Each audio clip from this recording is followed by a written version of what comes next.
Year 153 of the Absolute Realm, which means we're year 148.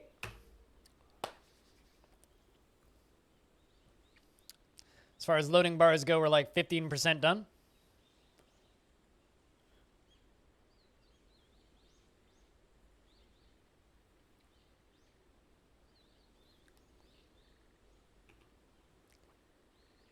And looks like we're getting attacked by great horned owls.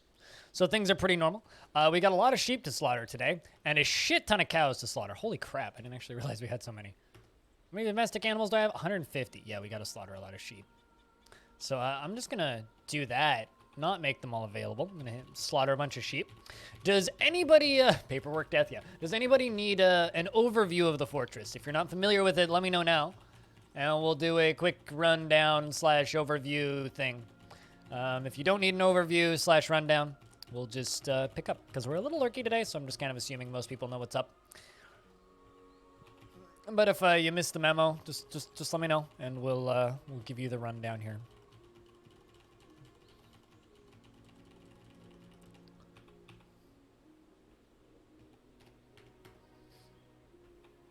Also, humans are here to trade.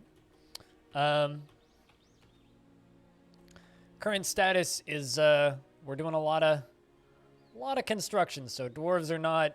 Oh, there's a dead owl in the middle of that hallway. You'd like a rundown? Alrighty. So current status on Longdeath. The first off, goal of Longdeath is we're keeping this fortress alive for 1,000 years. So a lot of this fortress is very waiting. A lot of waiting. Currently, the main big project is over on the top left. There's a kind of a pill-shaped area, that kind of roundish building. That's a tower, which goes up to here and then is becoming this large kind of bridge archway area, which is going to become a pseudo vacation home, I guess, for my dwarves. So that is something that we're working on. It'll connect back down to the wall, probably on the other side of the wall somewhere.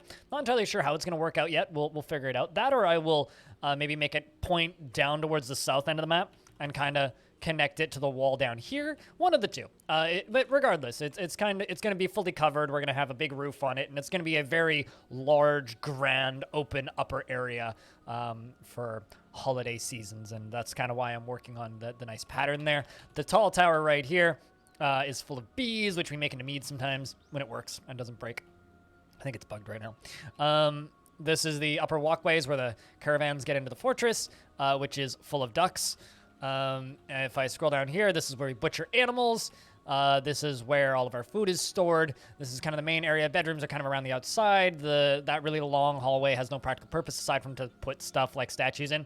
Bottom right's our forges. The brown area is where we do our crafting. Down here is item storage and finished goods storage in our temples. Down here is the large set of coffins as well as statues commemorating the dead and the histories of the fort. Down here is our nice little maze for forgotten beasts and monsters and stuff. Our celebration vault where we murder hundreds of livestock whenever 100 years passes. And then down here is our mushroom farms, as well as emergency in case of hide and bunker. Down here is the drainage for our waterfall. And down here is coin storage. And all the way down beneath is the Forgotten Beast playground, aka Cavern Layer number 1, which has a Forgotten Beast in it, which is terrifying. It's killed like a dozen other Forgotten Beasts now. So that's kind of a brief rundown. As far as dwarves that are alive, right now we have Eternal, Apostle, Axon, Trash Battery, Swoos, Gimper, Chimp, Metsus, Anander, Smash D, Danny Ugg, the Squid, aka Darren, Narvicius, Sathados, Lord Floof, Padinsky II, Morden II, Crystal Rose Eve, Pete, Clay, Vensati II, Vuzel Vuzel, Pablo, Dragonman, Sui, Wave Thrash, Black Hole. Actually, I wonder if Sui's married anybody yet. Wave Thrash, Black Hole, Sparkly 4K. Cheers, Jamie Simplex, Gate Nerd, Dreadvic, Bastet II, Hazard Jeff, Diamond Destruct, Goats, Paranoid Android, Crazy Beard, Warm Shadow III, and then we have one unnamed dwarf who could be named if you would like them. Then we have Danks, another 3 more unnamed dwarves, Cook, Touch Shriek, Peter II, and Belag II.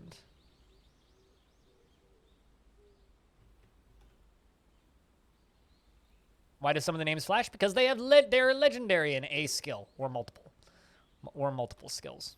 I mean, Krug Smash had one too. He just hasn't asked in a while. Or rather, Krug Smash has had dwarves in my fort. I don't think Krug Smash has had a dwarf in this fort. We should chuck a toady one in there somewhere. We should really do that.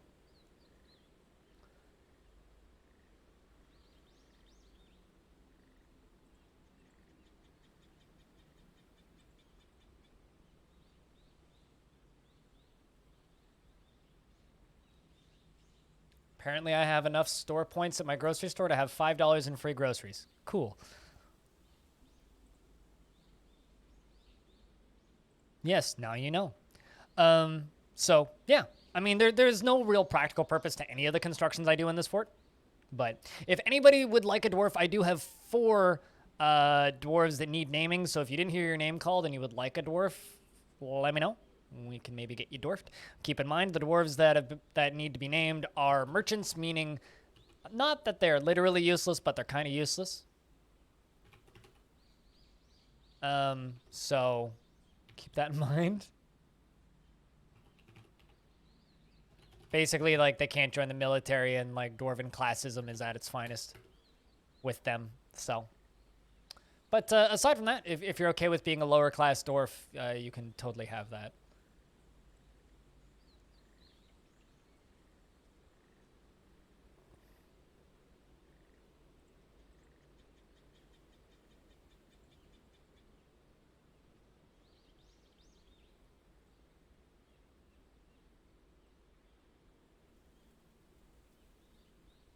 Just texting my mom, because I think I need to clean tonight. I think I need to do some work for my parents tonight. Something that we need to confirm.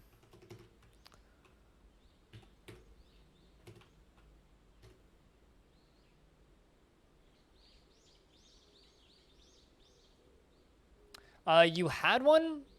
Did I give you another one? No, I didn't.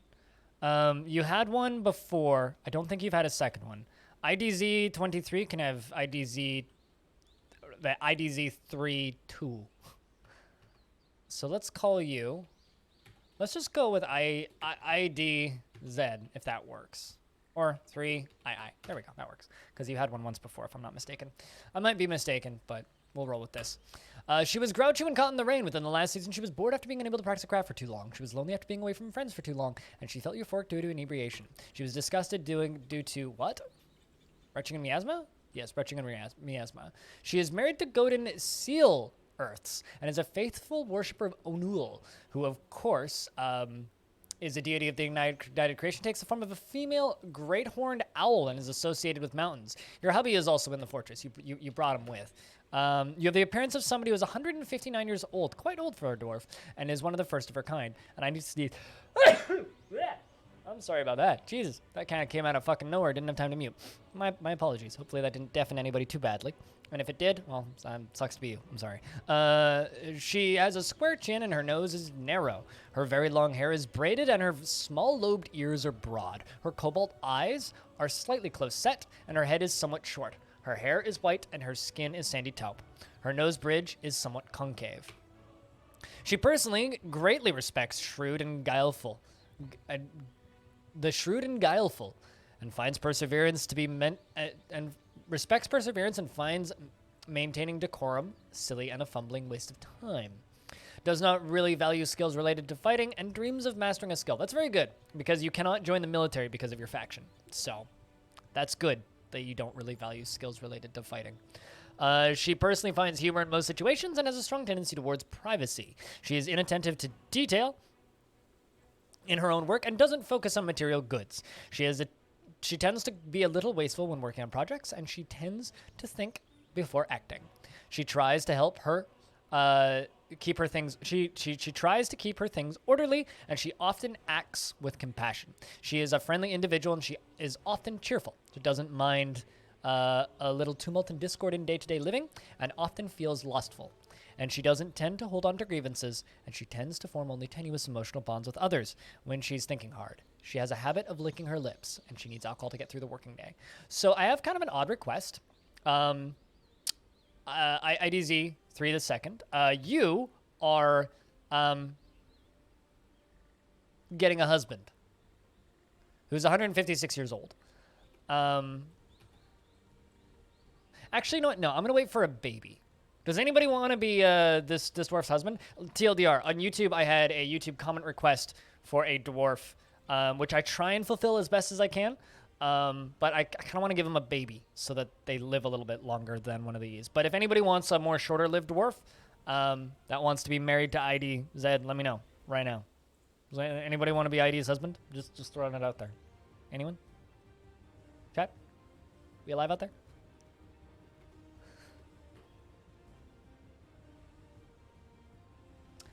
We'll just follow this for right now. If anybody would like to be ID's husband, let me know.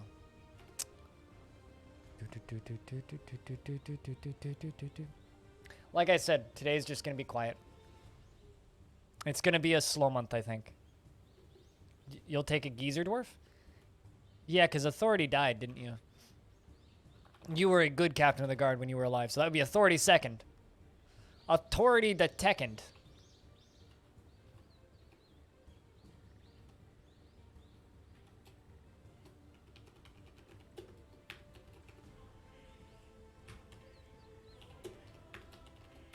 The sequel. You've killed a lot of rabbits, kangaroos, yak bulls, yak cows, chinchillas, and kangaroo does. Dat kangaroo doe. Your third finger on your left hand is broken, and your third finger on your left hand is smashed open. That's pleasant. He is very muscular, and his long sideburns are braided, and his medium-length mustache is neatly combed. His very long beard is neatly combed, and his short hair is angular. I wonder if you're one of the dwarves that fell through the 10 stories. You decided the old dwarves need some love too. Well, the next baby is going to that YouTube commenter, but there will be some babies. He personally sees competition as wasteful and silly, respects perseverance, and finds leisure time wasteful, dreams of crafting a masterwork someday. He's completely convinced of his own worthlessness and rarely feels discouraged. He is pleased by his own appearance and talents, so he's like completely convinced of his own worthlessness, but is okay with this. He is often pleased by his own appearance and talents and likes to hang on to grievances. Tends to be passive in discussions and doesn't mind little tumult and discord in day-to-day living. Tends to avoid any physical confrontations and works to square this natural tendency with his respect to martial prowess. He has a notable lack of perseverance and finds this troubling. He has a calm demeanor and often feels lustful. Is quite polite and is not particularly interested in what others think of him. Tends to assume the worst of two outcomes will be the one that comes to pass, and he inhales sharply when he's angry. He needs alcohol to get through the working day. And when he's tired, he has a habit of licking his lips. What god do you worship, though? English. The embraced roses most often takes the form of a male dwarf and is associated with lust. Well, good on you. Worshipping the god of lust. You worship the dwarven Aphrodite.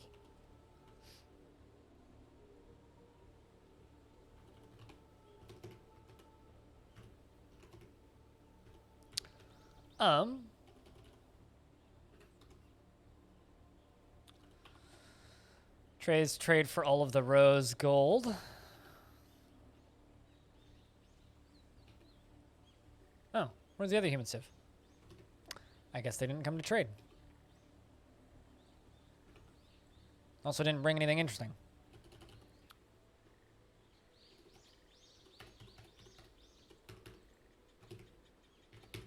There we go.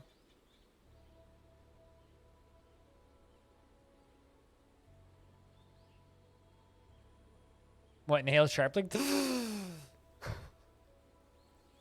Yeah, it's a good one. Without being judged by others. How do you know they're not being judged by others?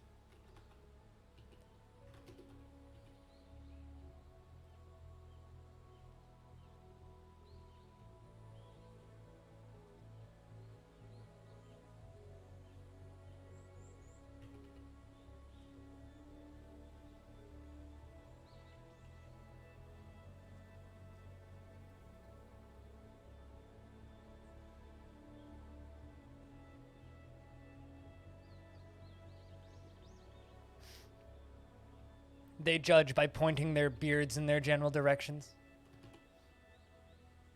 Yeah, right now we're filling up these stockpiles and doing our best. We do actually have 49 dwarves, which means if we get one more dwarf in the fort, we could get mega beasts again.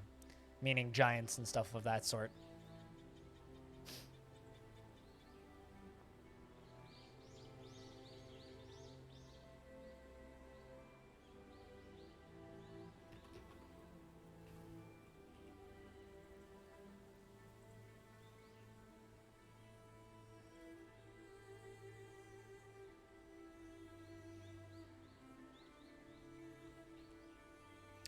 Let's hang out here until this is full.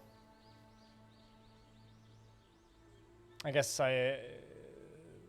yeah, I mean that's kind of the would be the bonus is like, well, you don't know that you're being judged, but you're still being judged. I guarantee you dwarves are very judgmental. I mean, come on, look at dwarves. Look at the way they act and the way they treat each other. Like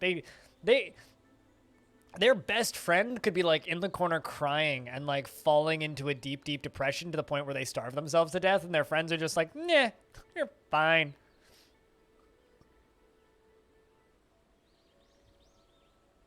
They're fine. Don't even care. Don't even care.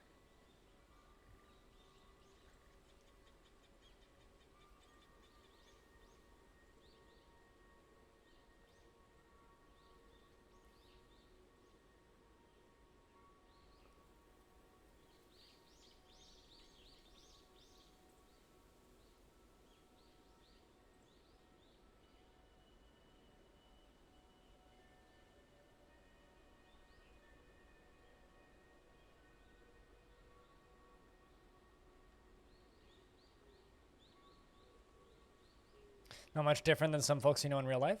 I mean, yeah, sure, but I'd say that like, well, with dwarves, it's 100% of 100% of dwarves will just let their friends grovel in the corner and cry themselves to death, right? Not 100% of humans will let their friends grovel in the corner and cry themselves to death, right? Like a portion of humans, at the very least, will try their best to help, even if they're no use whatsoever. You know, like some humans will try to assist if possible.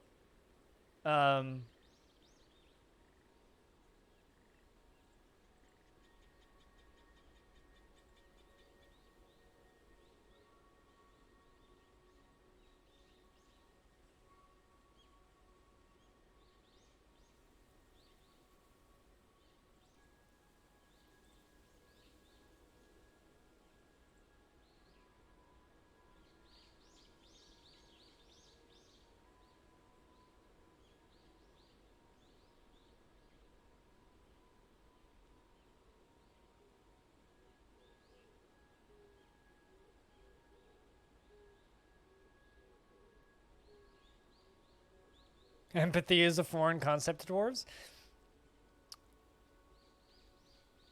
Yeah.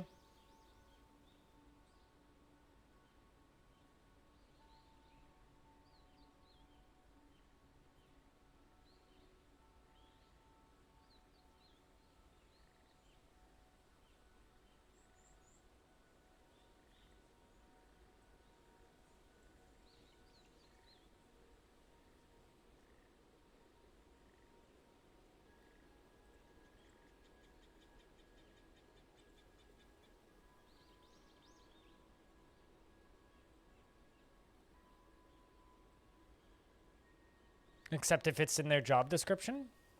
Um, well, I mean, like, dwarves do feel empathetic towards.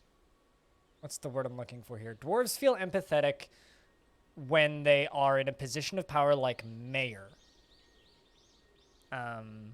Those dwarves will feel empathy.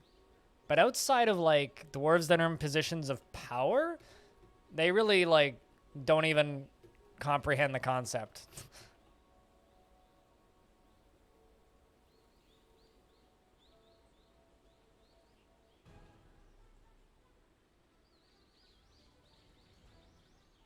And they have no use for counselor skill. Yeah, the Tarn really needs to work in some sort of dwarven therapists or psychologists. Something of the sort, you know? Or maybe have like a dwarven comedian or something, like a comedian job where you could let a dwarf perform comedy, which would just give them positive moods. I don't know. Although the way Tarn has it balanced now over in the Steam version, it might as well just be like, oh, everybody's just happy. Oh shit, no, don't make crafts. Actually make bone ring.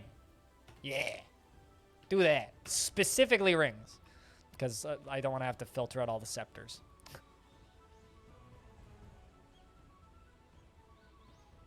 It was running on automatic. I was like, probably just go into the menu and then cancel bracelets. Isn't that the entertainer? Yeah, but there's like they can entertain, but there's no way for them to like tell jokes or anything. Like there's no way for them to just be directly funny, I guess. But yeah, in theory that's what the entertainer should do. I'm thinking more of like a specified entertainer. I mean, although comedy is a skill in Dwarf Fortress, but they don't really use it outside of adventure mode, I don't think. Like, you don't really see dwarves telling jokes, right? Like, it's like, oh, they're telling a story, or they're speaking about lore, or they're talking about history. It's always something along those lines, and never something in like the, oh, they're, you know.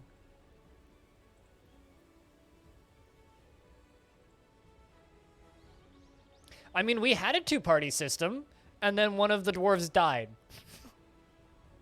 Every other year, I had to micromanage the mayor for like 3 years in this fort, and then Cryo died. They were both born in this fort too, which was real cool, Reinhardt.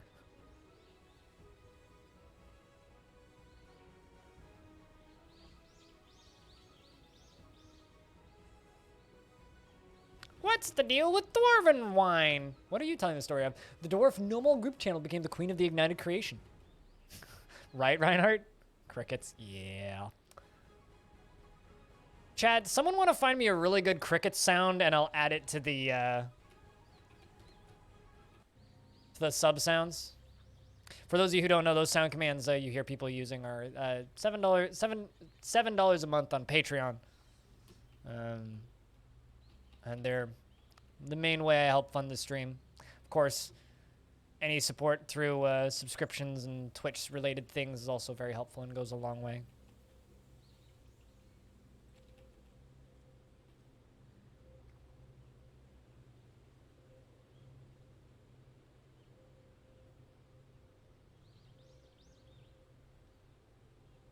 I mean, right now, Dwarf Fortress generally has a one-party system, which I think is less effective than a two-party system. So one step at a time, Authority. I don't think that Danks is being too serious. It's just generally, in Dwarf Fortress, a dwarf gets elected mayor and stays mayor for the rest of their life.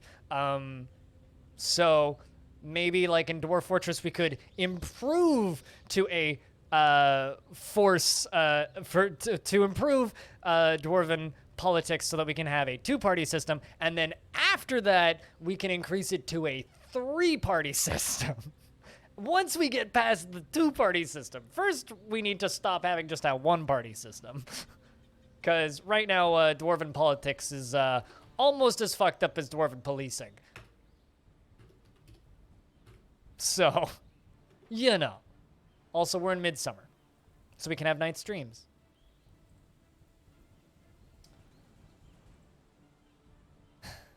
Also, chat, you know, if you enjoy this stream and you like what I do, if you want to help me out, if you have any form of social media, any form, spamming my stream obnoxiously in any place is a very helpful way to help me grow my stream. Aside from maybe 4chan, that wouldn't be particularly helpful. That would just be kind of annoying.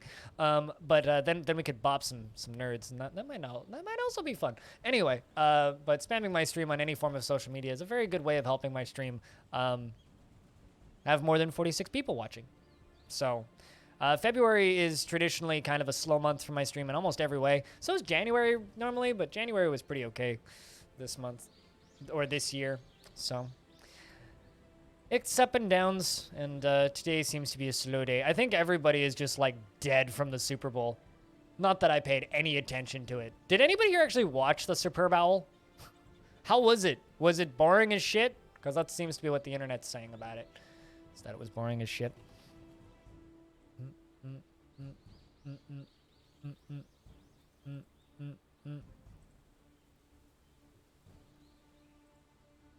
I prefer the superb owl. Because that just makes you look like a very mature person. But then again, your name is Danks, so... I mean...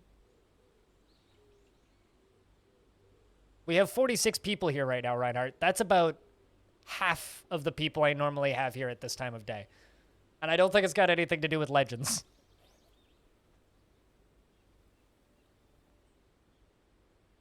Or rather, less than half of what I normally have here at this time of day.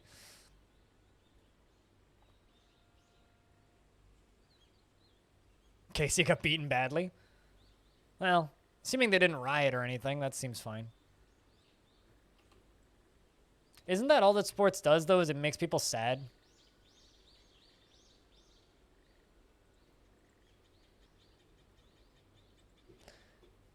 Yeah, I personally don't care much for sports. It's not really my scene, but... Alright, how many more do we have to... Got a lot more to go. It's gonna be a while before we butcher all those. Unless you're Tom Brady. I know the name. I don't believe I've ever actually watched a full game of football from end to end, or American football specifically. I also don't believe I've watched a full game of Canadian football from end to end. Howdy, Warm Shadow, how we do? Needs a football stadium? I'm going to be as respectful as I can with this. Longdeath does not need no football stadium, right? Maybe, how about a pig dropping pit where we drop pig corpses into, onto spikes? How about that? Much more dwarfy. Getting ready for work? Hopefully it's a good day at work. 14,000? What? Yeah, oh, and a 70,000 person I'm like, what do you mean you have 14,000 fans? I'm like, do you have like a secret massive Twitter account that you're not telling me about? I mean, I'm building a really big tower right now, you know? A really big tower that's gonna go over top of my fortress. And what if, like, you know, we put like a little hole somewhere in it where we can just like drop stuff? You know? Like, what if we did that? Maybe that would be fun. What if we did that? Maybe that would be exciting. Maybe. Maybe not, but maybe.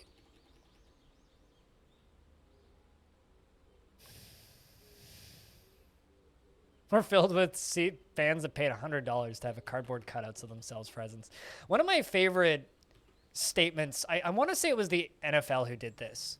But they licensed EA Games' sound technology from Madden. Is the perimeter wall? I think it's 12. So from ground level, 1, 2, 3, 4, 5, 6, 7, 8, 9, 10, 11. 11. From ground level. Brander. But yeah, I want to say it was the NFL because it was Madden. And they licensed EA Games' sound tech to be able to broadcast procedural crowd sounds for during the games.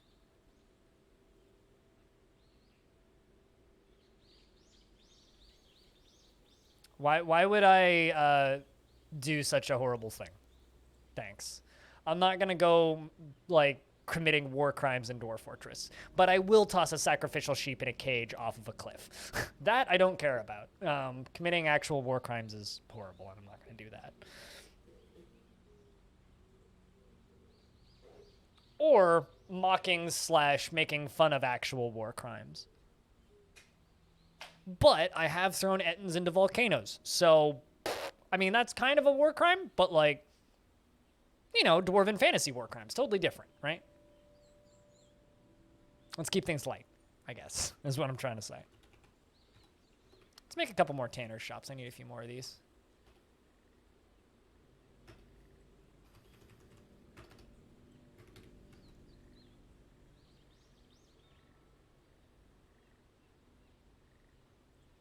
I don't go out of my way to torture my own dwarves for this reason. You know, there are many people who are just like, yo, let's just, like, murder dwarves that are useless. And I'm like, no, I will try and rehabilitate. Like, I don't know.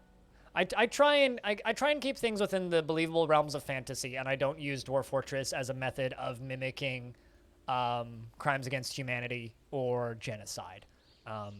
And anybody who watches my streams frequently will know that I frequently side with elves / do everything in my power, and I do everything in my power to maintain peace as long as possible in most cases, unless we're just role-playing a bunch of bandits that attack every trading caravan that shows up, because sometimes that's fun to do. Sometimes you get to be the bad guy.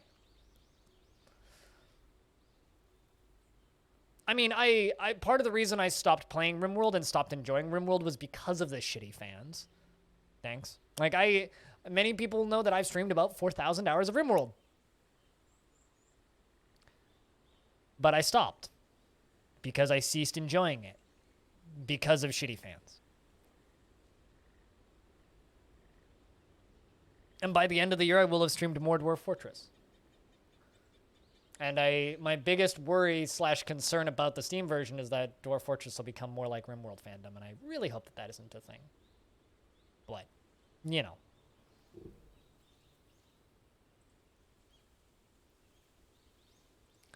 But on the topic of shitty fans, I'm going to be a shitty streamer for a second here and remind everybody that, it's Monday, which means all of the leaderboards at the top of the stream have reset, which means if you cheer one bit, you get to the #1 spot on the leaderboard.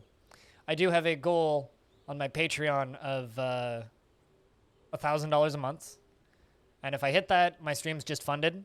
And between passive income I get through Twitch and other places and the Patreon, I would be okay to just shut the leaderboards off, which is my end goal. I would like to do that. But till then, I have to yell about dumb leaderboards. And sorry, Danks, but get wrecked. Sorry, Danks. Get wrecked.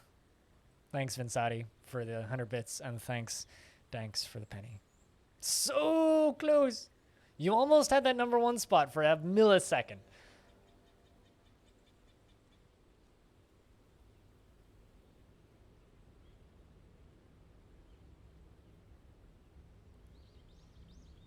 Oh, jeez. Yeah, I mean, anything to make it clearer, right? Aqua? Anything to make it clearer. Hey, man. #2, Dank's coming in hot in the second place behind Vin. Cheers. Thanks for the $1. Considering that is the first notification of money in 4 hours and 16 minutes. I should have waited another 4 minutes, because then Danks could have had the #1 spot for like half a second at 4 hours and 20 minutes into the stream. But, yeah, haven't had a single resub or anything today, so thanks, guys. Although there's just days like that as a streamer. There's just some days where you'll just not make any money. It just comes with the territory. At least you can match this one. Thanks for the 99 cents. And B-Lug for the $1. I thought that you weren't going to do that anymore. What?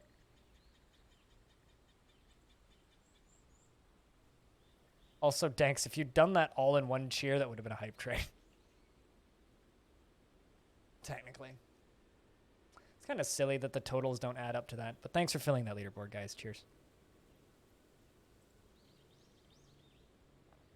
Yeah, the long-term goal for this year is the Patreon thing. I'm not going to worry about it anytime soon, though. Heads up, Stone, it's autumn, so we are into paperwork season. You managed to get exactly 69 channel points over in Sal's? Good shit.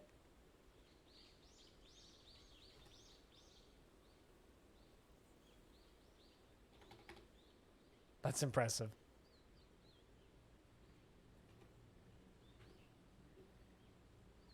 The humans are here. Wait, what? Okay, both of them have arrived.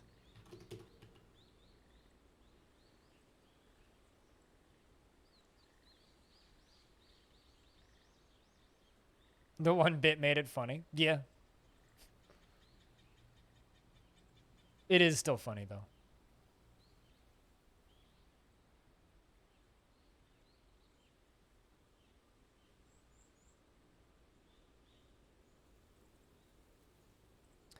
Tribute is being unloaded.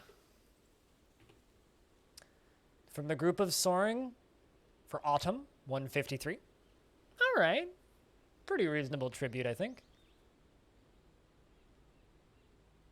Oh, it's the RPG bits? I gotcha, yeah. I also got RPG bits recently. It just threw me off initially when I saw that. I was like, what? Where did that come from?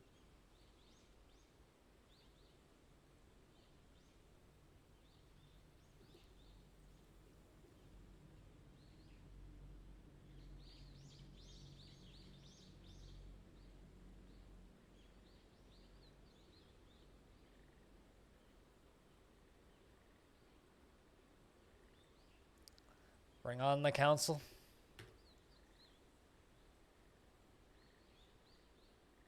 Here they cometh. There's something kind of hilarious about the comfy dwarf just dual-wielding pistols. It's like, I'm a dwarf, and I have Glocks! Dual-wielding Desert Eagles! Duck for cover!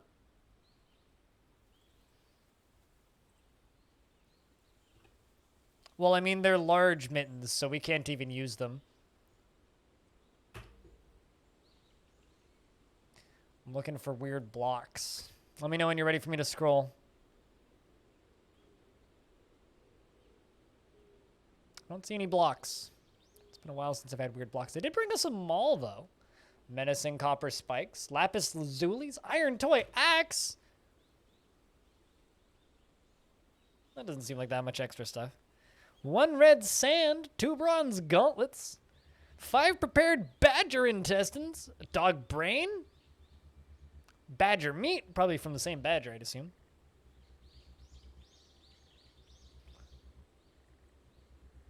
A freak mining accident? I mean, we had a freak construction accident the other day. No mining accidents yet.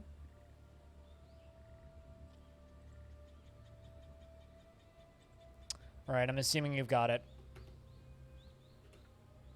Goodbye, human merchants. Also, as always, we do have some unnamed merchants if anybody would like a name. There's 2 open ones.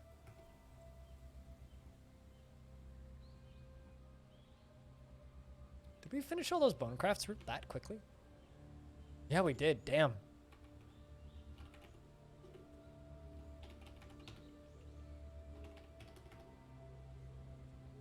was way faster than I expected.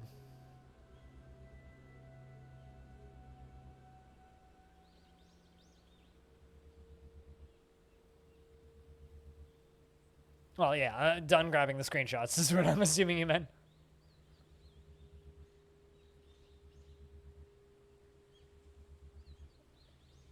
I wonder how long those are going to be by the end of this. Like, if we're ever going to get to the point where we have to scroll twice.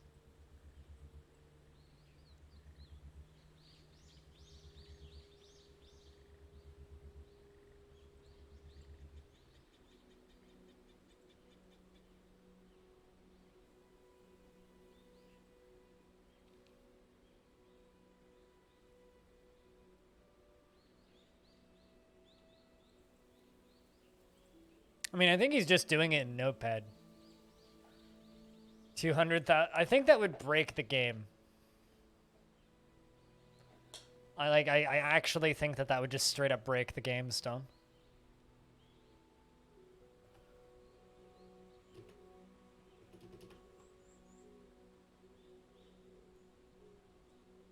Like, the game would just implode. Still have so many cattle left.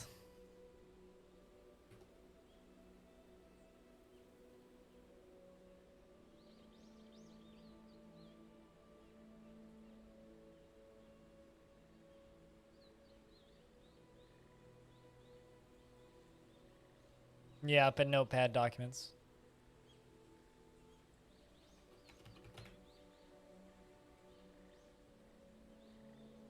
And the dwarves have arrived to trade. Scepters. You want me to make 3 scepters? Iron scepter.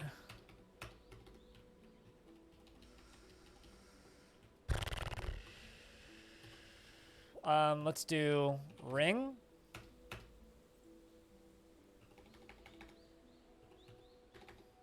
Bracelet. Crown. What are other crafts?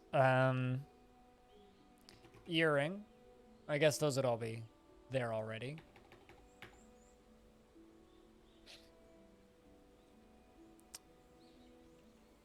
Chat, am I forgetting any craft types?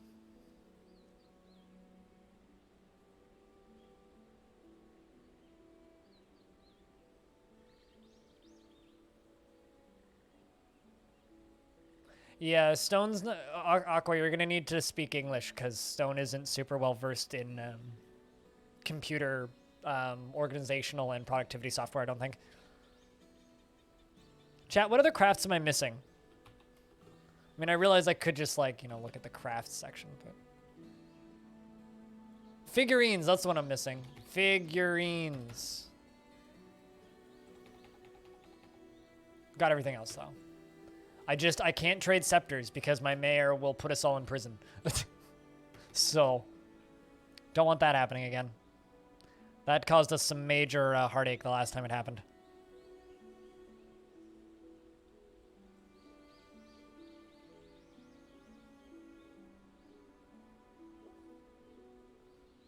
I mean, neither did I really, Stone. My parents didn't really feel that that stuff was necessary, so all of my skills with, like, spreadsheets and stuff is self-taught. Quite literally, all of it.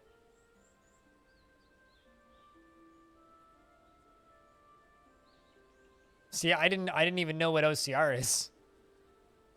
I know what MCR is. My Chemical Romance, but kind of a different thing.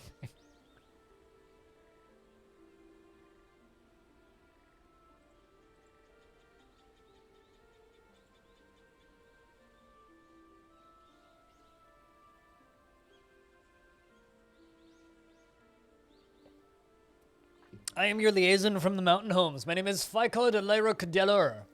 What happened to your other mayor? Let's discuss your situation. There is much to share. We've updated your maps. What requests do you have of our merchants? Same as always.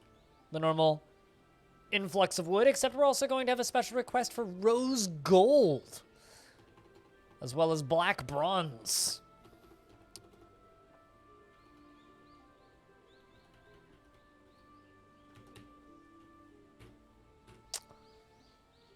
Well, then we've finalized the import agreement. Let's discuss what we're willing to offer you for your great craftsdwarfship. It's legend in our parts. I mean, we are literally selling them crafts. So. Oh, good. They want crowns and rings. Excellent. Well, they're getting a lot of that shit.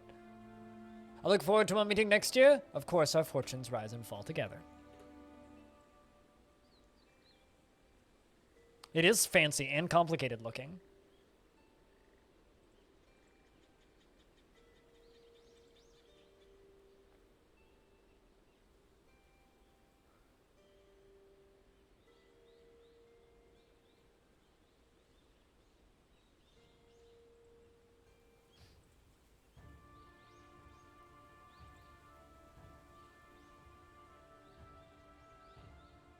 That's so much hauling. Look at all of that. Your subset using the latest version. After 4 years of playing, it started to crash every few minutes. Oh god. You downloaded the latest same LNP and put your save in there. You're able to play another year, but it crashes back. But the crashes are back. Do you have 0.47.04? I mean, I don't use LNP, and I also don't use DF hacks specifically to avoid the extra crashing issues, as well as the extra information that it surfaces, which I don't feel is necessary and I don't want it. But chat, does anybody have any ideas? Has anybody messed around heavily with the most recent version? That really fucking sucks, dude.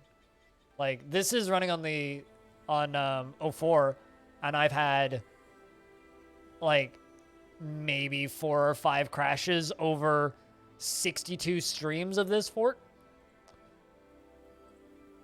for Space Fox and DF Hack. Yeah, I mean, you can install Space Fox without LNP. I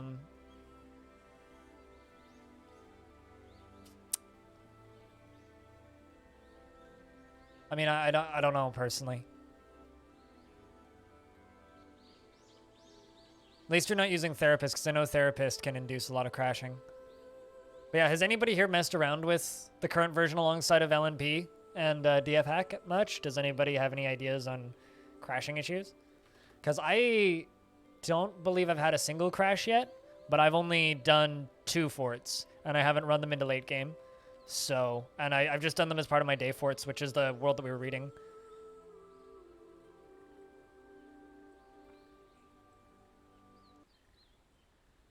I wonder what the status, let me just fire, if you don't mind, I'm going to screenshot your comment over at friend of mine to see if he has any ideas.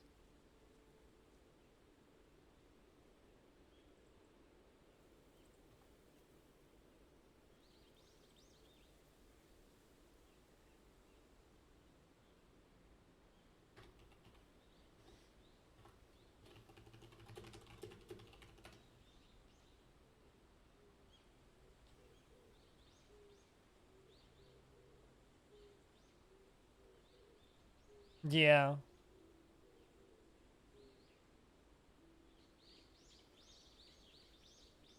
I mean, the stability amounts of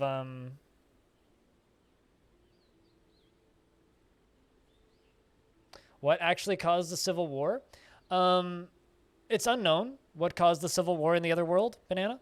All that we know is around the time I embarked the first time, they were getting mangled by this elven civ, and something happened in the middle where they just invaded each other in the background simulation while I was playing.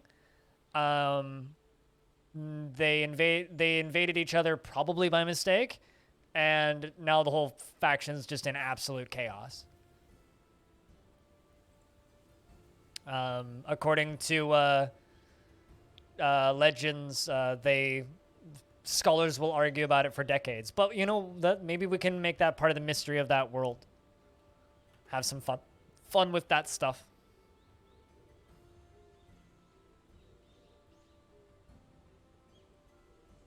I mean, just back up your initial save that's crashing the most first. Like, keep backups of all of these, right? And back up your world save.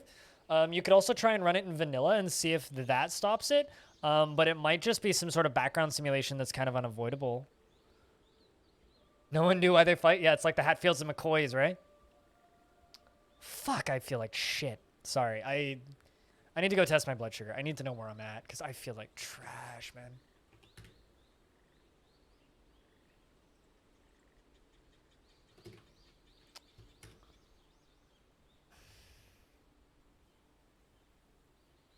You blame someone named Domus? Why? Because they were the people who led the attack? The cause of so much death in our world?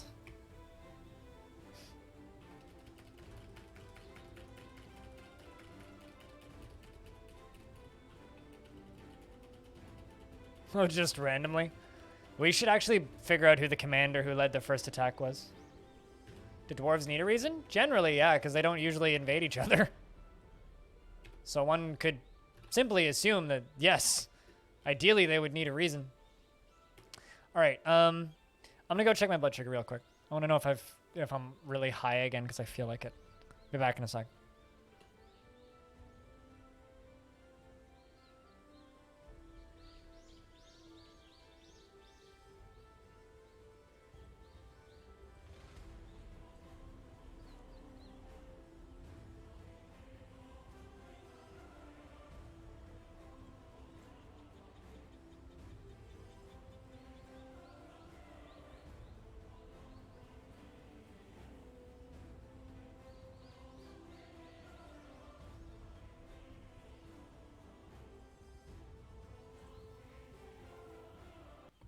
Blood sugar's high, but not high enough to warrant an extra injection.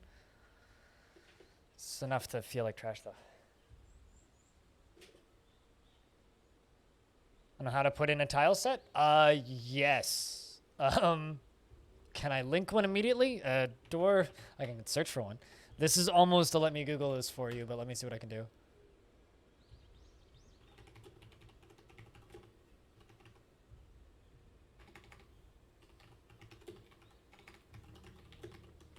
I think that there's actually one.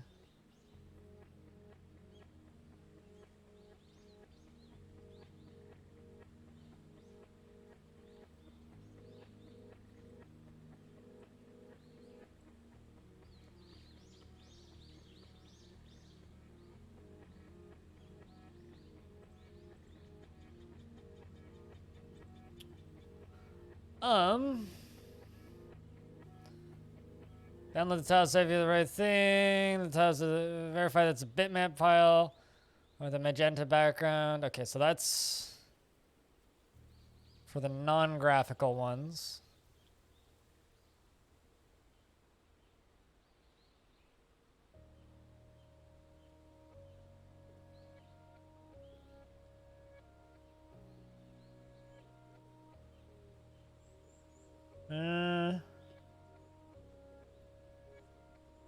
Is there one for graphical tile sets, chat, in the wiki?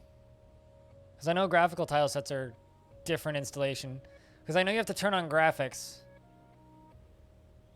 It's been a while since I've done it. It's been about 2 years.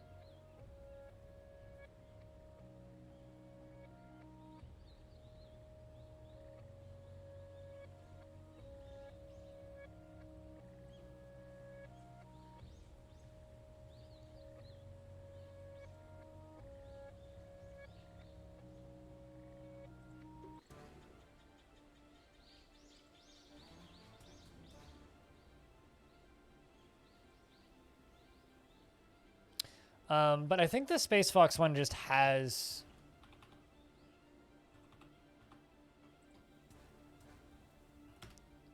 an installation guide on it. Let me look.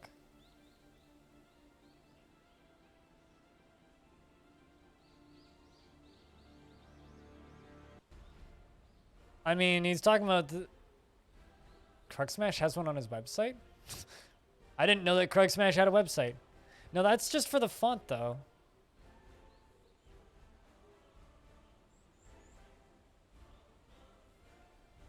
Using complete package, simply copy paste into the folder.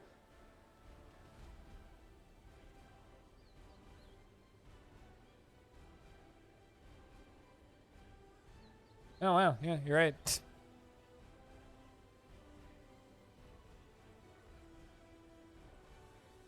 I never realized that he had a full-on website. That's interesting. The more you know.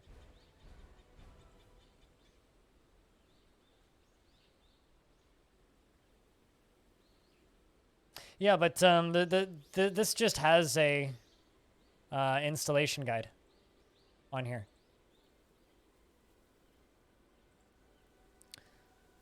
Uninstall any previous graphics pack from your installation. Download the graphics pack here. Unzip the file and copy paste it into your main fortress directory. Load up and strike the earth. Supposedly. I'm assuming that still works.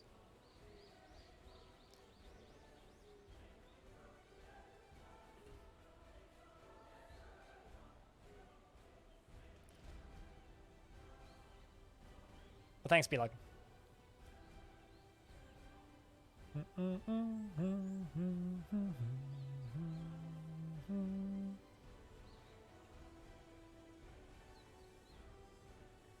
Is that a mistake of the tile set, or are those tiles and letters separable?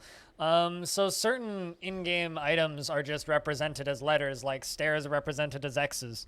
So if you want to have, like, you have O's, your O's have to be barrels? I mean, that's wrong. It sounds like you have a weird tile set then. I don't know. Because O's and barrels are two separate things in mine. Now I want a website like Krug Smashes. That's a cool fucking website. Oh well.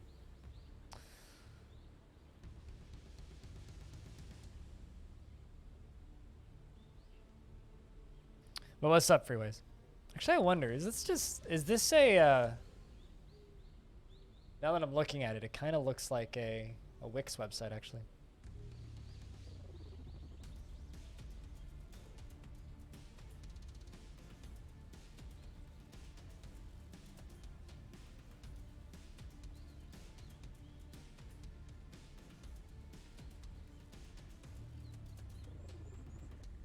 Oh, no, he actually paid a web designer to do it. Interesting.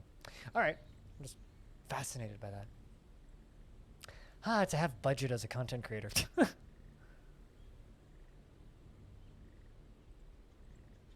I actually have an A in my fortress, I think. Yeah, this guy. These guys. These chinchilla skull totems. Totems use the A, don't they? Stone? Or am I mistaken? So I've got these two chinchilla skull totems. Well, a chinchilla and a ram skull totem. Right here.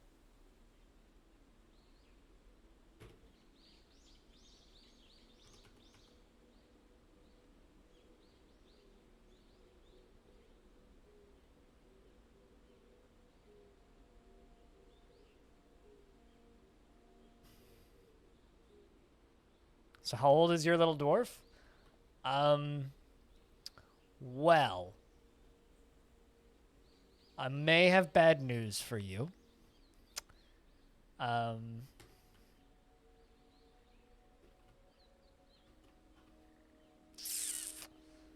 I may have bad news for you. Oh yeah, I got a bunch of unused coffins in here. Yeah, I may have bad news for you. You may have kind of randomly gotten super depressed and died. I didn't kill a child. You were like 25. You died. You were a bone carver. I did my best to keep you going, but past grievances eventually overcame you.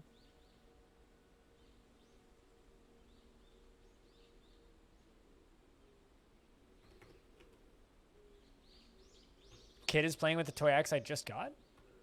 Oh, probably, yeah. Actually, it's real close to it. That is neat.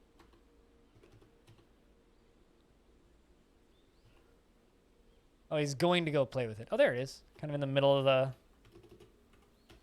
walkway. A superior quality iron toy axe. Boop. There he goes. You know how we feel about spoilers here. But yes, I'm a monster. Can I name a child? I have no children. I could give you a merchant if you're okay with potentially dying in the next year or two.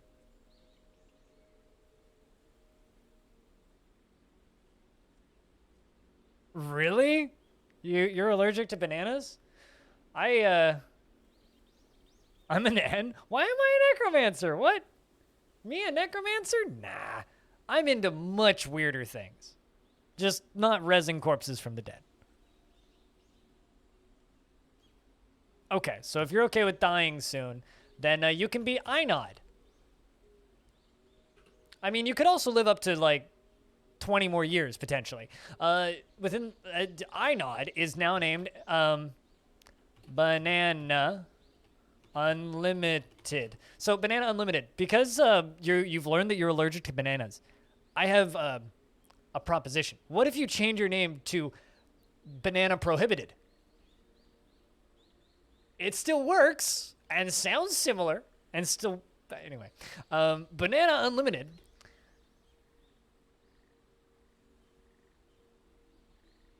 Oh, I missed an M in there, didn't I?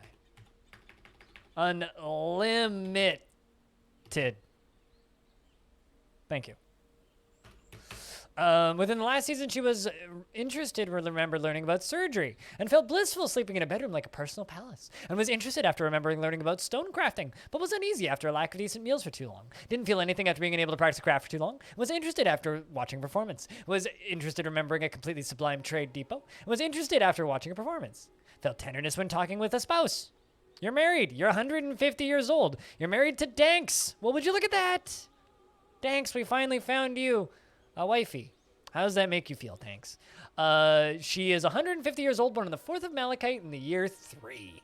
Her hair is straight and her very long hair is braided. Her cobalt eyes are incredibly close set and her ears are flattened. Her hair is white and her skin is sandy taupe.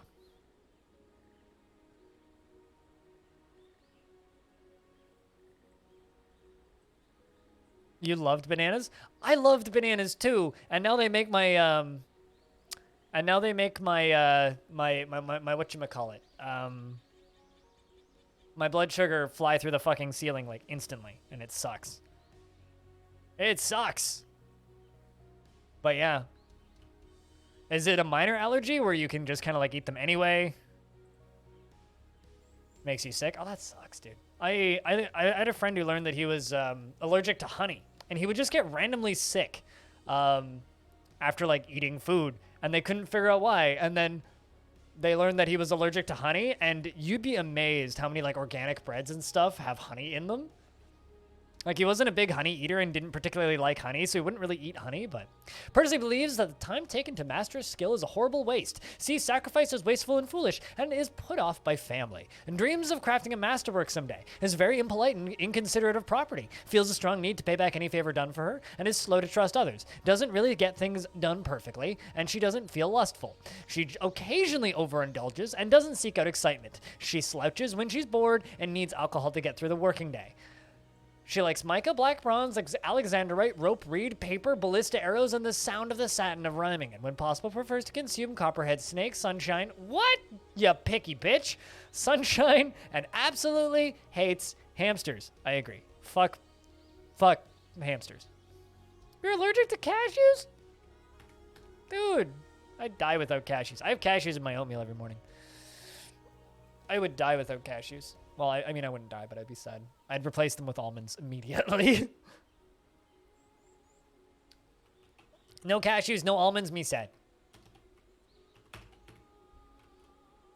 Fuck hamsters. Seriously, fuck hamsters. Assholes. Asinine little shits. I hate how Twitch settled your subs to recurring without permission, and now this month is kind of rough financially. What? They shouldn't do that. Well, actually, no. It sets your subs to reoccurring by default. You have to disable it.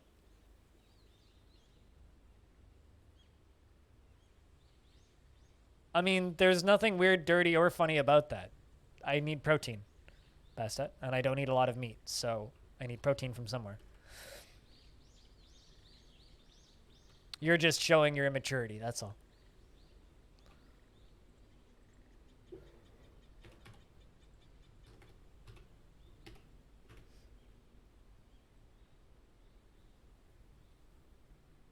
This dwarf is your spirit animal, right? Also allergic to almonds? Not surprised there. My older sister's allergic to peanuts, so I've always been very careful with the amount of peanuts that I eat. So you learned why you hate them? Yep. That would do it.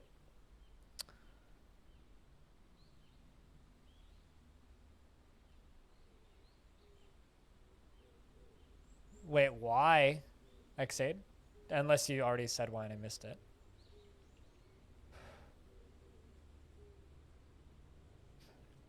Peanuts technically aren't a nut, though.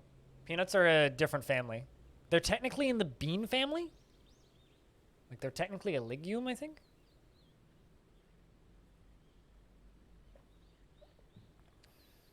Those lazy, stinky, cute things. You know what are way better than hamsters? Hedgehogs. Hedgehogs. Significantly better. And then it just stopped. You thought it was the shampoo? Weird. I met somebody once that was allergic to solid deodorant sticks, like a speed stick and that stuff, because of the bonding agent that they use to put them together. So, like, if he would use those, he'd just get random rashes. And then eventually, like, they figured out, oh, you're literally allergic to the bonding agents they use in, like, deodorant. You need to take one of those allergy tests. You're fairly certain you're allergic to things, but I'm not sure about aubergines, and your tongue gets puffy and your throat gets inflamed by pigs. I'm very fortunate. The only thing I'm allergic to is penicillin. Hopefully it stays that way. Bread mold. I can totally be fine being allergic to bread mold. Fuck bread mold.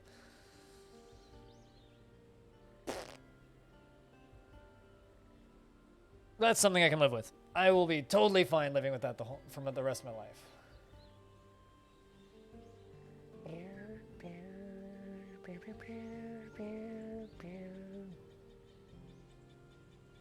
Deodorant smells like chemicals. The deodorant I have now is like this.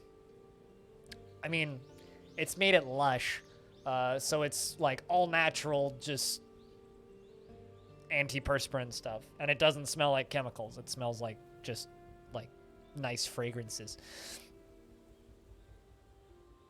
which is much nicer.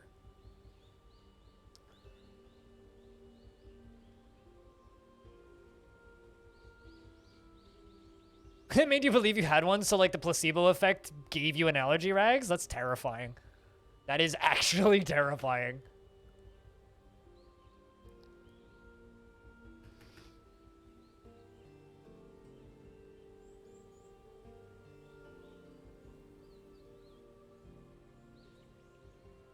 I mean, I fully believe it, though. I mean, placebo is proven to be incredibly effective.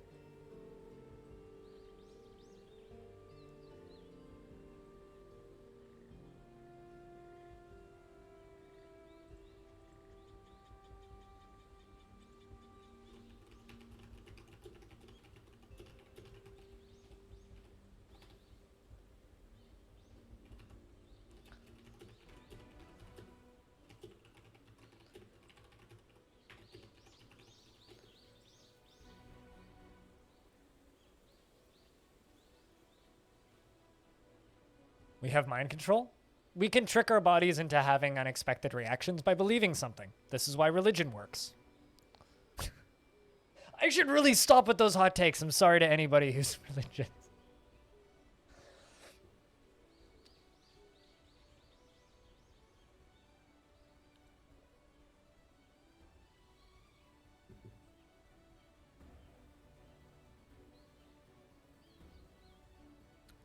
When you think something is a placebo when it's not, it tends to not work or something. Yeah, no, if you're told that something works and you're given a thing and you take it and you believe that it works, it's likely to work. I mean, same diff. But I don't want to get into that discussion. I don't want to upset Xade if I don't have to. It's just there's three types of jokes that I probably shouldn't make that often, that are way too easy for me to make and way too funny to me.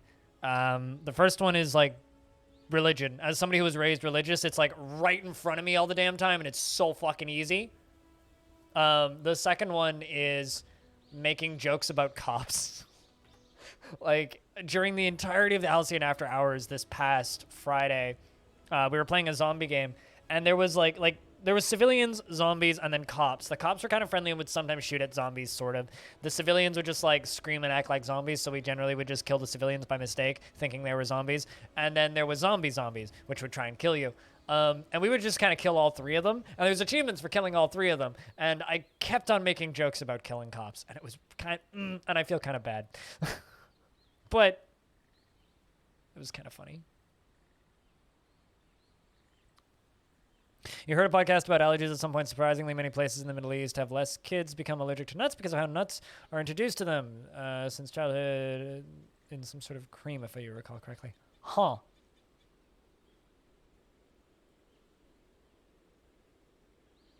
Oh, you mean like a game where you are the zombie?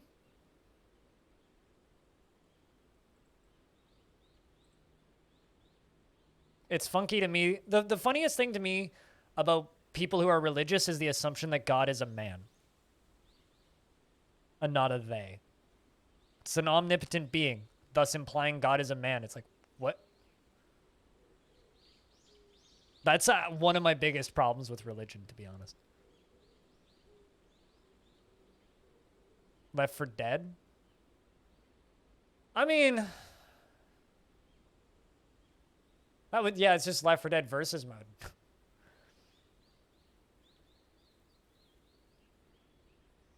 Isn't that just kind of pandemic?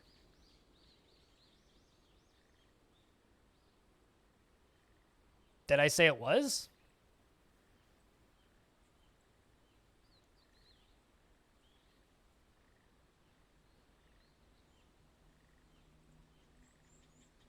I mean, I should check God's Twitter account. Because, like, there is a at God, I think. Or is it at Jesus? I actually can't remember. But there's a pretty amusing like religion or like Catholicism God figure parody Twitter account.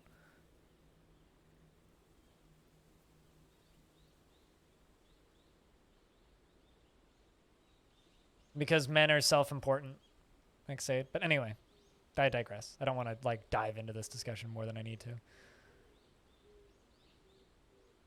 to. It's the dangerous part? There's a lot of dangerous parts of religion, my dude. But yes, moving on. I've had this debate in chats before, and my YouTube comments are a nightmare in 3 weeks. So I'd rather not do that. Gemstones because her elder told her that she was worshiping the wrong god and had the wrong chakra set up, and our computer room was suddenly colorful and shiny. Wait, what? Come in and had brought a ton of new gemstones. I mean, that's nice. I have this nasty habit of offending people and scaring them away from my stream with minimal things. I've read this sentence 3 times more to beers, and I'm not quite certain I understand what you're talking about. Sounds like your coworker eats a lot of mushrooms, and you know what? Your coworker sounds cool. Or the person you worked with sounds cool. Brought a bunch of gemstones into work. She was Hindu? Ah, I mean, I know very little about that. It's fascinating, though. I like learning about religion. I have no interest in it. No interest in practicing it, anyway. I'm firmly agnostic. You believe whatever the fuck you want. I don't care. Doesn't affect me. Just keep it far away from me, please. All right, let's eat a bunch of duckies. Some quackers. Let's eat some roosters. Some more roosters. Some hens. Some more sheep. 2 more cows. A wild gold poke appears. Sup, Goldie? Howdy doody.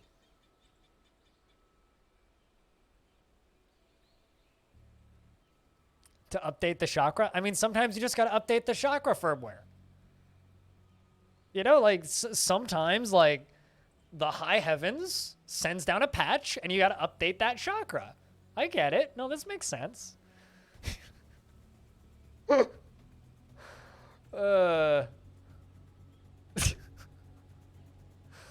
Sometimes you just gotta do it, man. Must have been a few patches behind. Yeah. I mean, I'm pretty sure most of us could do with a good old chakra patch after 2020 anyway. Oh, I'm such a tasteless dick.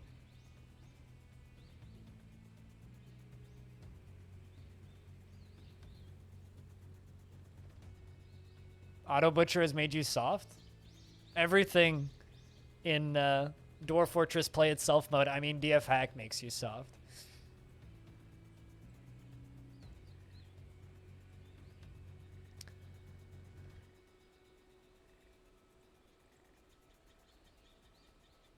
Is this okay? Do you want to continue?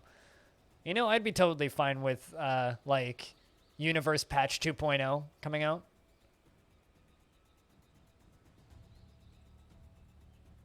Upload? That's on Prime, right? I feel like I've seen an ad for this. Have I seen it? No. Have I seen an ad? Yes.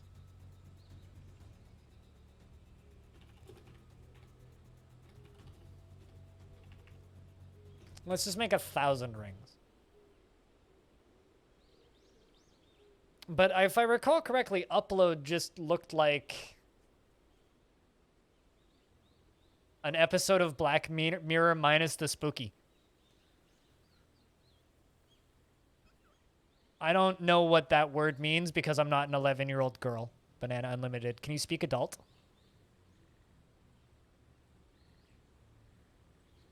Have I watched Altered Carbon? So I have a problem with Altered Carbon. Rather, I rather enjoyed the first season. It got a little slow in the middle, but I made it through, and I enjoyed it from end mostly for the first one. The sequel, the second season, is ruined for me in the fact that that big slanted building with like that's kind of on an angle that's in the background of every single outdoor shot of that entire season is my public library. And they didn't even like try to dress it up. They didn't even attempt to dress it up. They blow it up in one scene and they didn't even attempt to dress it up. It's literally just my public library at night. They didn't even add lighting. They didn't do shit. It's literally just my public library. Also, the entire season was fucking boring and nothing interesting happened. And the only reason to watch that season was Poe, because Poe's a cool character. But like, what the fuck? They did nothing. There's no set dressing. Like the building over to the edge that looks like this cool sci-fi tower. Yeah, that's literally a hotel that they built in that like that train station area right there. Like literally, it's straight up my public library and the buildings around it. Like you might as well have put a bunch of fucking science fiction LARPers in the downtown area where I live and made it look a little drabby and had like a weird hovercraft fly across the background every so often. So it's basically just where I live, and I'm just watching this going, this is really dumb, while drinking, because I was still drinking back then. So yeah, I basically just sat there, watched that, and drank. Going like, this is fucking stupid. Eating popcorn. Yeah, so no, don't. The second season of Altered Carbon is garbage.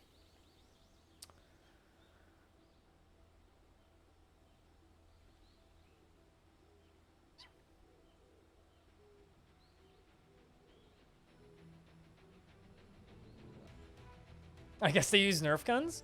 Laser tag.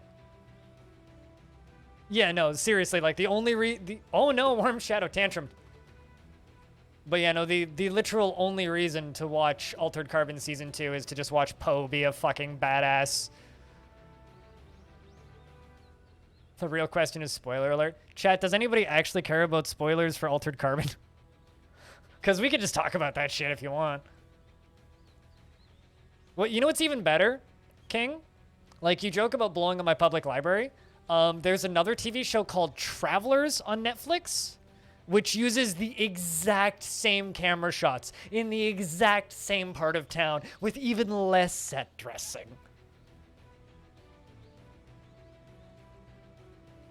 Now, which one is the real copy one? I don't care, because the show is boring as shit in the second season, which is why it got canceled. Freeways. Like, come on. Who cares which is the real Kovac? Who cares? Who cares? Is it so bad? God.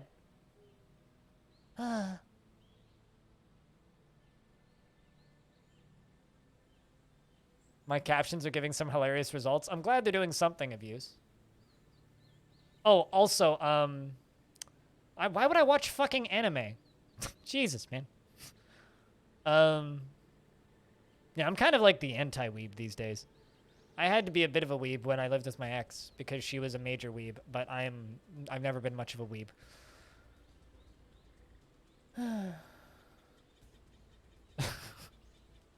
Pretty much excited.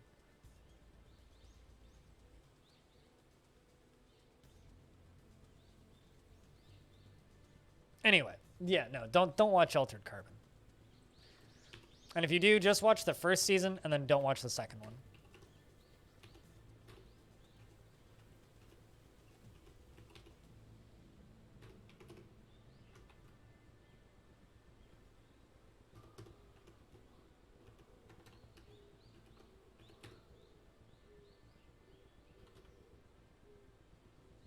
I picked a good time to drop.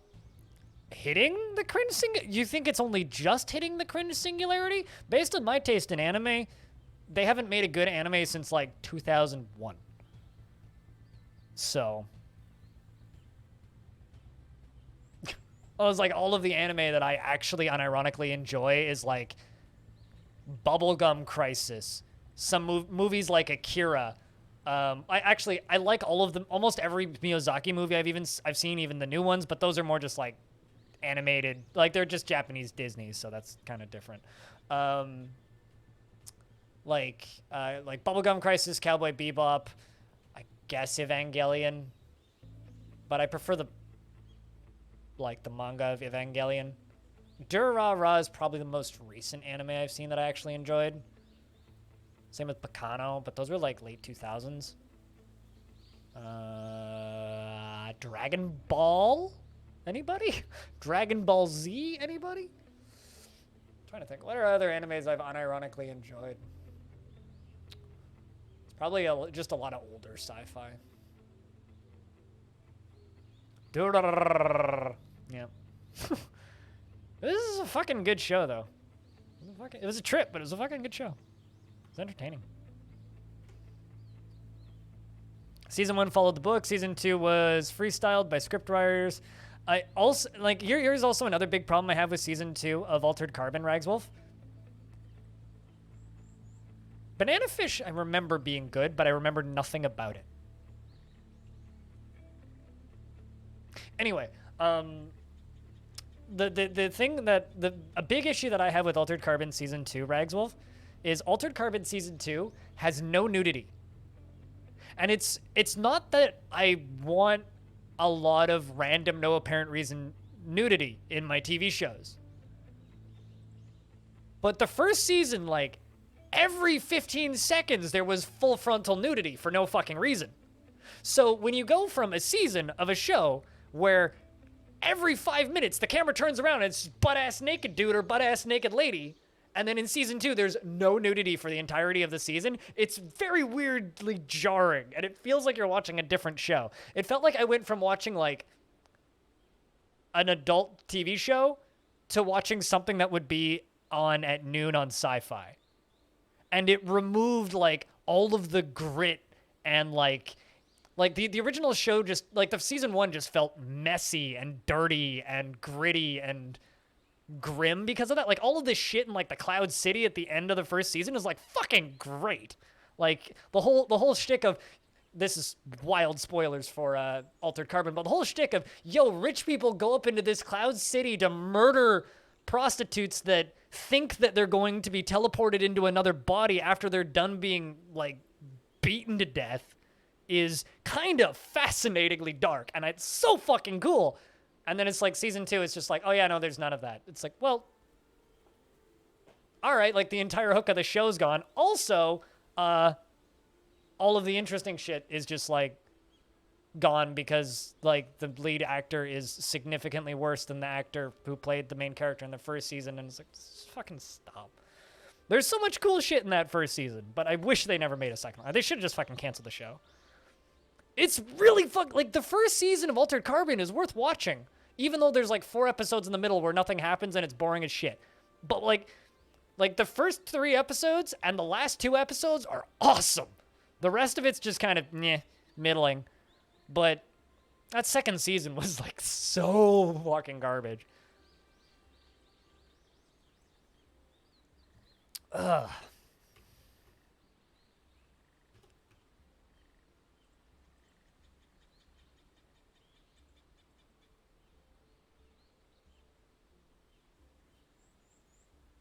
I mean, it was only, like, that first season was, like, genuinely, like, a decent bit of sci-fi. A decent bit of cyberpunk sci-fi. Not the best cyberpunk I've ever seen, but, like, it had a lot of really neat classism stuff going on between the people above the clouds and the people below the clouds and, like, all that shit. That stuff was cool.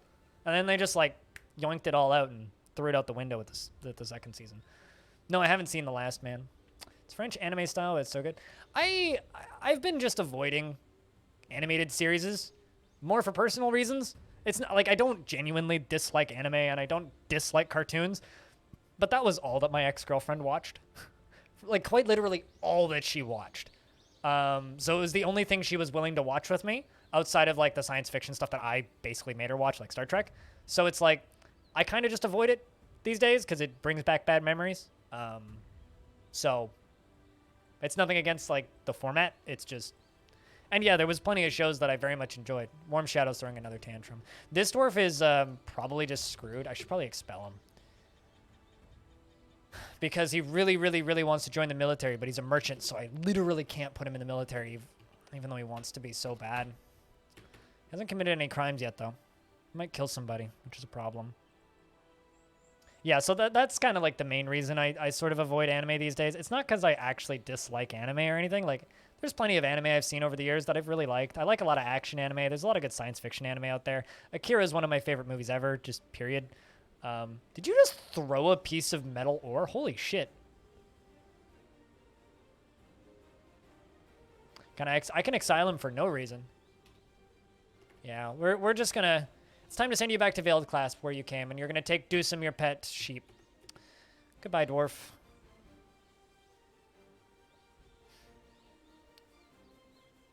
No, exactly. Like and that's why, like, even though the show itself for season 1 wasn't that great, like, I would say that the season 1 of Altered Carbon for me was like a 6 out of 10 just because of those episodes in the middle where it got really boring.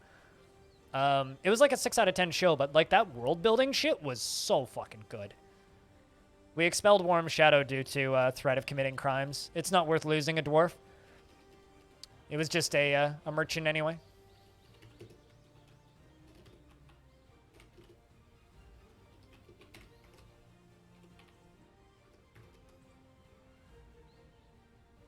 Yeah, and a sheep was expelled. This dwarf chucks. How much wood would a wood dwarf chuck if a wood dwarf could chuck wood? You know what's a good show, though? The Expanse. And I'm not going to spoil anything about The Expanse because I respect the show enough to just state that you should watch The Expanse. But all I gotta say is there was an actor who had some really kind of crappy things come out about how he was to work with. A bunch of sexual abuse claims and a bunch of that kind of shit. That came out back in November 2020.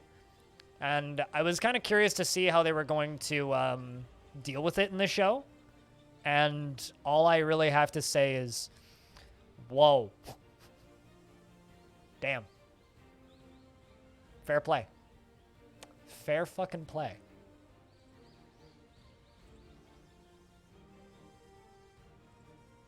Fucking fair play. Fucking fair play. It's the only show that I will state is it's on par now with Deep Space Nine for my favorite science fiction series. The first season of The Expanse was pretty fucking good. The second season of The Expanse was really fucking good. The third season of The Expanse put it on level with Star Trek for me, just as like favorite sci-fi.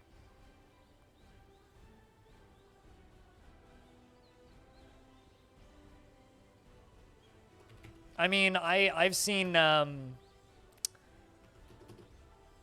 Repo the Genetic Opera too. So you want to talk about repossessing your either your body or bits of your body? I've seen both of those. Although Repo the Genetic Opera is a better movie than and a better musical than Altered Carbon.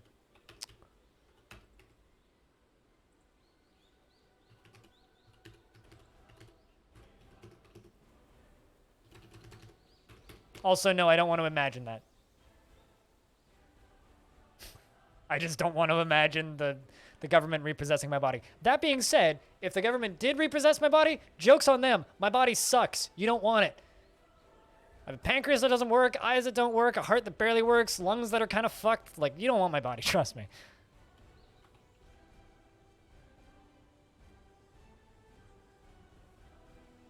Did you recently go back to it, Aqua?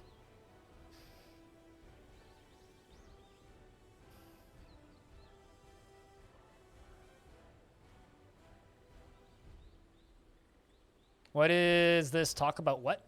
We're talking about TV shows, media, random shit.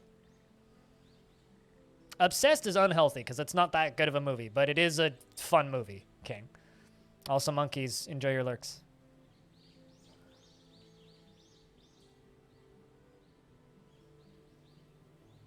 I mean, I don't really want to talk about RimWorld, I'll be honest with you, Banana. Just in time for a Dwarven Feast. Like I said, you don't want my body. It sucks.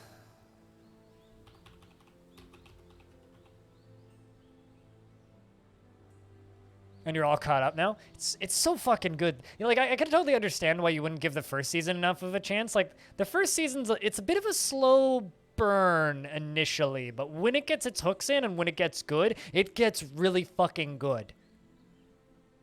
And the one season where they're on the other planet is a little bit kind of slow, but even that season, when it gets going, it gets good.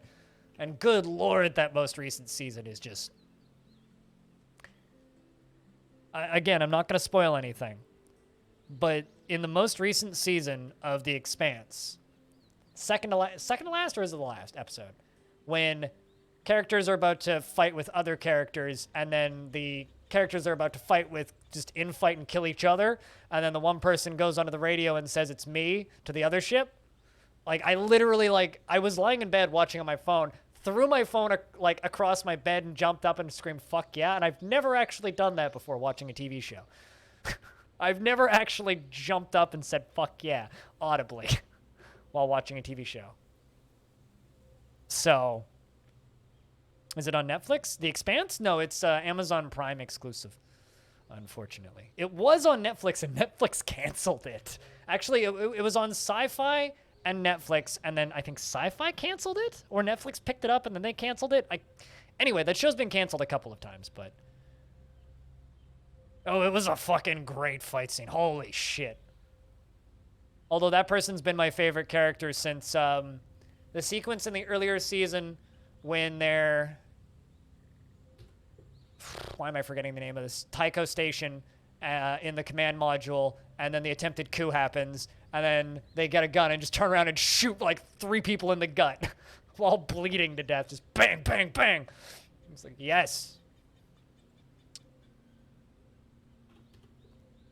Have a tough time sticking? Yeah, I mean, they haven't canceled Ozark yet, and Ozark's pretty fucking good.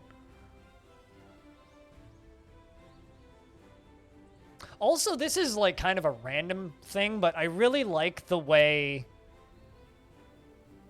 that The Expanse represents poly relationships.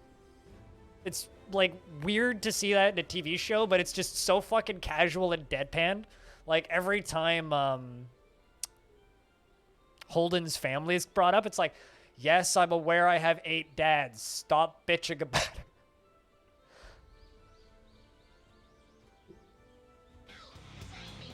First resub of the day. Silver Shoe at the 1 year. Hey Blind, it's been awesome. This is going to be my last sub until the summer. Thanks for the great Dwarf streams. Do what you gotta do, man. Calcium. We'll be here till summer. Don't worry. Thank you much for the whole year and the 7 month in a row. Cheers, man. It's indeed a lot of dads. Only one mom, too. She had a lot of fun. Gate Nerd's been found dead.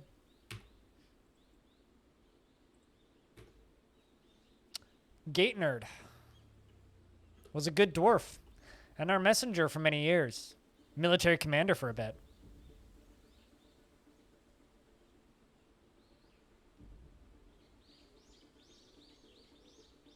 How many brothers and sisters? I don't think he has any brothers and sisters.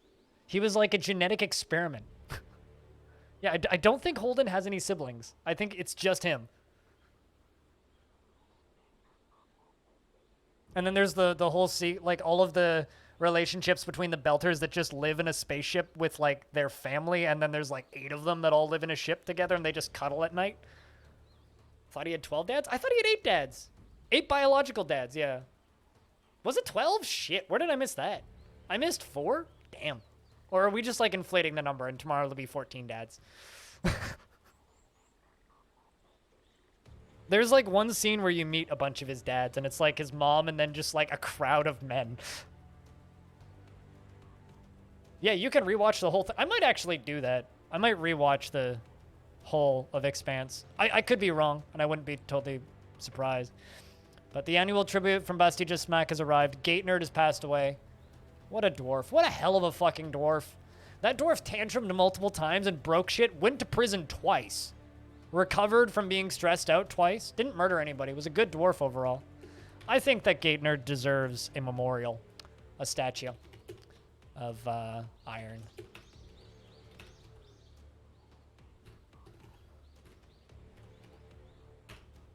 Related to a historical figure.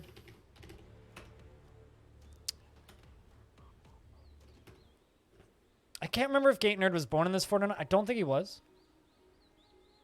Let's see if it's just some sand. It'll be like a lead brick. Twitch offers watch parties. I could do it. I don't know, chat. Would you guys... The problem is watch parties then go into my stats, and the only people who can tune into watch parties are people with Amazon Prime. So in theory, yes, we could do an Amazon Prime watch party of the Expanse, and there is part of me that would be down, but also I know it would absolutely wreck my stats. And I don't generally do sponsorships, but when I do, it's like the difference between getting $20 and getting $150 if I have a difference between like an average of 50 viewers a month and an average of 100 viewers a month, to give you kind of an idea on where like the pay gap there is. So it's kind of financially stupid for me to do that. Not bad. They brought us a quiver, a splint, barrel, some cardinal blood, a copper short sword, some raspberries, some elk blood. Would you look at that? And a shitty training spear made out of a cactus. Big for them, yeah. They're doing well. Good for them. So yeah, no, like, there is part of me that wants to do watch parties, and I would be down to do watch parties. But, like, that's all I can say. You recently saw Mad Max Fury Road for the first time, and you think that film might be your favorite car film ever. I would actually state that Mad Max Fury Road is my favorite good movie to come out last decade. Straight up. Like, it's... If I were to, like, give you a top 3 favorite movies of last decade, the top 2 would probably be a really close tie between Mad Max Fury Road and Annihilation. Also, maybe best female lead character. Did I see Baby Driver? Yes, I did. Baby Driver was fun. I enjoyed Baby Driver, but I enjoyed Baby Driver. I loved Mad Max Fury Road. So, yes, I did see Baby Driver, and I do fucking love Baby Driver. Baby Driver's a very good movie. Like, we're talking, like, excellent movies here for both of these films. But I wouldn't put Baby Driver in my top 5 favorite films of last decade. I would, however, put Mad Max Fury Road as top 5. Also, I love the fact that Mad Max Fury Road, Happy Feet, same director. Mad Max Fury Road, Happy Feet, same director. George Miller, fucking weird ass dude. I love it. It's so I mean, we've been here for 149 years. All of those are coffins. The statues aren't. All of the coffins around the edges. The statues are all just clones of my military drawing. Yeah, only 851 to go.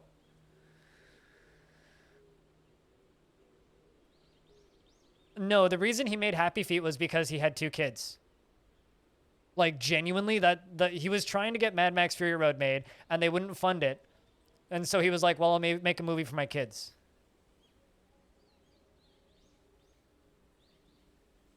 Yeah, no, that's fair, Banana.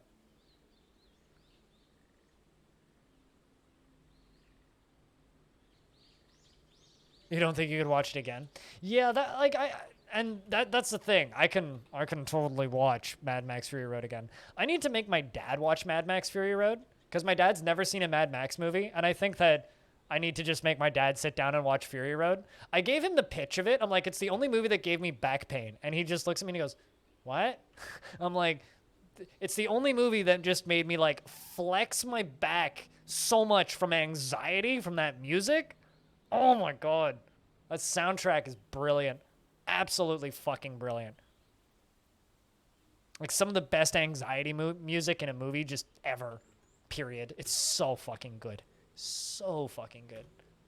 So I don't have a broker now. That's actually kind of weird. Oh, we'll give it to my manager. You can do that. Still doesn't have it.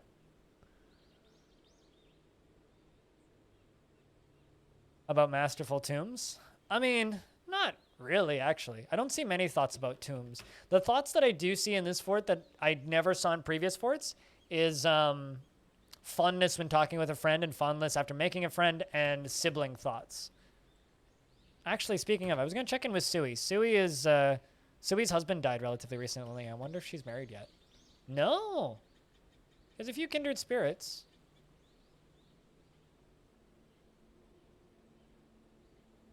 Sui's married twice. No lovers either. Hope she's doing okay. I know she gets real sad when she doesn't get to be loved for very long. This dwarf was born in my fort, 136 years old. Like, that's where we're at. 136 years old. This dwarf was born here.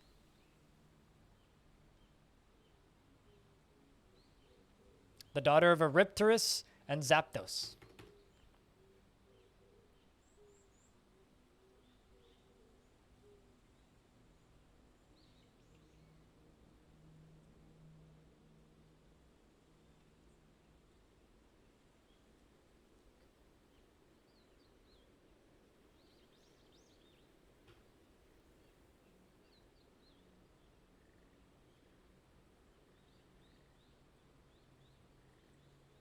But yeah, no. I love what The Expanse does with its world building primarily. Also, one other thing. Oh,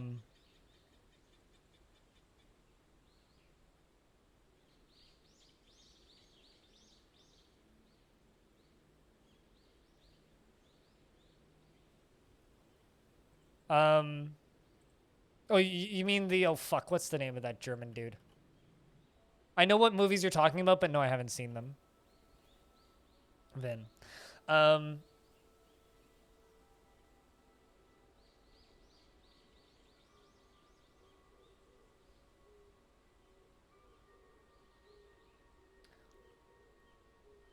yeah, another reason why I'm kind of hesitant to do,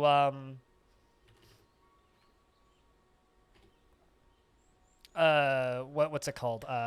Another reason why I'm hesitant to do watch parties is I don't know if you really want my ass talking over your TV.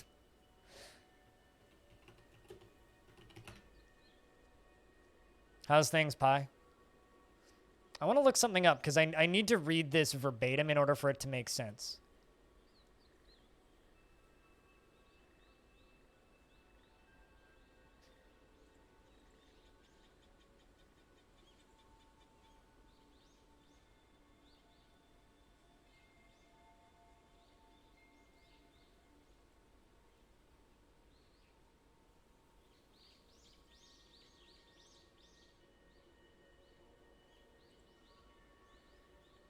Dear Wikipedia, why did you put me on mobile Wikipedia? Don't ever want you to do that again.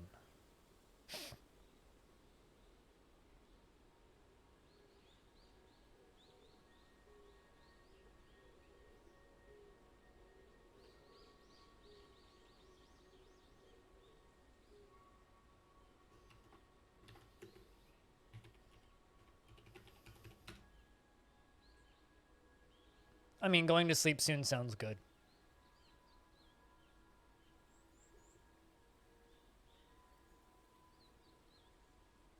Okay, so Nicolas Cage is supposed to star in a movie called Willy's Wonderland.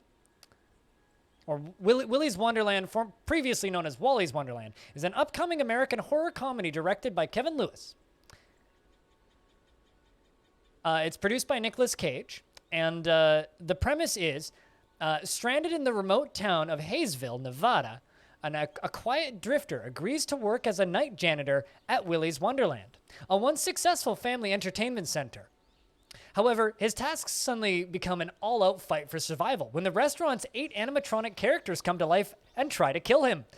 Now, teaming up with a group of teens who also found their way into the building, he is forced to defend himself in a desperate race to survive until the next morning.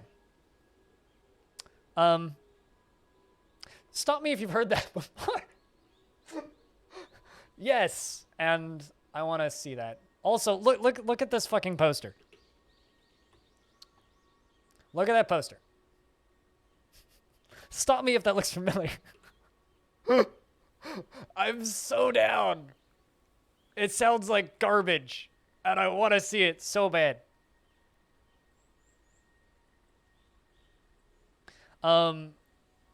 He's also it gets due to star in a movie that's coming out this year. Release date March 19th, 2021. Okay. The unbearable weight of massive talent. This is the plot. Nicolas Cage begrudgingly accepts a $1 million offer to attend a birthday of American billionaire and superfan. When things take a wild turn, Nick is forced to become a version of some of his most iconic, beloved characters in order to save his wife and daughter from the fan, who apparently is a notorious drug lord. He plays himself and has to save his family that doesn't exist from a drug lord.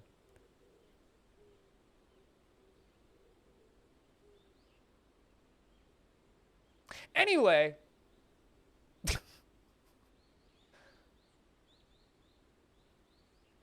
I'm ready. I want to see Nicolas Cage play himself in a movie. That sounds meta. It's literally a movie about him playing himself and also like playing a bunch of his own characters. It sounds very meta, and I'm very ready, and I want to see it now. It also sounds like something that will hopefully just get put on streaming services. So give me that shit. Is almost as bad as Adam Sandler, except I like watching Nicolas Cage. I don't like watching Adam Sandler. I unironically love Night at the Museum, though. Darren Sullivan. Can Scott sue for that? I don't know. That's a good question. I mean, I'm sure Scott's doing just fine financially. I'm actually genuinely shocked they haven't made a Five Nights at Freddy's movie at this point. What? Oh, cancels bone ring. Needs. I just saw unrotten body part, and I was like, excuse me? I guess we finally worked through all of the bones. Those can get thrown away, and we good. How many animals do I have left? 27. That's much better. How much meat do I have? 5,000. Yeah, that's enough. I mean, just another movie that would probably make my top 10 favorite movies of last decade is Mandy, which has a sequence towards the end of the movie, which is in the trailer, so it's kind of a spoiler, but also kind of not, where he just pulls out, he's punching this dude, like Nicolas Cage is fist fighting with this really, really buff blonde dude who looks kind of like Thor, who's like 7 feet tall. He's just fist fighting with this guy and fist fighting with this guy and fighting and fighting. Yes, this floor is outdoors. That's why it's raining. This is all just a giant hole in the ground. This is open sky. Yeah. Which is why I laugh at people when they're just like, rain's making my dwarves go insane. I'm like, you don't know what you're doing. Get good, nerds. Anyway, he's fighting with this guy outside, and like it's pouring rain and the lighting is beautiful, and then Nicolas Cage like falls behind like this thing of like lumber, and he sees a chainsaw, and he grabs this chainsaw and he revs it up. He climbs over top of like this log, and he's going towards this guy with the chainsaw, and then the guy just laughs and reaches behind like a shed and pulls out a chainsaw that's like 18 feet long. And they have a fucking lightsaber duel with chainsaws. It's great. Nicolas Cage is wonderful. You should watch more Nicolas Cage movies. Also, I would pay way too much money for another National Treasure. I just want him to say something more outrageous than, I'm going to kidnap the President of the United States of America, and I'm going to steal the Declaration of Independence. I want him to say something stupid like that. Again, I want more of that, and I miss it. But yes, this fortress is one gigantic big hole for bows. Sorry, I'm just rambling about TV. Ghost Rider is awful, and I like Nicolas Cage. Ghost Rider is an unwatchable piece of trash. The sequel is even worse. Yes, they made a sequel.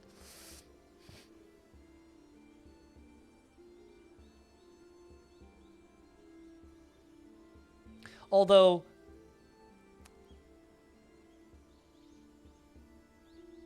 I think that Nicolas Cage currently is doing better than Bruce Willis. Bruce Willis is just like in the same movie every year. Like 4 times, the same revenge film 4 times a year every year. Whereas like Nick Cage is just doing weird indie films. No, Ghost Rider is a comic book. So not a spinoff.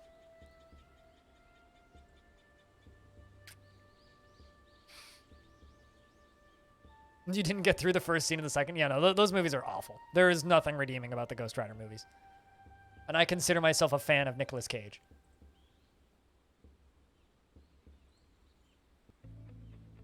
But I'm so ready for that movie where he plays himself. There's also another movie, which I can't remember the name of, which wasn't listed on Wikipedia, which is probably going to... I think it's been pushed to 2022. Because I don't actually think they've started filming it yet. But he's in a movie that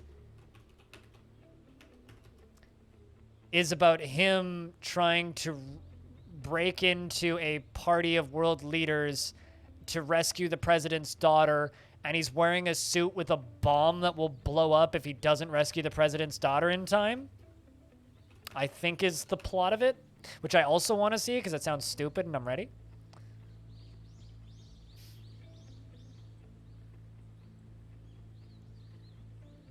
I mean, I'll pass on that.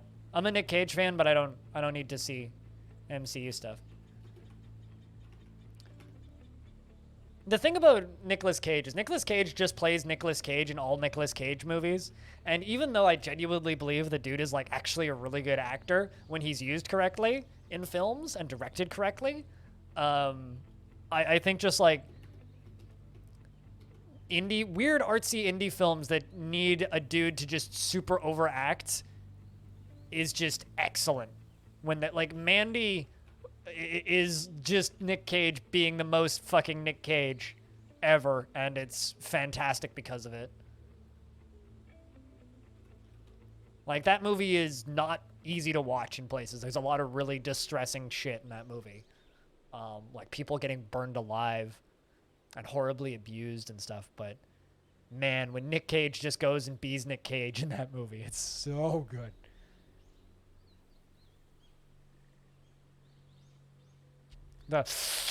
Yes.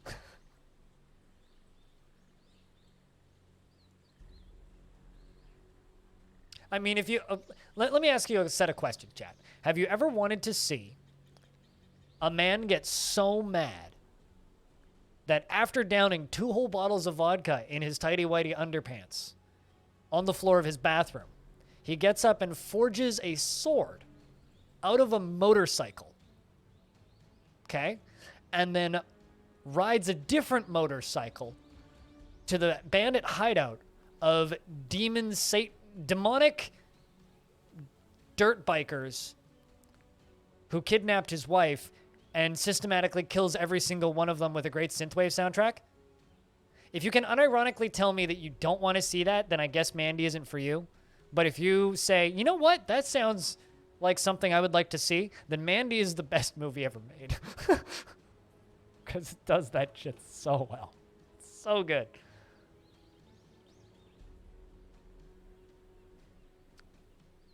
Mandy. Yes, it's literally just called Mandy. It's also like painfully slow in places, beautifully shot.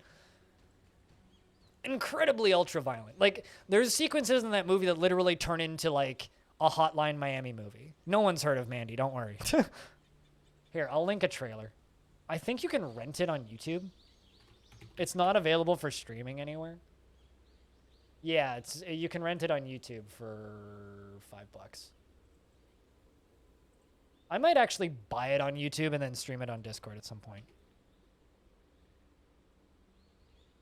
I mean, it won a bunch of awards at Sundance.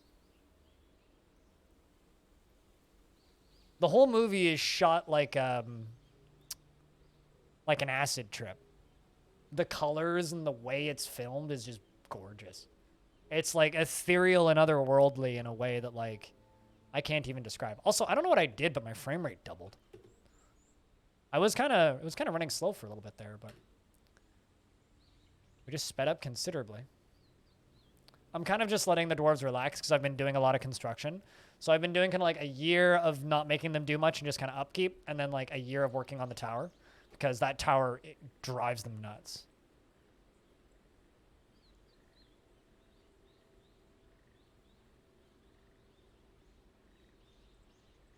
No. No, it's not that movie. I don't actually think there's any... There's no explicit sex scenes in the movie. There is nudity.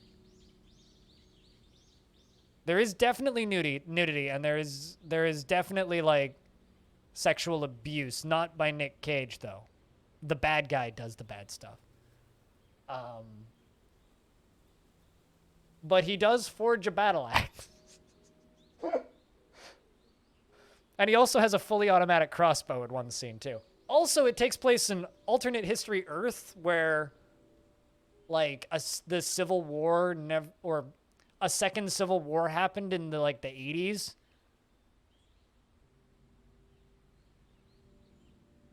Oh yeah, no, he's definitely in a lot of movies that are there's multiple tigers actually. There's multiple tigers. Is the craft? Oh, definitely all craftsmanship is of the highest quality, sir. You know, Chad, if I rent Mandy, would anybody hang out on Discord and watch it? Does anybody want to do a Discord watch party of Mandy? Because I'll totally fucking rent that movie and watch it on Discord. If anybody's down. Yes? I'm trying to think what day I could do that. You know, I could do that on Friday after I premiere the interview if you guys want. So it would be like...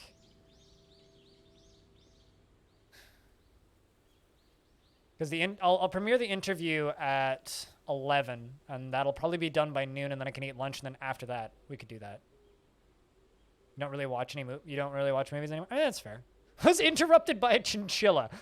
Exxon cancels kill, return kill, interrupted by a chinchilla. Was trying to carry a corpse of something he finished hunting back to the fortress, but got interrupted by a chinchilla. Excuse me?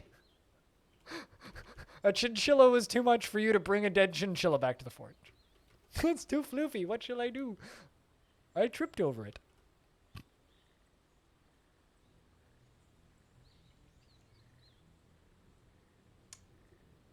I might rent Mandy.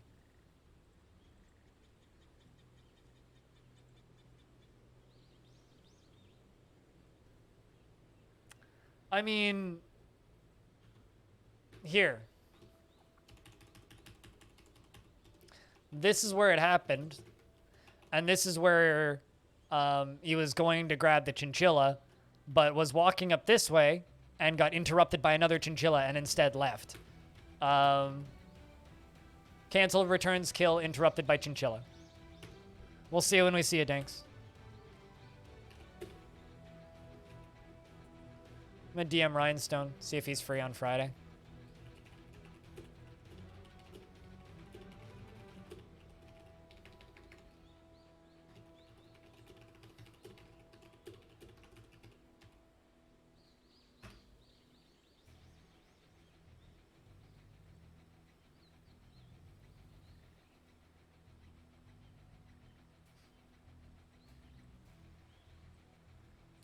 Are the sections by blue overpasses?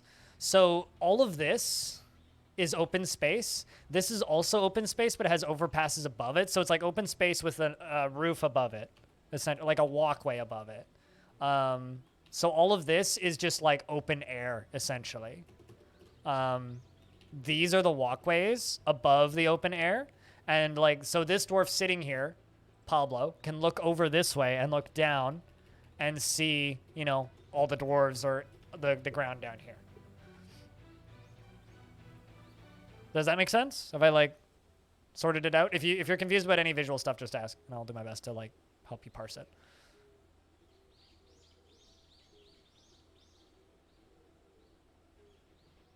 Just remember, chat, if you take part in any watch parties on Discord of media, remember this.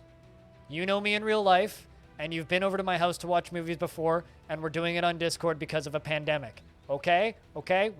That's all that we need to cover. And then I'm legally okay. And they won't sue me much. Also, please don't call the cops.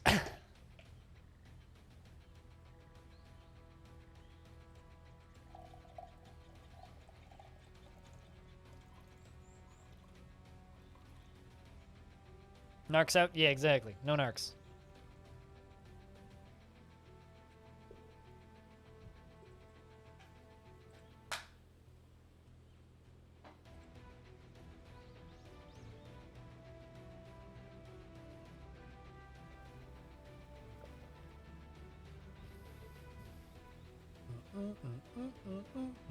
Also, I've been to see multiple Nicolas Cage movies in the last 2 years at a small locally owned theater, owned by, what's the name of that fucking dude? I always forget his name.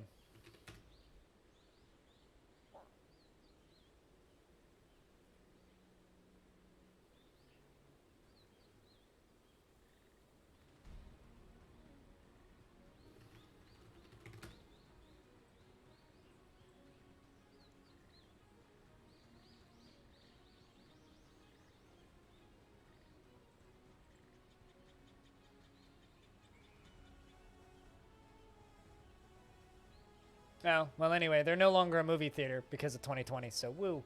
But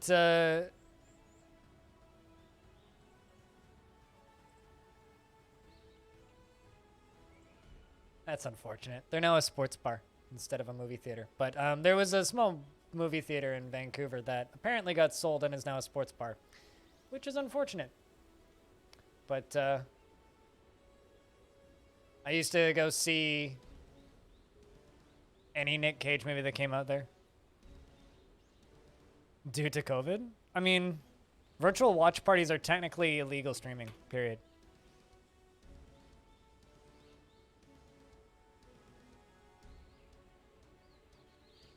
But we've had almost $5 in tips today, so that almost counts. I've almost made $5 today.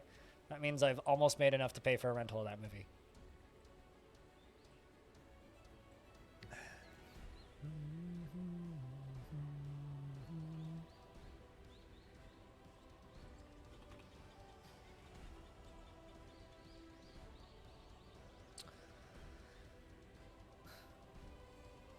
Sounds like somebody just fell down the stairs in the stairwell.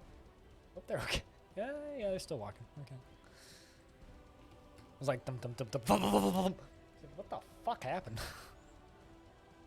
Cause like there's a stairwell behind that wall behind me. I can hear people running up and down it, and then every now and again I hear like trip thump thump bum bum bum bum bum. It's like that didn't sound good. All right, let's start working on the tower a little bit. Let's just do the gem windows, because those are pretty easy to just work on. Sards. Oh, I need to cut more sards. Looks of things. I need more red gems. Although we're almost at the top.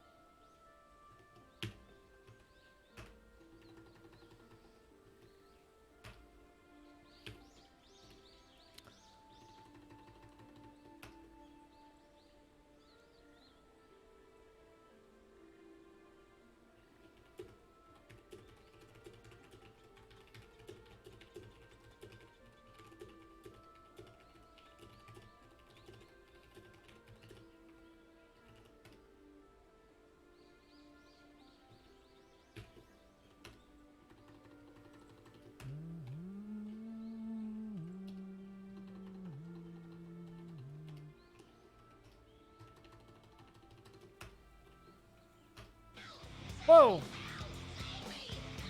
Holy shit! Krugs, who put that in your Kool-Aid? Jesus Christ, man! That's 5 tier 3s.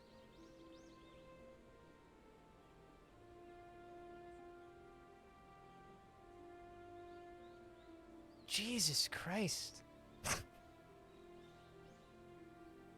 That's one of those, like, I gotta take the glasses off and do this. Ahem. Alright, I gotta go up my patronage to you again. Good lord, man! That's insane.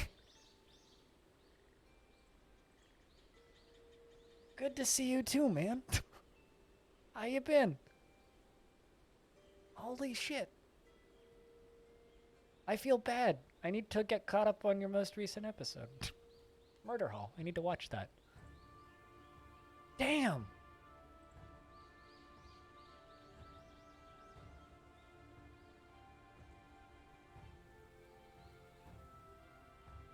Today's just been slow, but wow. Sorry, that's just kind of shut my brain off for a bit.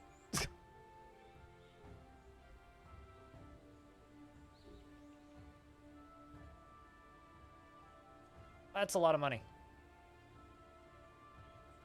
That's all I can say to that is that's a lot of money.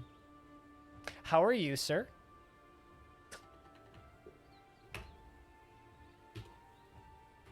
I'm just like rambling about Nick Cage movies.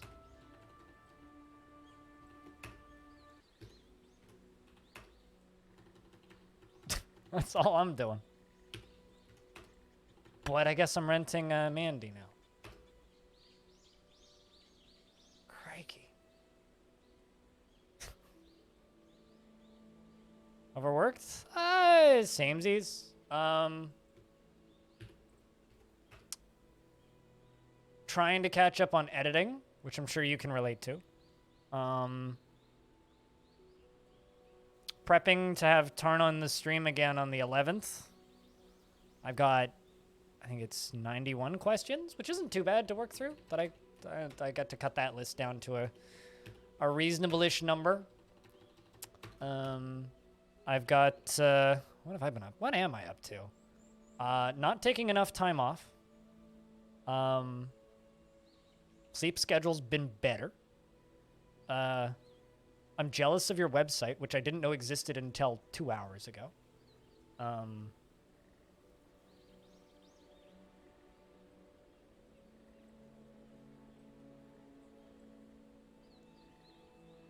What else have I been up to? I don't know, life's boring. I don't go outside much. Oh, I've been buying synthesizers with spare money. So like every 3 months I spend like $150 on synthesizers. Because I want to start getting back into music production again because I miss that. So I've got a little tiny synth setup and a little MIDI keyboard, which I've been playing around with. What else have I been doing? Oh yeah, you can make me take a day off now. Dude, you get like access to all of the emotes. All of the emotes. And ad-free viewing.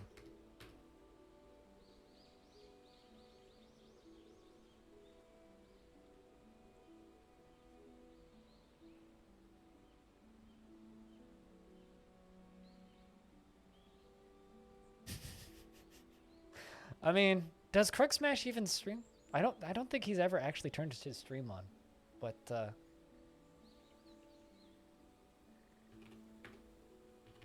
if you don't watch Krug Smash on YouTube, he's the only tutorial I ever tell people to go watch.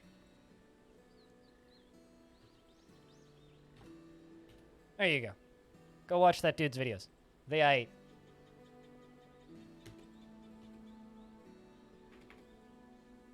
They get an A+ from me.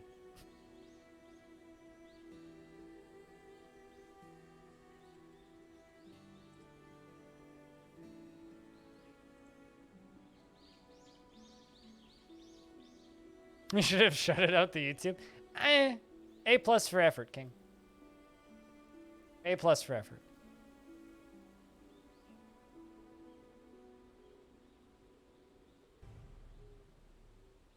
It's really funny when, it's really funny the occasional time you leave a comment on one of my videos, Krugs, because I always get like, see a bunch of responses, or, like, I get DMs about, the streams have crossed! The galaxies have aligned! And all of your animals starved? Sounds like you did it perfectly, on purpose. Congratulations. You did it perfectly.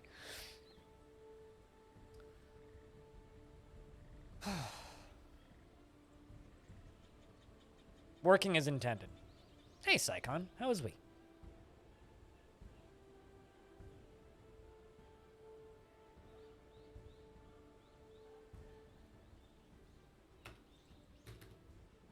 But this fortress is on year 149. We only have 851 years to go. Sick, but surviving. Hopefully not big bad sick. Hopefully, minimal annoyance is sick.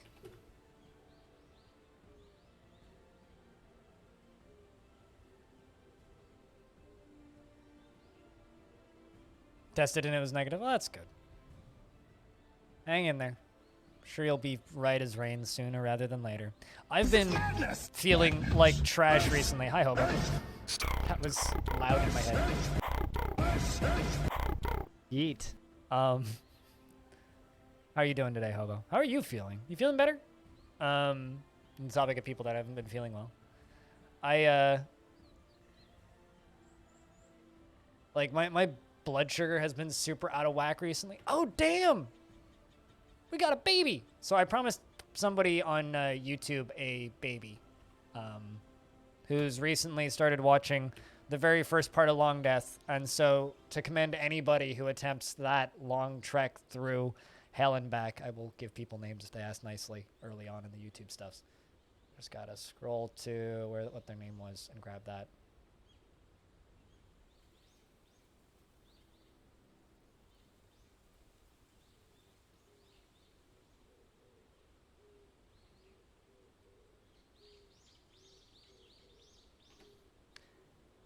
Cade. So Cade is the son of Paranoid Android and Crazy Beard. But, yeah, no, I've been feeling like trash recently because I've been trying to keep my blood sugar stable, and the last, like, 4 days have just been brutal. Brutal.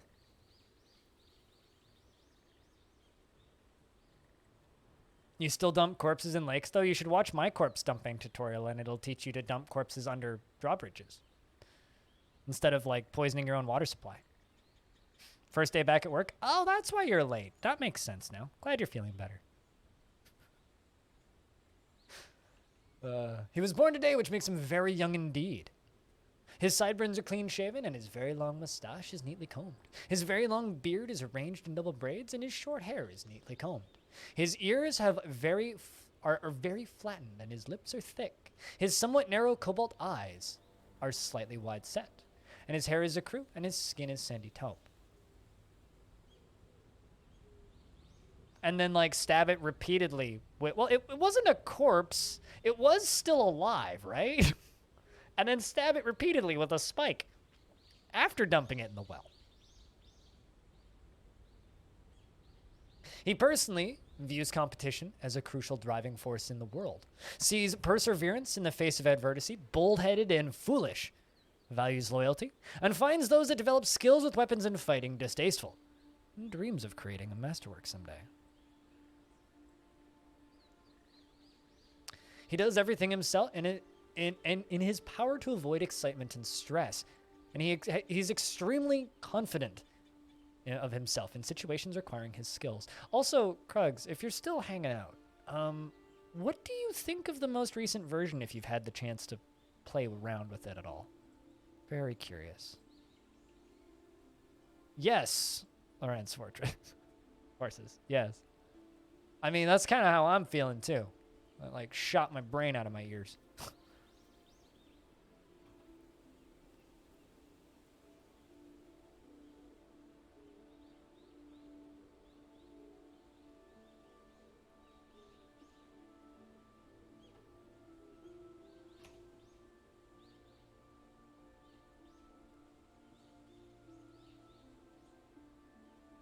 You made your own river under the fortress where the corpses and other stuff go? That doesn't seem very frame rate friendly, but he tends to make a small mess with his own possessions and does not easily fall in love, rarely develops positive feelings, often acts with compassion, and generally acts with a narrow focus on the current activity. He is somewhat quarrelsome, and he is bothered by this since he values friendship. He has a greedy streak, and he has a sense of duty. He isn't given to flights of fancy, and he tends to be a little tight with resources when working on projects. He is grateful when others help him out and tries to return favors. He clicks his tongue repeatedly when he's annoyed and needs alcohol to get through the working day.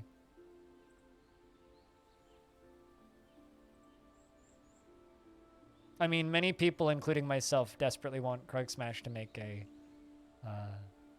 picture book. Like, I would straight up just buy a Krug Smash art book. I'm not super into, like, t-shirts and, like, merch and stuff, but if there was a picture book, I'd buy it. I tried to make a mist generator in the world. It did not work according to plan. The first mist generator I made, I think I drowned everybody in my tavern. So, you know, we live and learn, right?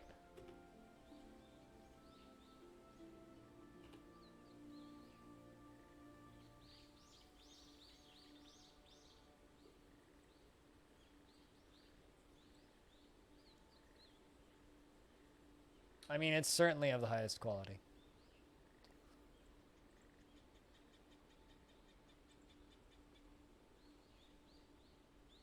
Maybe one day. Once you get some free time, you know, once we on the Patreon convince you to take an like 2 weeks off a month, then you'll have time to do that. Filled the entire fort with water.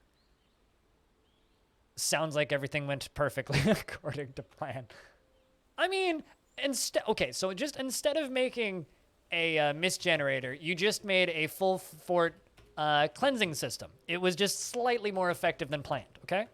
Still very effective, just slightly more effective than planned.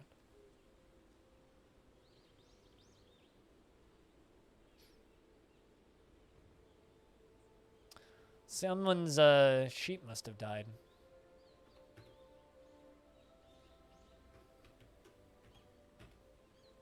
Crossbows prohibited, that's fine.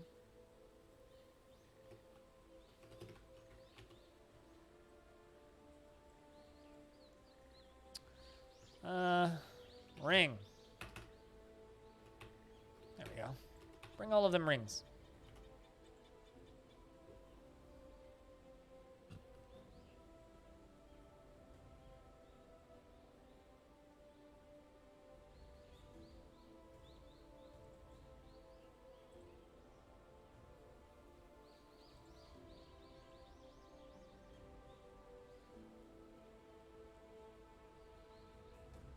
Let's bring out all of them rings.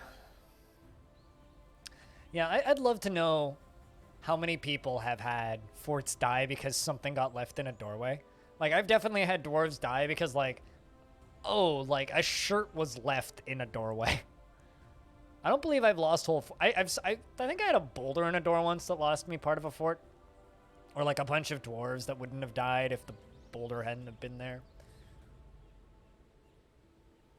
I've definitely had dwarves die because they were hauling a boulder and refused to stop hauling said boulder. That stuff's always amazing when that happens.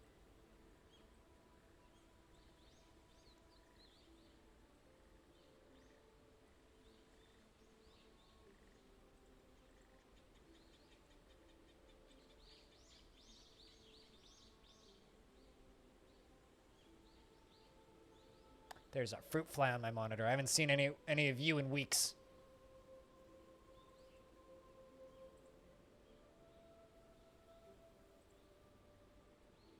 Please die.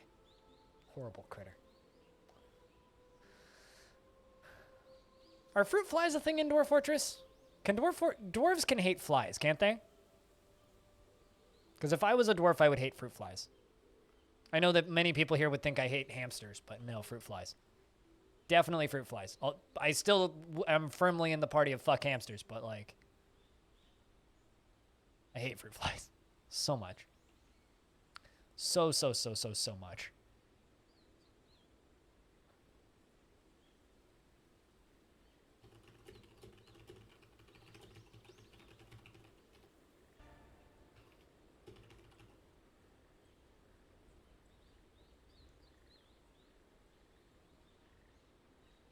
Swarms of flies? Yeah, I've seen swarms of flies, but I always assume those are like house flies, or like horse flies, or cow flies, or whatever. I complain about... There are spats in the summer where I definitely complain about flies more than hamsters. In the last week, I've been bitching about hamsters a lot recently. I don't know why. Why are you upset? What did I do to you? Oh, well, that makes sense. You've been retching on the asthma. Kept from alcohol. I've been doing too much construction. Chinchilla's dead body. You shouldn't be upset after that. No, King. Not that kind of... Furries. That never stopped. Probably didn't stop King. I think I've read that manga, actually. I mean, okay, are we talking earthly ants, or are we talking EDF, EDF, EDF ants? My neighbors must think I'm nuts. What did Hamtaro ever do to me? Hamtaro did nothing, specifically. But I had a friend named James, who I went over to his house a couple times. He had the Bionicle game for GameCube, which was a lot of fun. I can't remember how old I was, but he had a pet hamster, and he took it out of the cage, and the first thing the fucker did was bite my toe. Like, it ran around on the floor, and it walked right up to me and bit my foot. Like, unprovoked. It walked up to me and bit me. I was assaulted by a hamster at a very formative age, and I'll have you know, it scarred me for life. Jokes aside, though, hamsters just kind of stink and don't really do much.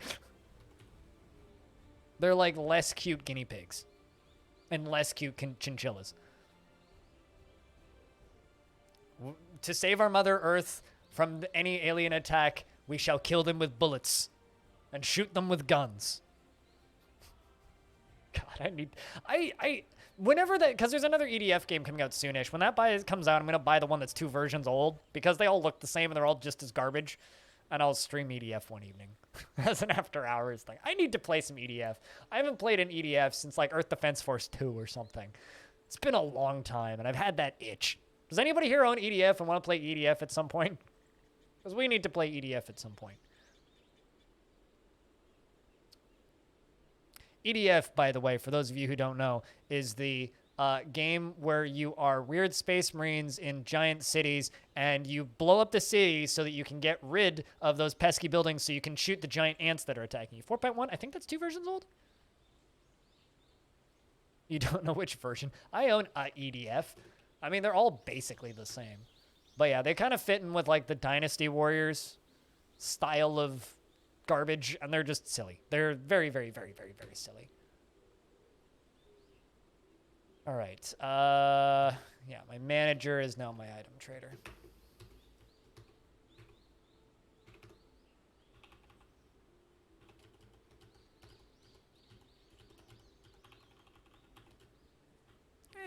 Well, screw it. Yeah, we'll buy the iron. Why not? Never have too much iron.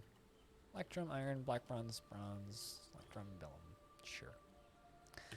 All right. Yeah, I mean, that's the one that's 2 versions old, so that would be the one I would get. Be 4.1. I will spend at most $15 on EDF. Will not spend more than $15 on EDF. More than $15 on EDF seems like a waste of dollars. Because I feel like that's about how much effort they put into EDF.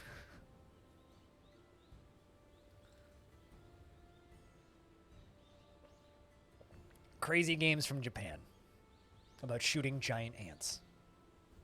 But then again, on the topic of murdering lots and lots and lots of giant bugs, I really hope that whenever that Starship Troopers Terran Command RTS wave defense game comes out, I hope that isn't absolute garbage, just about as much garbage as a Starship Troopers game needs to be. You can hit J and go to the jobs menu and then just fly down this and hit suspend/remove worker. These are all the number. These are the number of items that are getting taken to my depot right now. Fuck, there's a lot of them. I should probably cancel some of these. Holy shit. Anyway, yeah, you can go through that menu and suspend jobs. It's just J. Excuse me.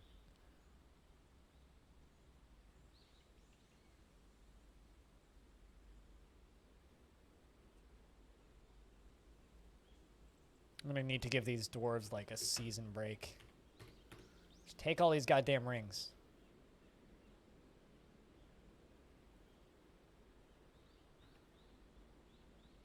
Also, I still can't believe I had a dwarf fall. I had a dwarf fall through 10 Z levels worth of floors and not die.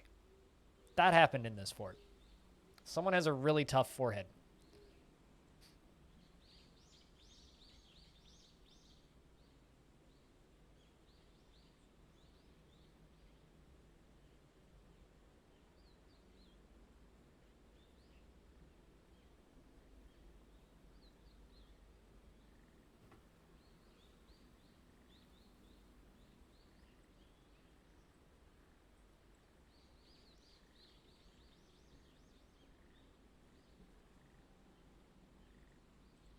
But yeah, so from the jobs menu, you can unsuspend jobs, construction, manufacturing, any shop, all of that stuff, hauling. Must have had the building destroyer tag. I mean, all I can think is, and like he walked away from it. Like he got like 2 turns, like a couple ticks of stunned, and then just like stood up and walked away. Literally went donk, donk, donk, donk, donk, donk, donk all the way through.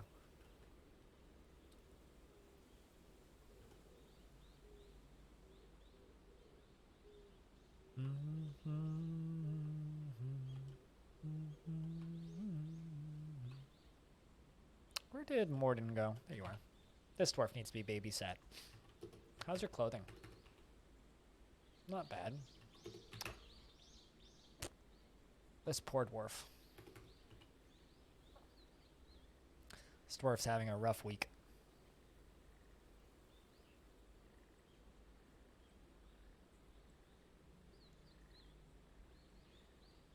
Did any of that give you a good mood?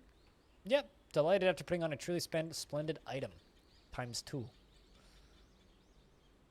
Man, could you imagine if dwarves had the building destroyer tag?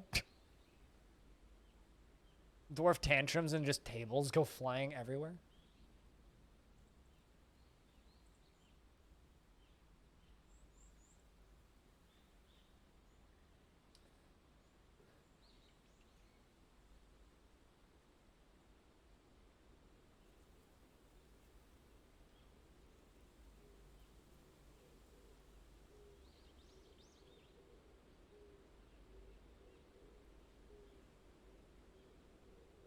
You will not imagine that.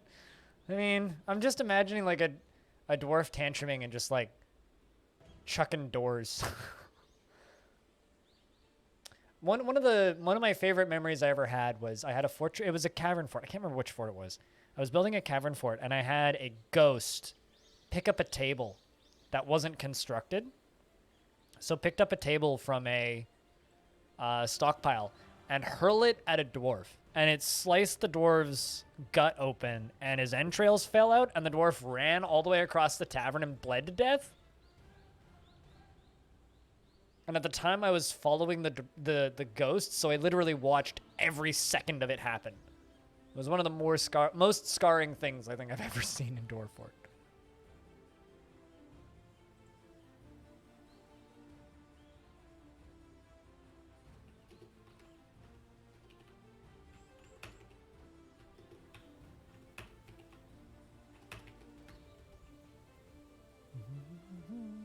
Oh, there's a swarm of flies. Yeah, see, it's a swarm of flies. But it doesn't, like, state what kind of fly it is. So those swarms of flies, I always just assumed are, like, well, either they're fairies or they're flies. And I always assumed that they are, like, house flies. But I guess they could be fruit flies. They very much could be. I mean, they're flying around pigtails down there, so who really knows?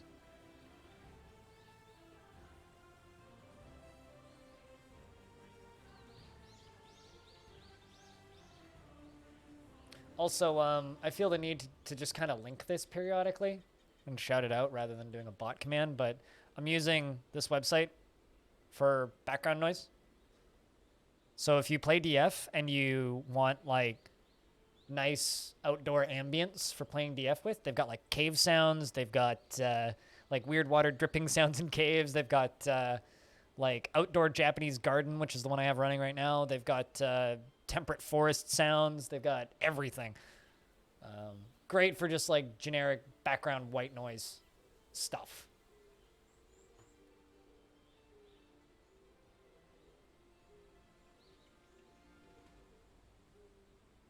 They've also got like spaceship beep boops if you want that. Sounds like you may want to get rid of the dwarven child ghost that's been hanging around your tavern before everyone there gets decimated. I mean, you don't need to, but if you have upset dwarves, I think I have a possible reason as to why they may be upset.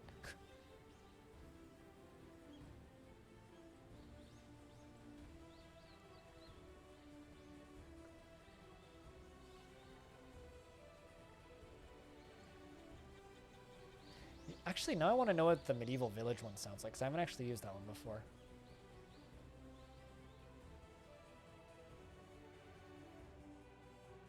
I want to know what the medieval village sounds like.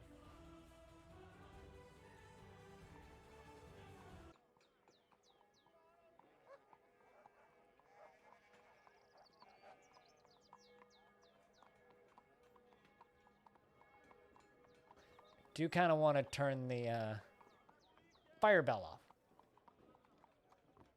Does that sound appropriately dwarfy? It's an awful lot of clopping.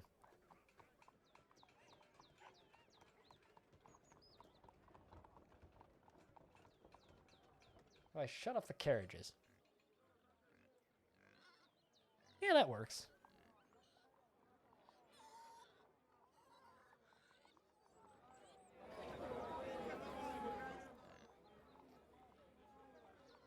Yeah, that works. We'll roll with that for a little bit.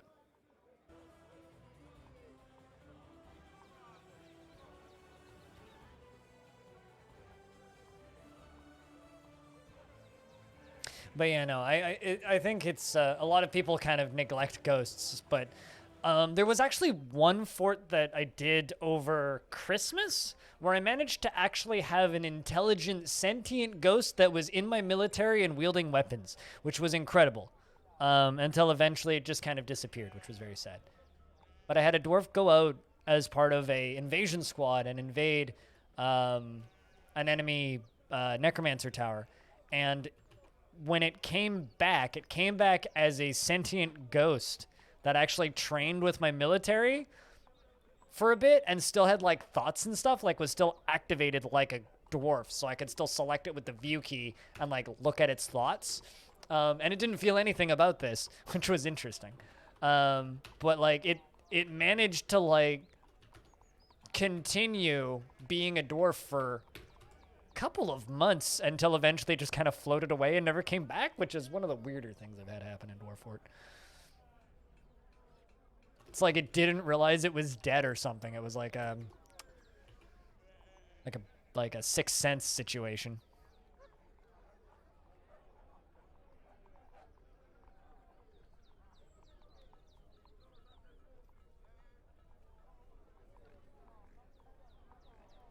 I mean, that's what we thought. I managed to send it on one raid, and it came back. Like, I think it was an unintended bug, so it didn't last for very long.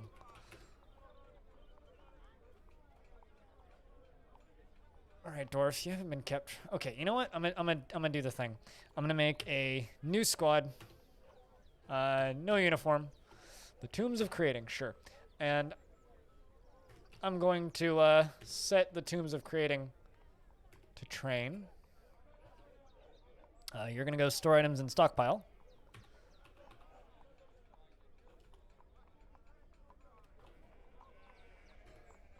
And then this dwarf is just going to be a recruit in their own squad and will just go, hopefully, tend to their own needs. Because I need to babysit this dwarf. I ain't losing no dwarfs today if I can avoid it.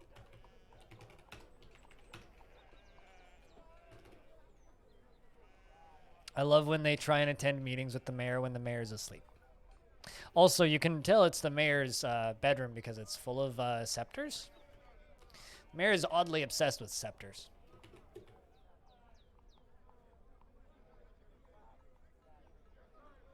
Can someone recommend a method of getting ghosts? You buried the kid's body and built him a stone statue and a tomb with just his coffin and a temple next to it. Did you actually put his body in the coffin? Because if the whole body's in the coffin, it should be fixed. If that doesn't fix it, make a slab. Make a slab. What do you call it? Your mason shop, and then engrave it at a crafts dwarf shop with engraver with an image of the dwarf. Yeah, so it's possible not the entirety of the body's in there. So, true story. This fort's really old. Right here, it's funny that we're following Morden 2. Morden 1 was originally born in this fort and kind of tantrumed and killed our Baron. Ripped her leg off. Our Baroness. Ripped her leg off. Brutally. And then had his head caved in by a pickaxe moments later. Little did we know, his arm was also severed, which landed up here. Now, it took me 15 years to not only figure out why that ghost kept showing up, but also the fact that his arm was right there. So then we put a memorial up here just to signify it. So reads, in memory of Morden, born in 15, struck down by the dwarf Hops with a copper pick in the year 27, slayer of Tapioke, Cobalt Nose, my Baron. So, yeah, that's a thing that happened. So yeah, if for whatever reason their ghosts are still showing up, go make a slab, because slab will get rid of it. And once the slab has been constructed, that will solve the issue, because then you don't need to worry about it being fully buried. If like there's a body part that is somewhere forbidden on the map, then ghosts will still show up if the entire body. And this includes things like individual teeth, fingers, hands, tongues, some skin, hair. As long as if the entirety of the dwarf isn't in the coffin, ghosts will show up and be like spooky. Sometimes it's fun to have ghosts hanging around though. But yeah, slab will do it.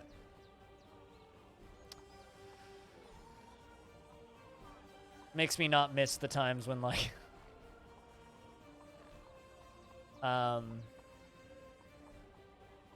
when I would have dwarves just get cut up into a billion pieces. I've had that happen a couple times here. Like I've had like a tantrum, like somebody punches somebody's teeth in, and then it's just like, oh well, it takes us 2 weeks to actually find all the bits and pieces.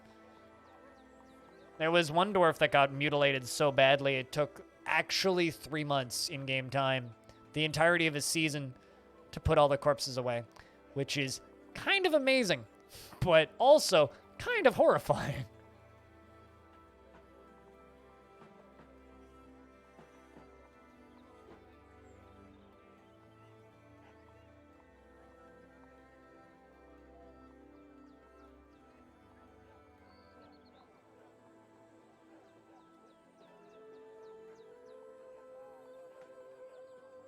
Need to clean my glasses.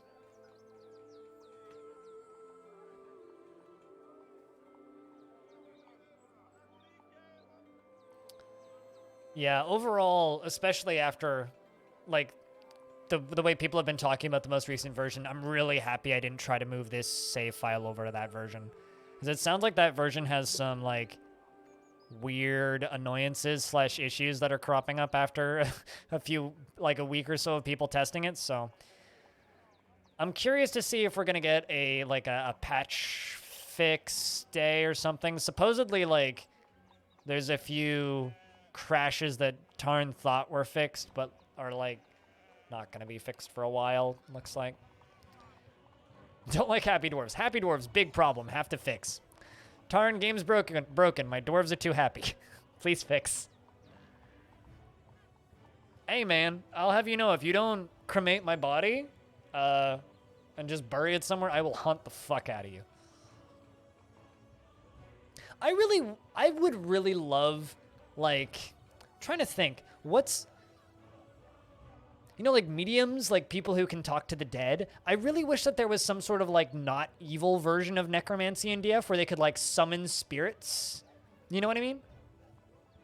Like you could have like necromancers and then like some form of like oracle or person who could like speak to the dead in DF. I think that would be a really neat kind of thing for like myths and magic. I wish there was something like that in Dwarf Fortress right now, because I think that would be really fucking cool.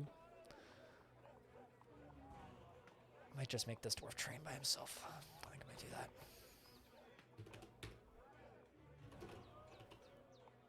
Just go do individual combat wheel.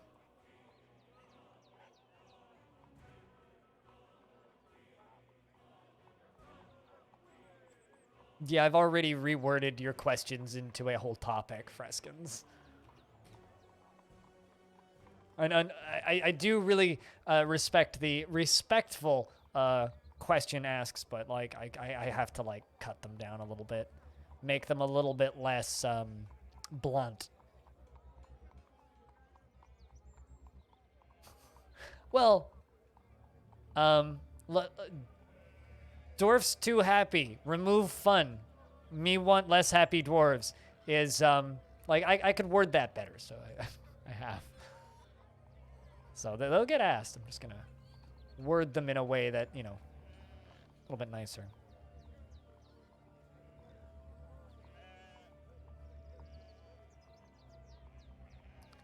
My bot working?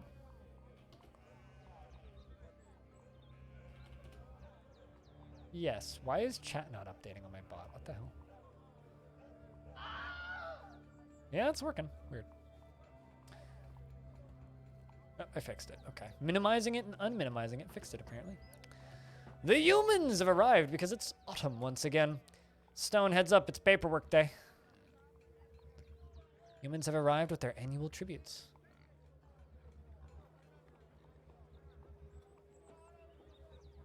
I mean, okay, what's worse? Weaponizing ghosts for the use of psychological warfare? Eternal Nublet? Or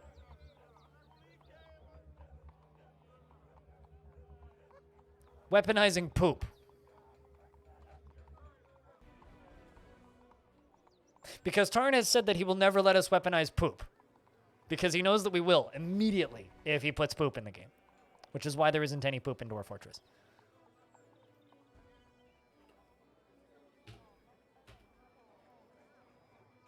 I mean, simple but effective.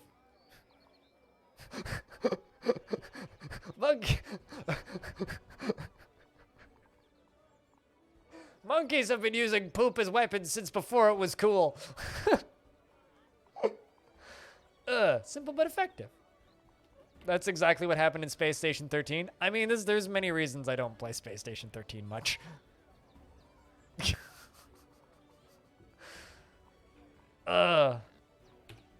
All right. The Council of Men for Autumn 154. I need to DM Cyclone something.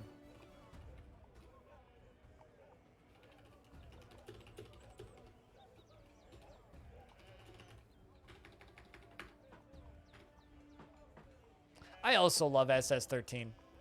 I'm just not good enough at it. Let me know when you're ready for me to scroll. One red sand. Ooh, they brought a tetrahedrite block. I gotta add that to the big wall of blocks that the humans have brought us.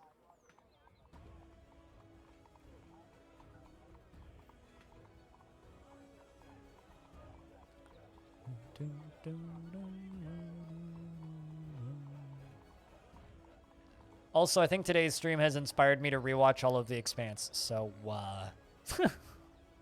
yeah. 154, see? Year 154, early autumn.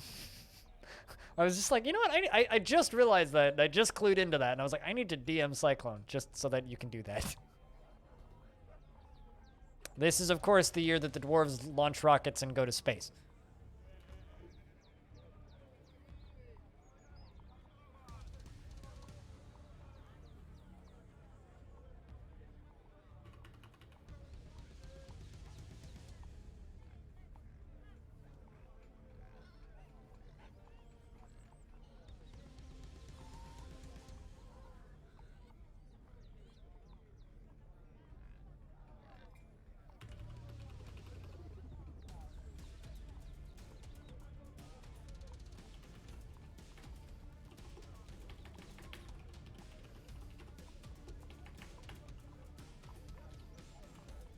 I have a little rocket. It's not as cool as your rocket, though. Is that the Lego one? That is the Lego one, right?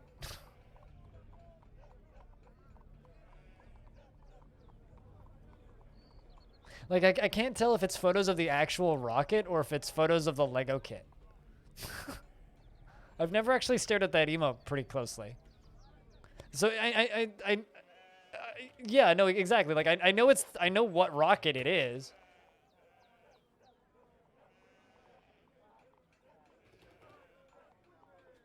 I just don't know whether or not it's photos of the actual rocket or if it's photos of the Lego kit. Anyway, yeah.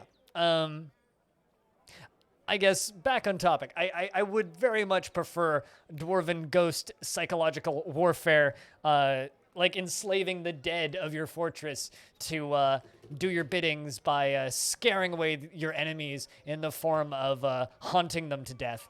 Much bigger fan of that than firing poop catapults at them. But then again, I also think launching the heads of your enemies back at them would be pretty cool. So, just gonna throw that out there.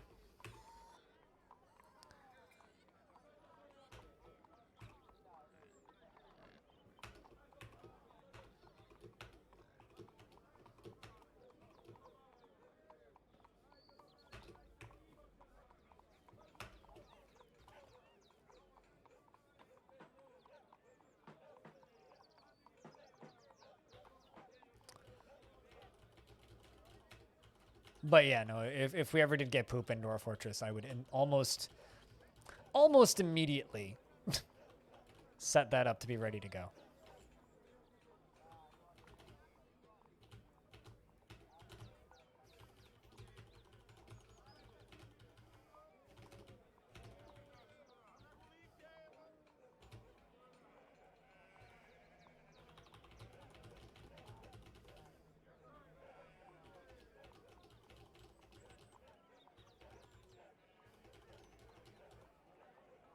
Large iron breastplate. I totally could just like melt that down, but I'm way too lazy to.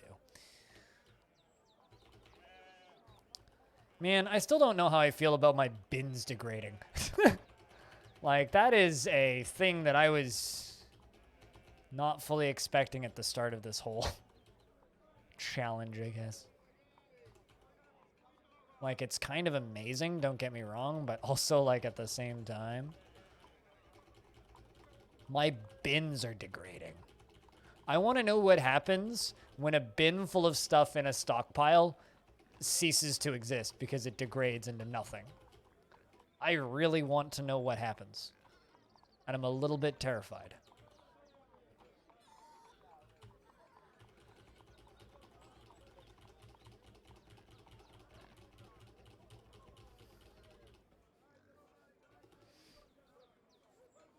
The wooden ones. Beds are also degrading. See? Maple bed with X's. Like, they've still got a ways to go before they actually start to, like, be a problem. But beds are degrading, too. Do they eat the discount, or do I? They eat the discount. So if you sub in advance 3 months at a time, or 4 months at a time, or 6 months at a time, Amazon eats that, not me.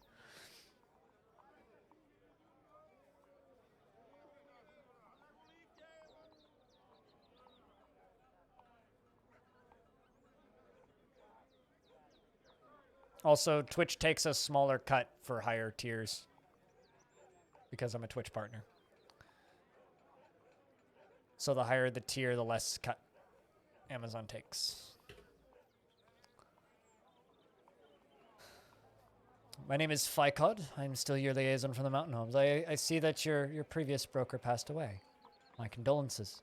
There is much to share. We've updated your maps. What requests do you have of our merchants? Of course, just the usual supply of wood. Didn't want to short me? No, it's totally fair. It's a fair question, too. Considering Twitch does its best to kind of short streamers when they get the opportunity to, and it really sucks. Especially, like, being a niche streamer in the most competitive region for Twitch is kind of difficult because we get the least support from Twitch. It's like people in smaller regions, and, like, I see this a lot, right? Like, having teammates in parts of the world that speak specific languages and seeing the amount of support they get versus the amount of support that us in North America get is like night and day. It's crazy. Like, I'm so jealous of like what German Twitch has versus like what we have, because there's so many people in North America trying to do this, and then it's like also then stack that on the fact that I'm also a really niche category within the biggest region. It's like, there's some benefits to being in North America because we get features first, but also, fuck. They screw us so frequently. As always, dwarves, our fortunes rise and fall together. We're already emptying out old beds.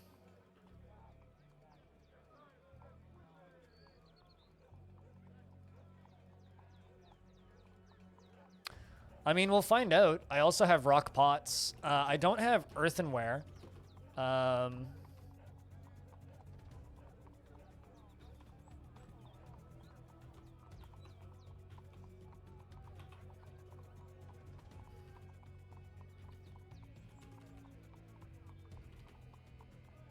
Oh, that's a glove. I mean, none of these pots are degrading, but I've also made a lot more pots. I mean, we'll find out, I'm sure.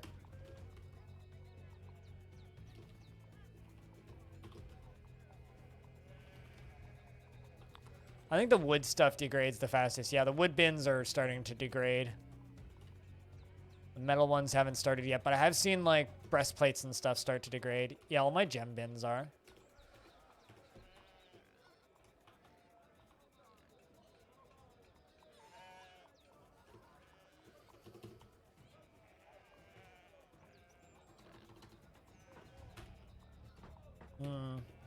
I need more swords.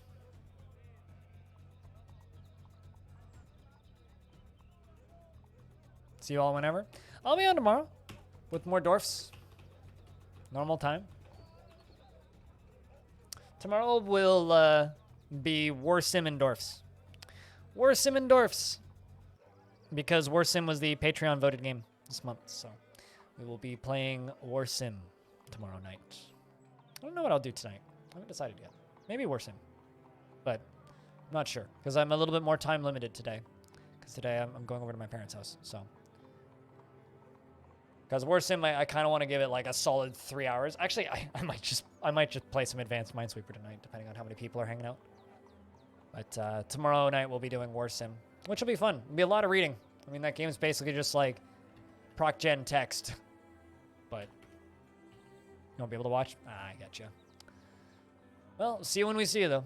Like Bear, thanks for hanging out.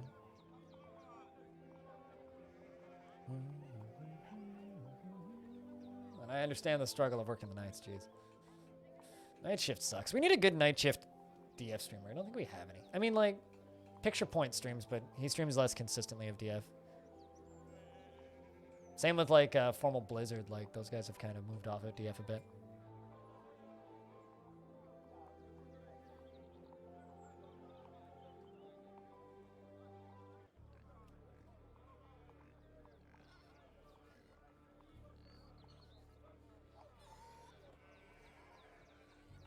I haven't seen any blocks degrading.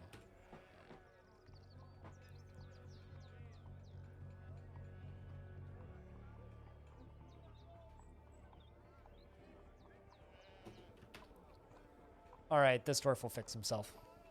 As long as I just let this dwarf train individual combat drills for like a year, I'm sure he'll be fine.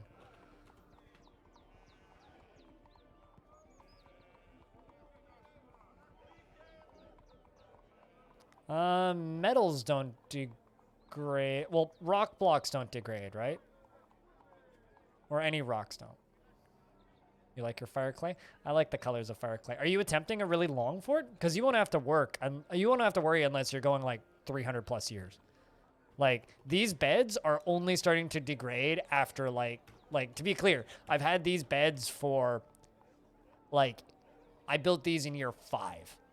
Right? Like, I've had these beds for a long time, and we're in year 154 now. So I've had these beds for a long time. So unless you're planning on keeping the fort alive for like 300 years, you literally don't need to worry about it.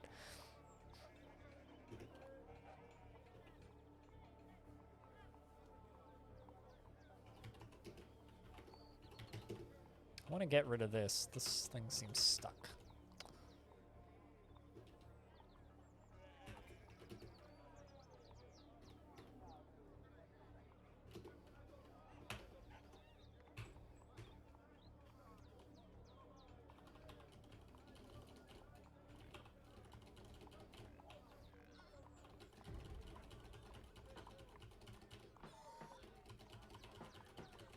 But that being said, if you do plan on keeping your fort alive as long as this one, then yeah, you're gonna need some pre-planning.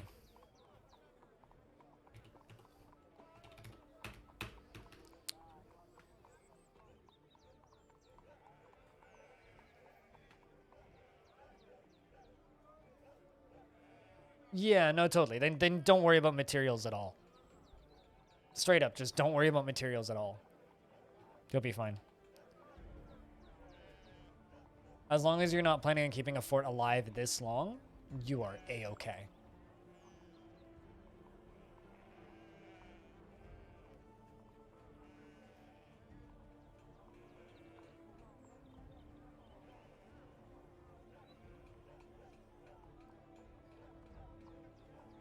look at all those rings.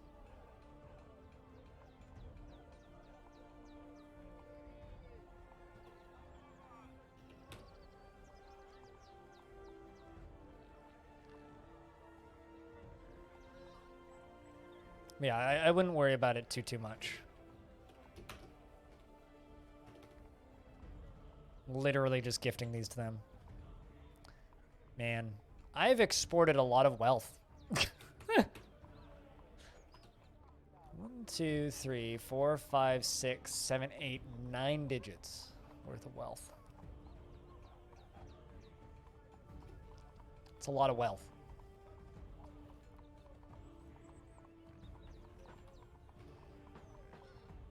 Furnace demonstrating operation.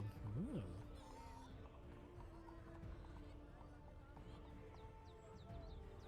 Yeah, I think you're pretty safe to just not worry too much. Like, a lot of the problems that I'm running into in this fort are problems of my own making. And it's part of the goofiness of this fort. And I don't really recommend anybody try this. Not just because, one, I don't want you to break my record, but two, it's like, keeping a fort alive this long isn't exactly practical. Metal goes inside, it melt. Oh, come on. Like, smelting metal out of a rock is more complicated than just put metal goes inside, okay? They're teaching blacksmithing. Blacksmithing is a craft.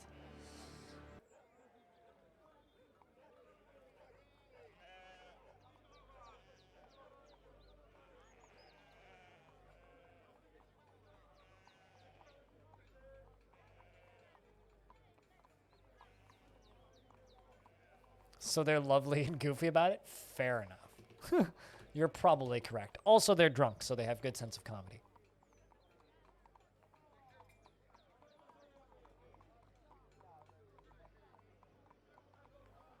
And sometimes you just gotta be drunk and lighthearted about things.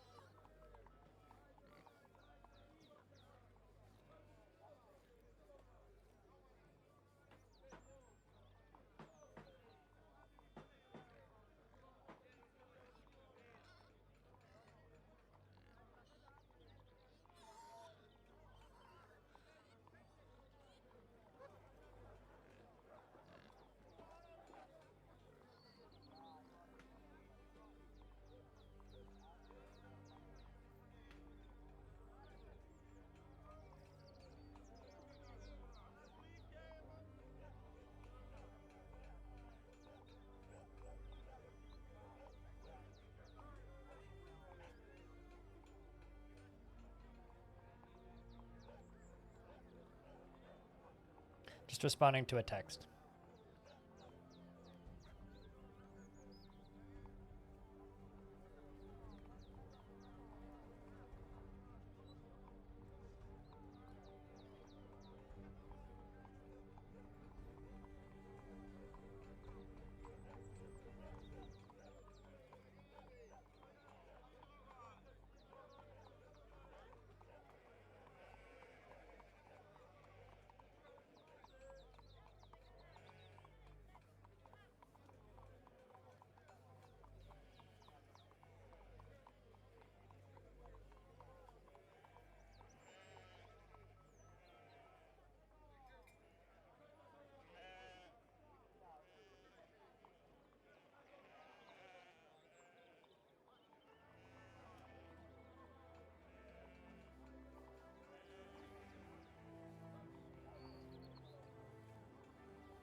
All right. Can you encrust potash bars with adamantine? I think you'd need blocks, right? Also, why? Like, I don't think you can encrust bars.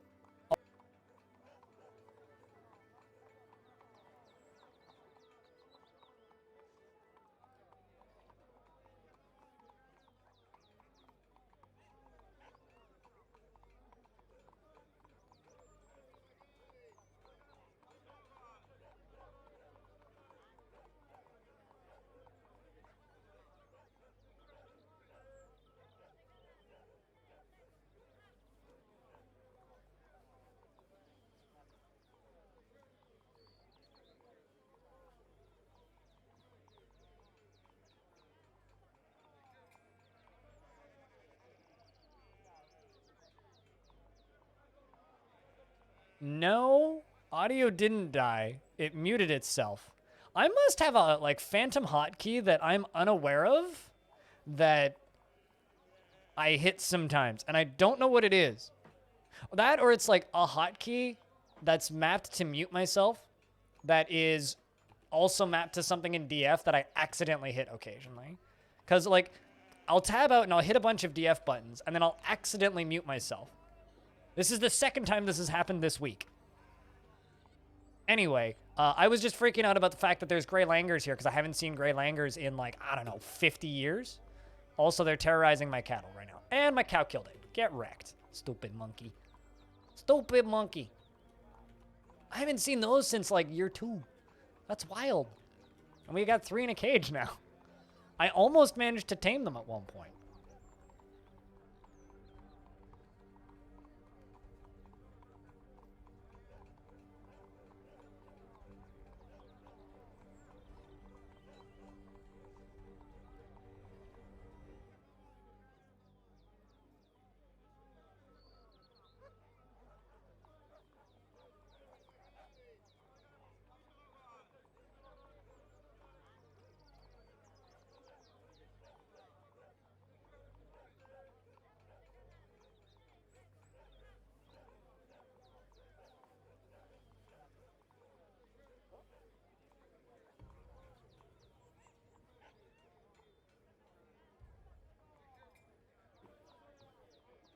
You can hear subtle bird calls all the time? Yeah, I'm using a white noise site called My Noise.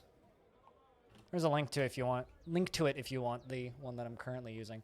I've kind of been swapping between the temperate forest soundscape they have and the medieval town. Right now we're in the medieval town because I do have a lot of sheep and I do have cows, and it has both sheep and cow sounds. So it seemed kind of fitting. You have it bookmarked? Yeah, so that's why you're hearing the passive bird sounds. I don't know. Do they fit? I've been using it for a couple of weeks now, and I personally quite like it. They killed one of my sheep, those bastards. Which one is that? Is that one of the named ones? Oh, it is. That's, Hey, one of those damn gray langurs killed one of my sheepsies. That's not good. Then Sadi's brewing us some delicious beverages.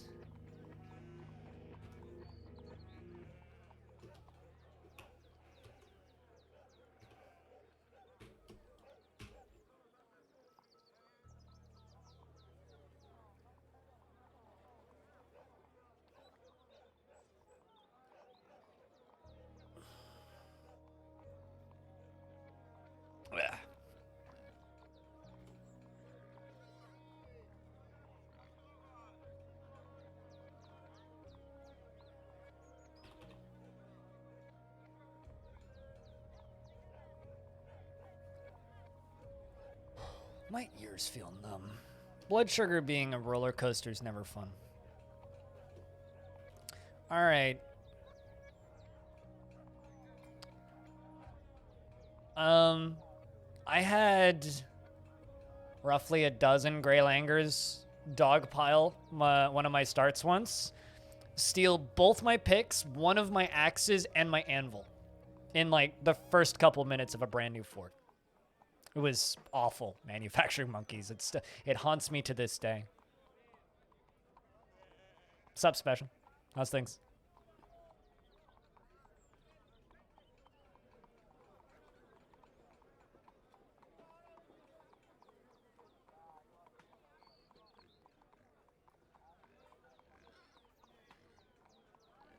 Kias are literally monsters in real life too. I mean, I've shown this video many times. But I would just like to remind you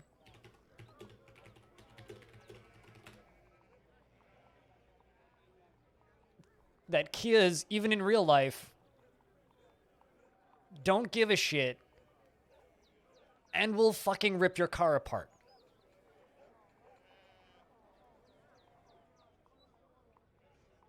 This is literally just a 10-minute video of 2 Kias slowly disassembling a car. They're working very hard, and they'll get it done. They don't even do anything with it. They just slowly shred it. I mean, these guys would probably deconstruct IKEA furniture faster than this car. Uh-oh. I was going to say, Longdeath is doing great. The Forgotten Beast. The Titali Abeku has come. An enormous salamander with external ribs. It has a short trunk, and it has a bloated body. Its mint green skin is rough and cracked. Beware its frame rate destroyers. All right, well, it has fire. Where is it? It's probably an S. Bones on the... It's going to get destroyed immediately by the glass humanoid that lives down here. I'm still not sure where it is. Oh, it's already in combat over here, I think. Yep. Okay, so the other Forgotten Beast who's down here is this guy, who is a great humanoid composed of green glass. It has a long, straight tail, and it undulates rhythmically. Beware its deadly dust. I've actually lost count of how many Forgotten beasts this thing has killed. So let's do this one turn at a time, because this is just going to be a big explosion, then the other one will probably just be dead.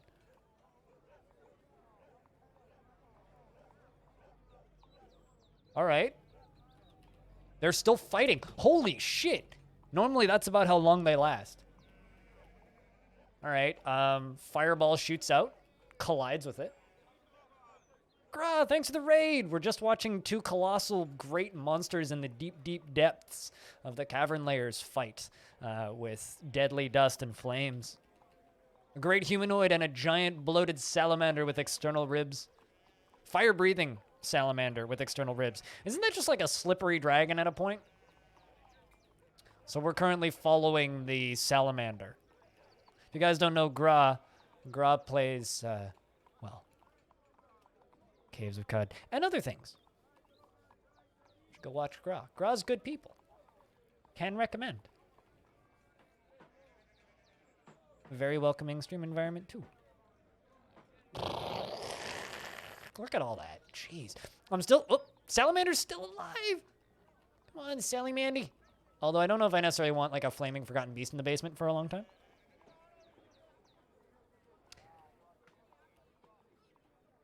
Unfortunately, my command has finally failed me. I do my best, but I unfortunately can't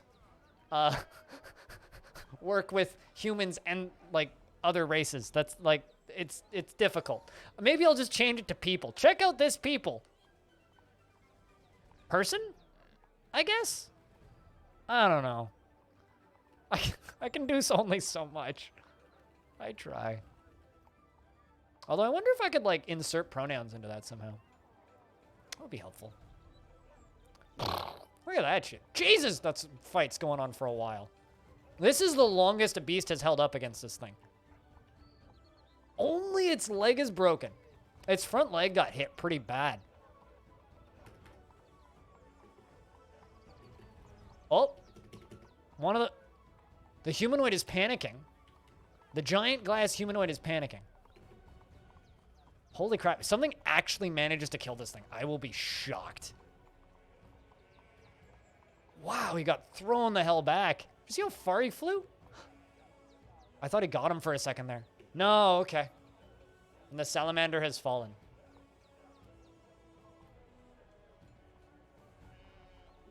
This sentient creature streams over at this place. I could just do that.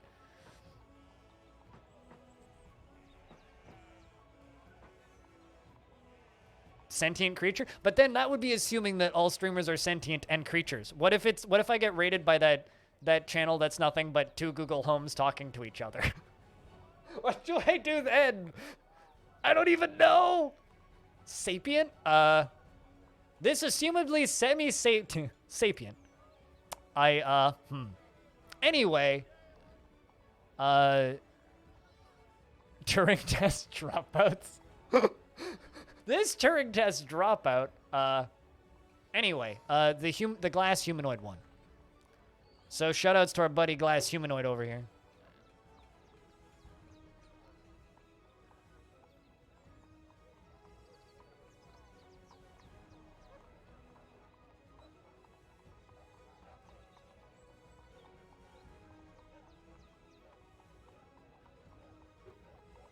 The sentient glass humanoid, yes. But anyway, hi, welcome raiders. Welcome to Longdeath. This is a fortress that I'm keeping alive for 1,000 years. So it's a lot of very mundane, not a lot happens, and then I get really excited when monkeys show up. That's Longdeath. To anybody just stumbling into my stream from that raid, my name's Greg. I'm legally blind. I play Dwarf Fortress, roguelikes, and other games that I'm interested in. Parn Adams is going to be on the stream on the 11th. And, yeah, that's me. Hi, what's up? Hope you guys all had a good stream. What were you guys playing? What was Grod doing today? If I can ask. Of course, I could click on Grod's name and go stalk a bit, but I'm feeling lazy. Actually worked with green glass panes at your last job. Rare occasions. Oh, really? Caves of Cud? Gotcha. I did Cud on, Did I do Cud yesterday? Shit. Yes, I did Cud yesterday. Yesterday was Sunday. It feels like it was 2 days ago because I streamed yesterday for 5 hours, and then I took like a 3-hour nap, and then I streamed again. So like, I feel like it was 2 days ago. But thank you. You want to know how to have a nice voice? It's very simple. Buy a $500 audio setup. That'll give you a nice voice. Believe it or not, doesn't matter how trash your voice sounds. If you have a $500 audio setup and you set it up correctly, you'll have a nice sounding voice too. It's magical. But the key is knowing how to set it up. That's the key. Because like no one ever complimented on my voice when I used a Blue Yeti, which I used for like 6 years, mind you. Then I got this, well, 5 years. And then I got this at the end of 2019. And ever since then, people have been telling me I have a wonderful voice. And I'm just like, listen, it's the Rode Pod mic and the Zoom 44U. It's got nothing to do with my voice being good. But if that works, then fucking A. Not even in person? I don't know. Is there anybody here who's heard my voice in person that can confirm? I don't know. There's maybe like 3 people watching right now that have heard my... Actually, I think my mom's watching. 4 people? 5? Wait, 1, 2, 3, 4, 5. 6 people watching right now that have heard my voice in person.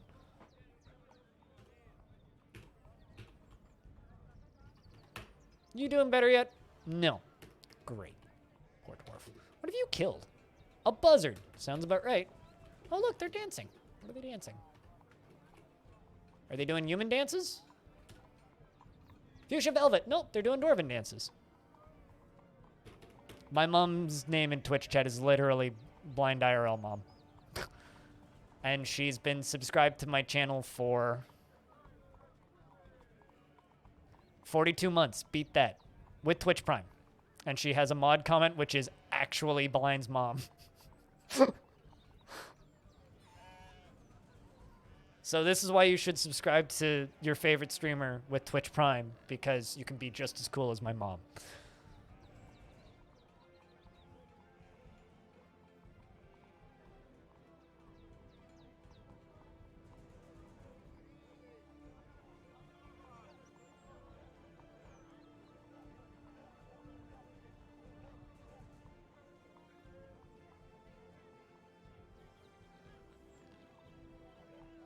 I got a text message, which I'm just like, I should check this, and I did, and it's literally my phone telling me, it's time to pay your phone bill! I'm like, fuck you then. Fuck you, phone. Fuck you. My mom was supportive of my efforts way before my dad was. Now my dad's supportive of my efforts, but took a couple years for him to figure out that this isn't a scam. But, he started believing me once I showed him my paychecks.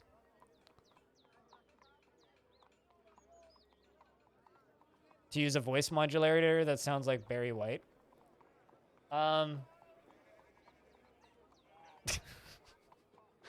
of the things that I'm very jealous of is, speaking of sweet, look at those dwarves dancing. One of the things that I'm very jealous of is Giant Waffle has a full multi-$1,000 auto-tuning setup with a keyboard built in. So he can literally just like hold down a button and play on a keyboard and auto-tune himself, which is incredible. I hate auto-tune, but I would do very bad things to have that on my stream. And then if I did, I would do very bad things with it. Almost as bad as like squeaking a rubber duck. But I'm doing okay financially, but I'm not doing well enough to have a full auto-tune setup. So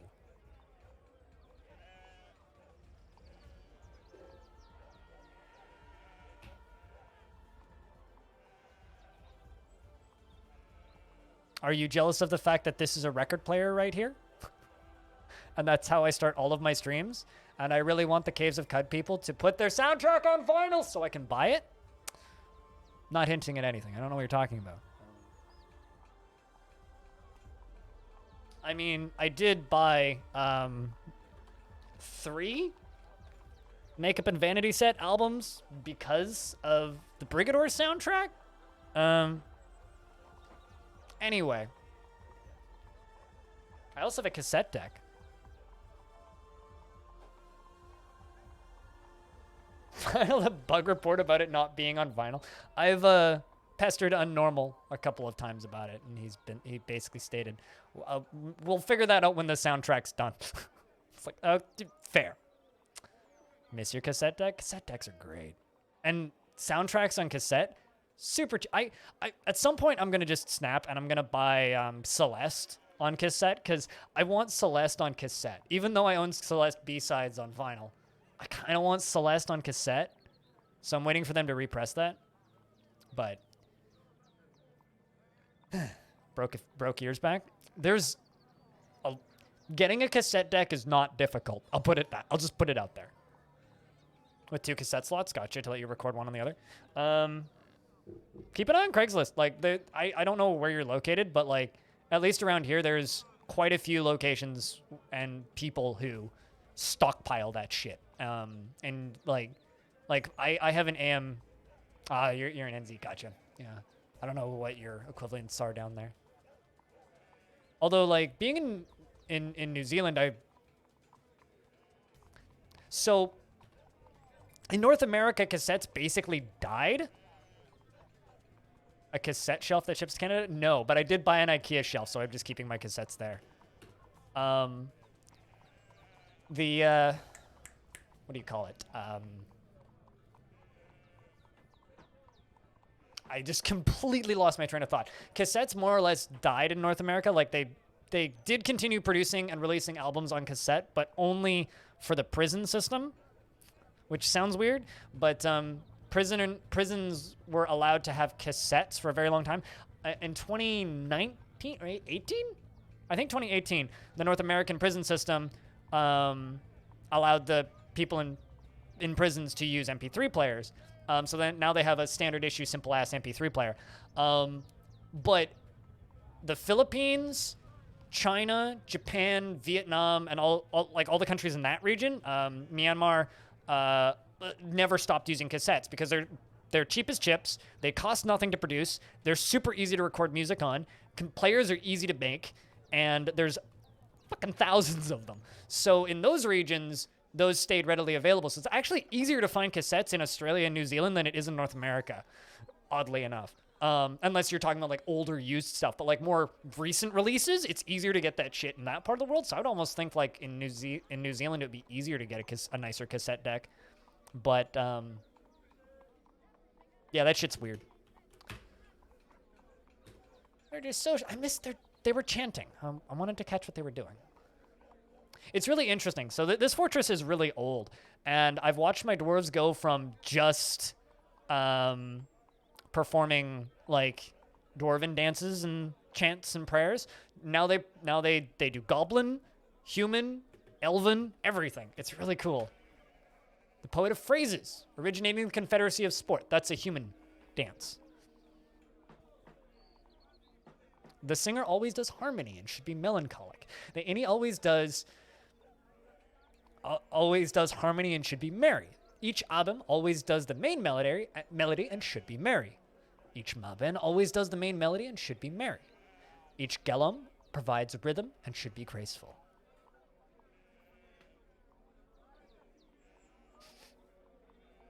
I mean, I know Tunuk from YouTube. Although Bloodywood's cover of that, pretty good. Shoutouts to Bloodywood. Excellent band. One of the few metal bands I've actually managed to make my mom go, damn, I like this. That's not very common. Not very common at all.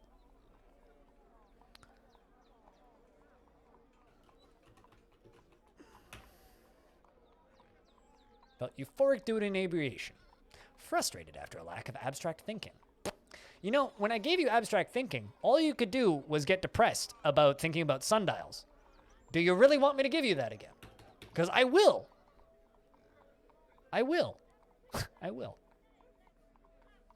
I will, if you insist.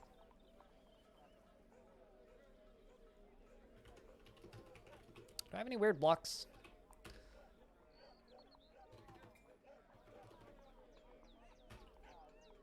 Not really a weird one, but I only have one. But yeah, if anybody has any questions about what I'm doing or how DF works or anything, I'm generally pretty good at explaining stuff. Just let me know. Wood.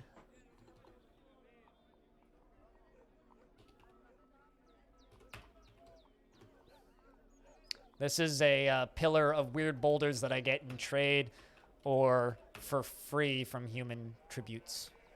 So it's slowly glowing and it's multicolored.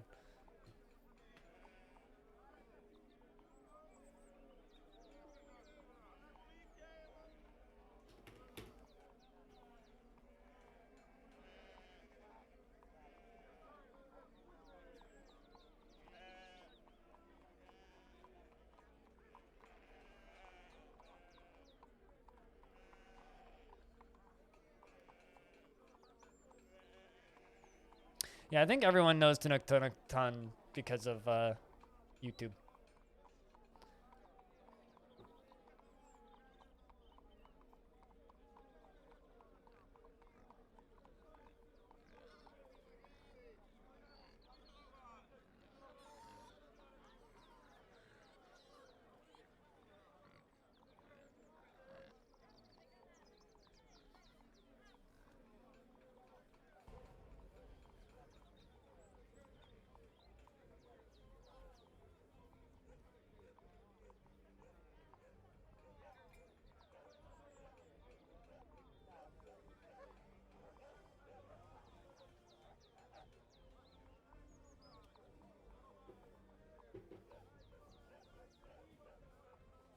Now I'm wondering if someone's made the Tunuk music video in Factorio. As I know that 2 people have made Sandstorm's music video in Factorio.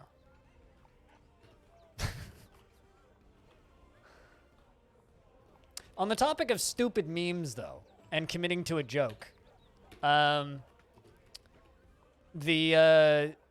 7-inch single vinyl record of Rick Astley's Never Going to Give You Up on A side, and the B side, of course, with the instrumental version of Rick Astley's Never Going to Give You Up shipped yesterday. So that's a fit. I have a tracking code, and that's on its way.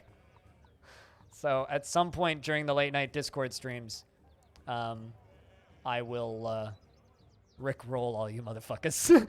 Because I do stream records as the start of my stream, but I have to play stuff that's Twitch safe. So I can't play my Toto's Africa single, unfortunately. And I also can't play the Rick Astley. But during the late night on Discord, I'll throw up a Discord stream and stream music from time to time. And that's it's a particularly good one.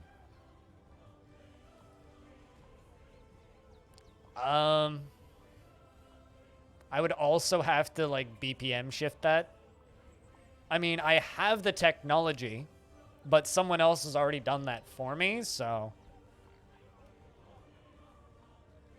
Also, I would say that I have too much respect for Smells Like Teen Spirit to do that, and also too much respect for Rick Astley, because I unironically very much enjoy Rick Astley's music.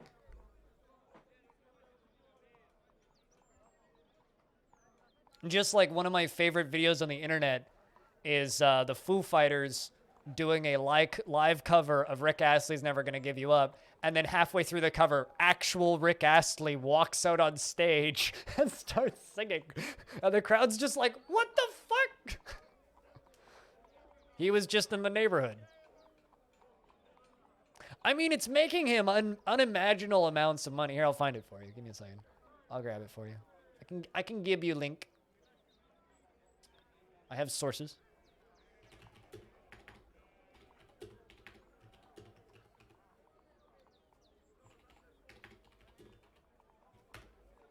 What's even better is, like, it wasn't even Rick Astley's hometown. They were just on tour at the same time and happened to be at the same venue. There you go.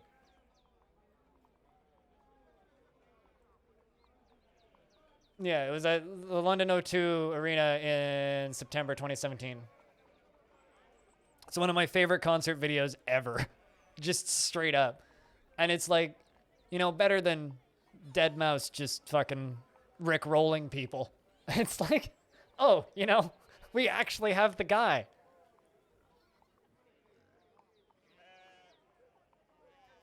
You know, like, Rick rolling people mid DJ sets, cool and all, but, like, how about you just...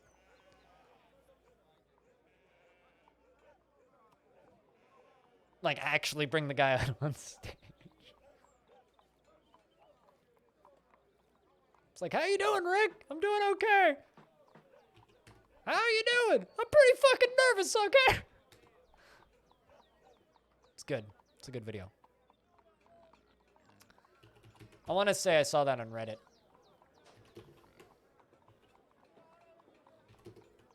Let's see. Can I,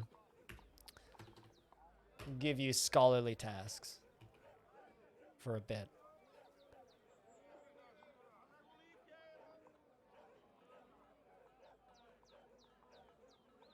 No, that's the song that never goes on, that never ends, because it goes on, my friends, because some people started singing it not knowing what it was, and they'll continue singing it forever just because it's the song that never ends. That's the song that gets on everybody's nerves.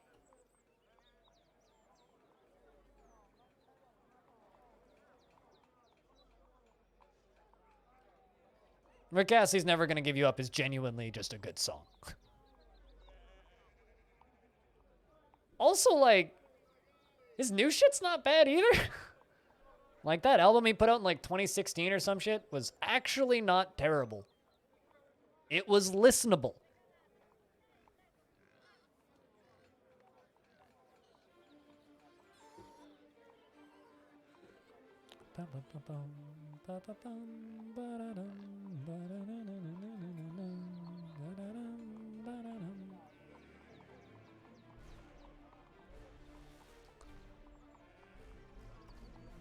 The man has serious chops. He's got, like, a really good singing voice.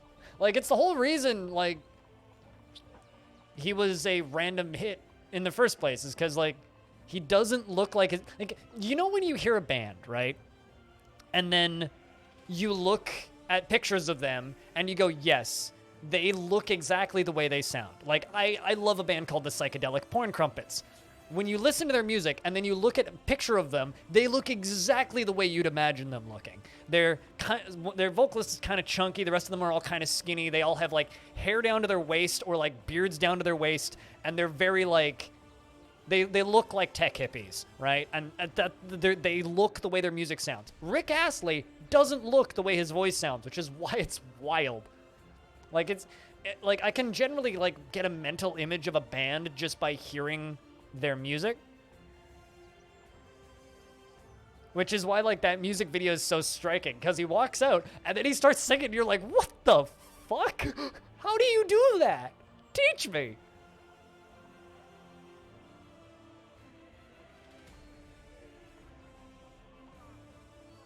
At the time who were real popular, fair enough. I mean, like, there's other people with similar levels of voices, but, like, I don't know. It throws me off every time I watch that video to this day, and I've seen it many, many times.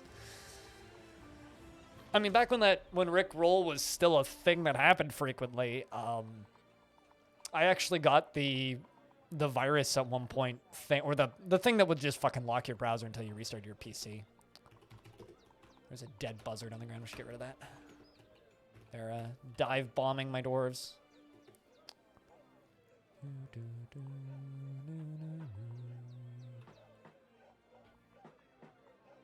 What's my mayor doing? Sleeping. What else do you do? Everything. Let's take you off of everything. I don't want you doing anything except for crafting and healthcare. So nothing.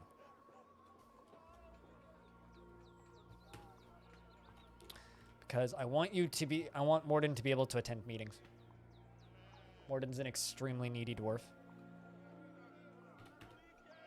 There we go.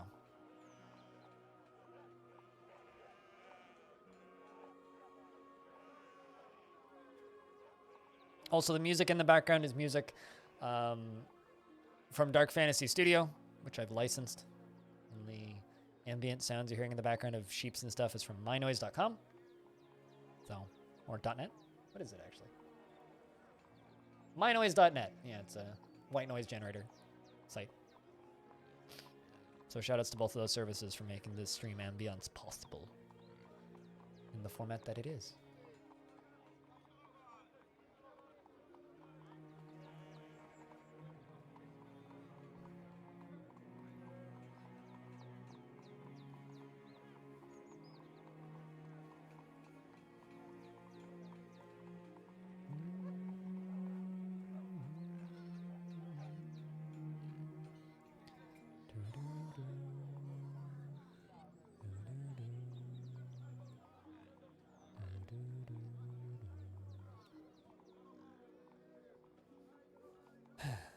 Oh, also, something I haven't mentioned in the last little bit, but if you watch myself or any of my stream team members over at Halcyon Frequency, we have a little survey going on right now where we are kind of pooling together information from people who watch, ideally, multiple members of my stream team, but even if you just watch me, the forum is still helpful. We're basically just reaching out and trying to kind of get feedback on things that we're doing as a group and how we can do better and what we can do better. Yeah, I hear they're right. You know, never heard of them, but like, I've heard good things. Speaking of, Belenar, did you take a day off today? It was so good. You probably needed it. Are you gonna play Valheim, by the way? Because it's very rare that a multiplayer survival crafting game comes out and has overwhelmingly positive reviews and sits at the top of Steam. This fucking thing. Yeah, it's another open world survival crafty game. But like 11,000 overwhelmingly positive reviews and it's Vikings the video game? You're doing that next week? Are you going to have a 24/7 server for it? Because I might show up and break shit. I don't know if I necessarily stream it, but...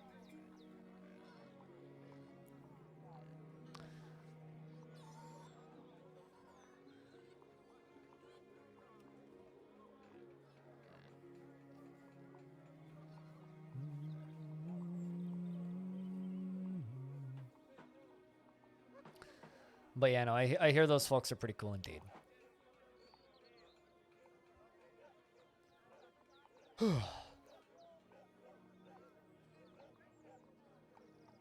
Ask your server monkey? Is Monkey Wagon your server monkey? Because that would just be way too funny.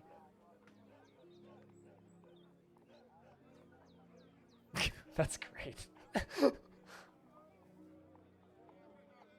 Which means I'll lag like shit, but that's fine. I don't know. I could just chuck a request in on Keymailer pretty easily.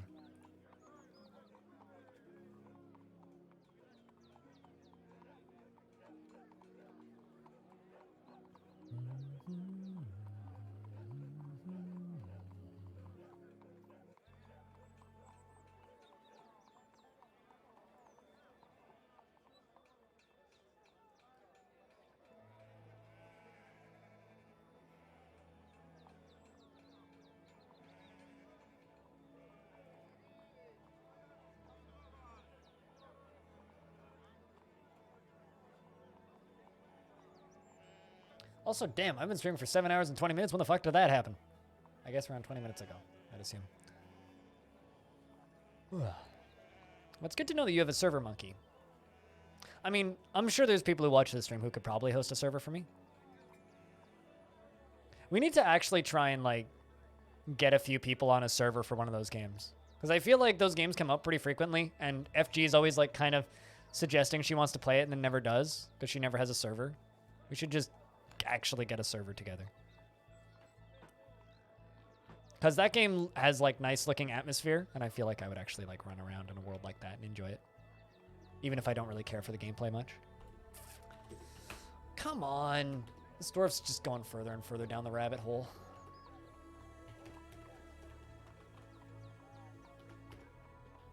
The Tombs of Creating is a very ironic name for this dwarf's group. I don't have automod turned on, but if you say a term that I have blocked, and there's quite a few, some of them might be unexpected,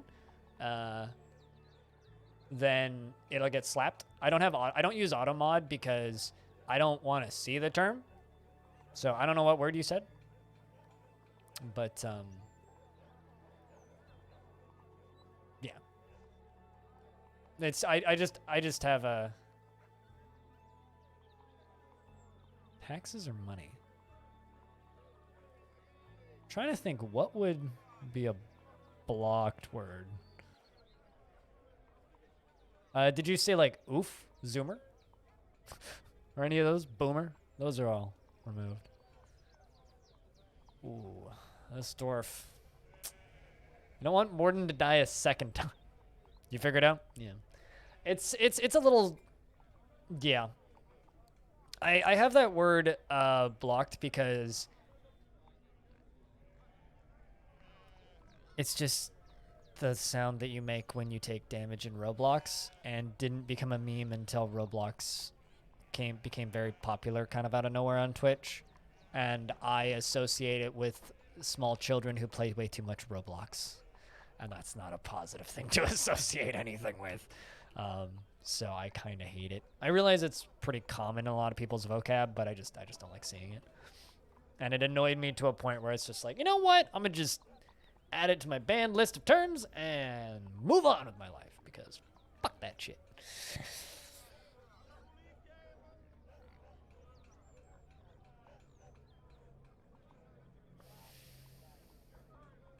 I mean, you shall be defeated, or any other like obscure Britishism that I've never heard of.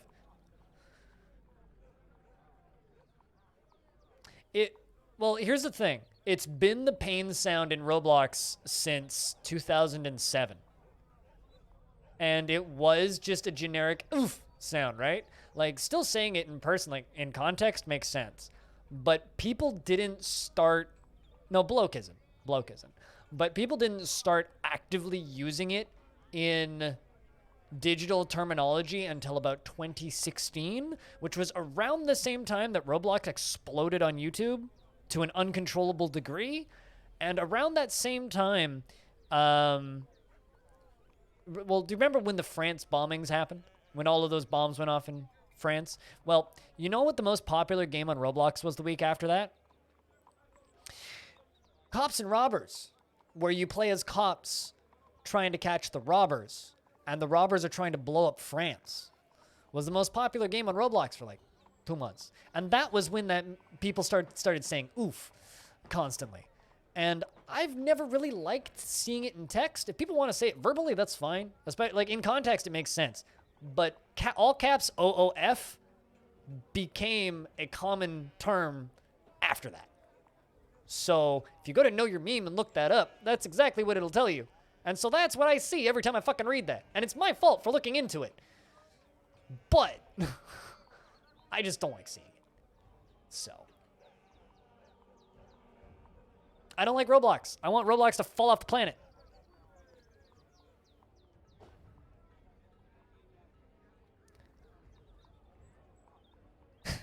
Yeah, basically.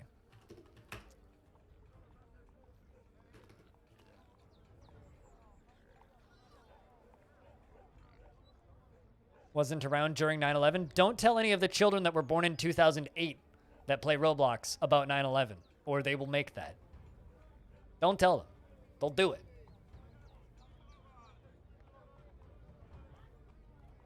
Roblox is almost as old as Dwarf Fortress. Isn't that wild? Roblox launched in 2007.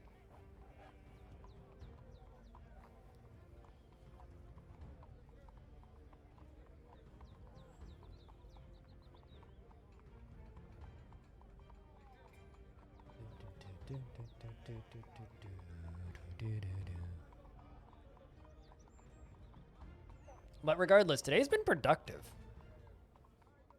We're almost at 150 years into the fortress. We got a whole bunch of Legends stuff done too. 35 people left. What, in the fort? Actually, technically, we have 48. We have 48. We've technically lost one dwarf today because one died of old age and I expelled one. But we're fine, numbers wise. Excuse me.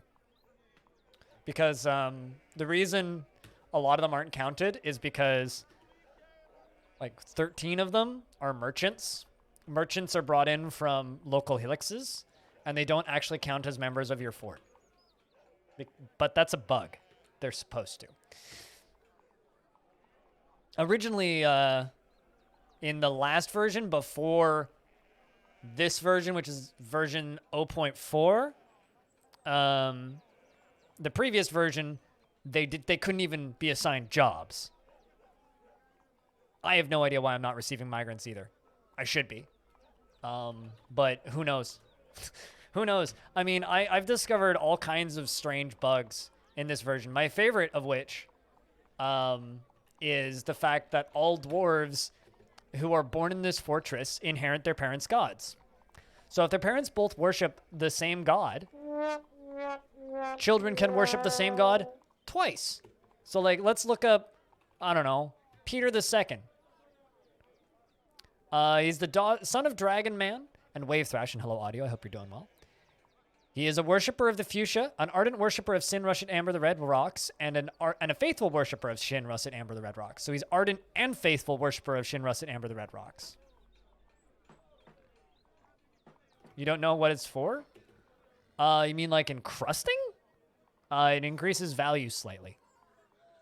And it keeps your dwarves busy a little longer. I literally never do it, so I can't give you a quick demonstration of it. But basically, if you like want to encrust something with gems, you go to the craft store shop and you need a stockpile of gems and a stockpile of the thing you want to encrust, and then you just type in encrust, and then if you have a dwarf set to gem setting, they'll do it. I think it's gem setting. Maybe there's an encrust skill. I haven't looked at it in a while. But yeah, I literally never do it. All right, is anybody going to die of old age?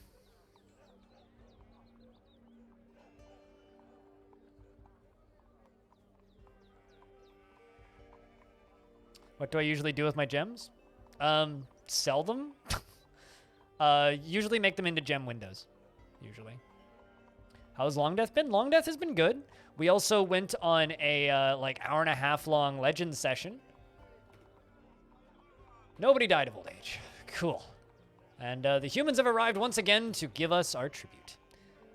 Oh, good of them. Longdeath has been good. Before Longdeath, we did like an hour-and-a-half of Legends. Yeah, today's been good. Today's been good. I don't know if you want to do this, but we have a survey that you can fill out. It's for myself and Halcyon Frequency and all of Halcyon Frequency's members.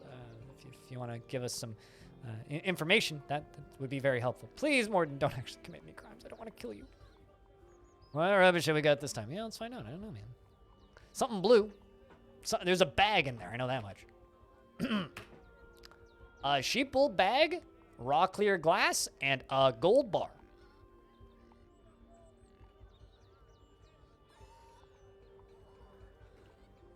Gold. Shout out to the humans. They did good there. Gold.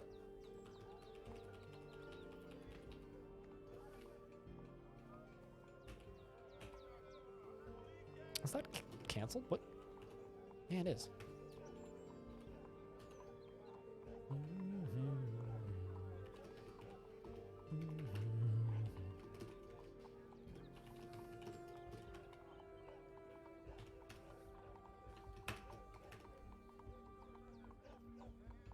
There's gold in them there, humans.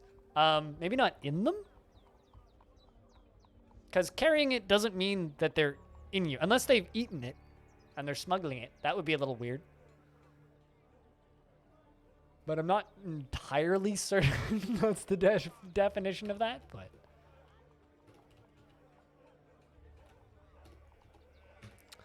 I haven't gotten much construction done today, but...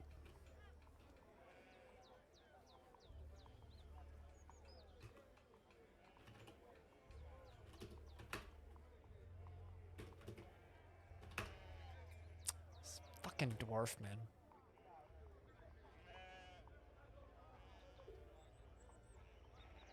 Gold-filled condoms. Smuggling him through the airport. Yep. Yep. What was I gonna do? I had a thing I was going to do. What was I going to do?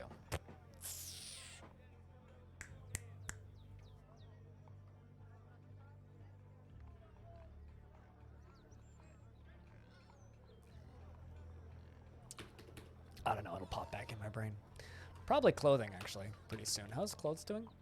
Let's check a random dwarf.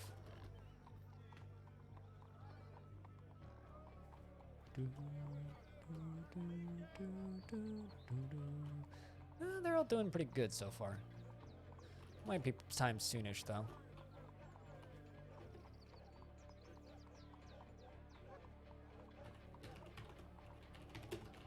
Silver coins, 10. Haven't done that the past few years. Actually, you know what? Silver coins and gold coins. We'll also do some gold coins because it's year 150. That's kind of a big deal. That's kind of a big deal, I think.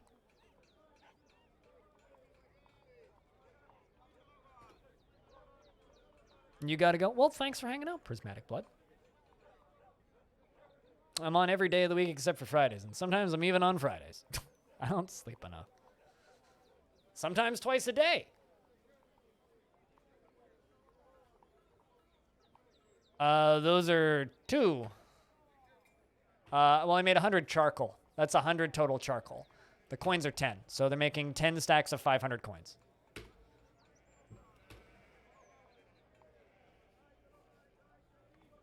Ten stacks of 500. So 10 stacks of 500 silver coins and 10 stacks of 500 gold coins.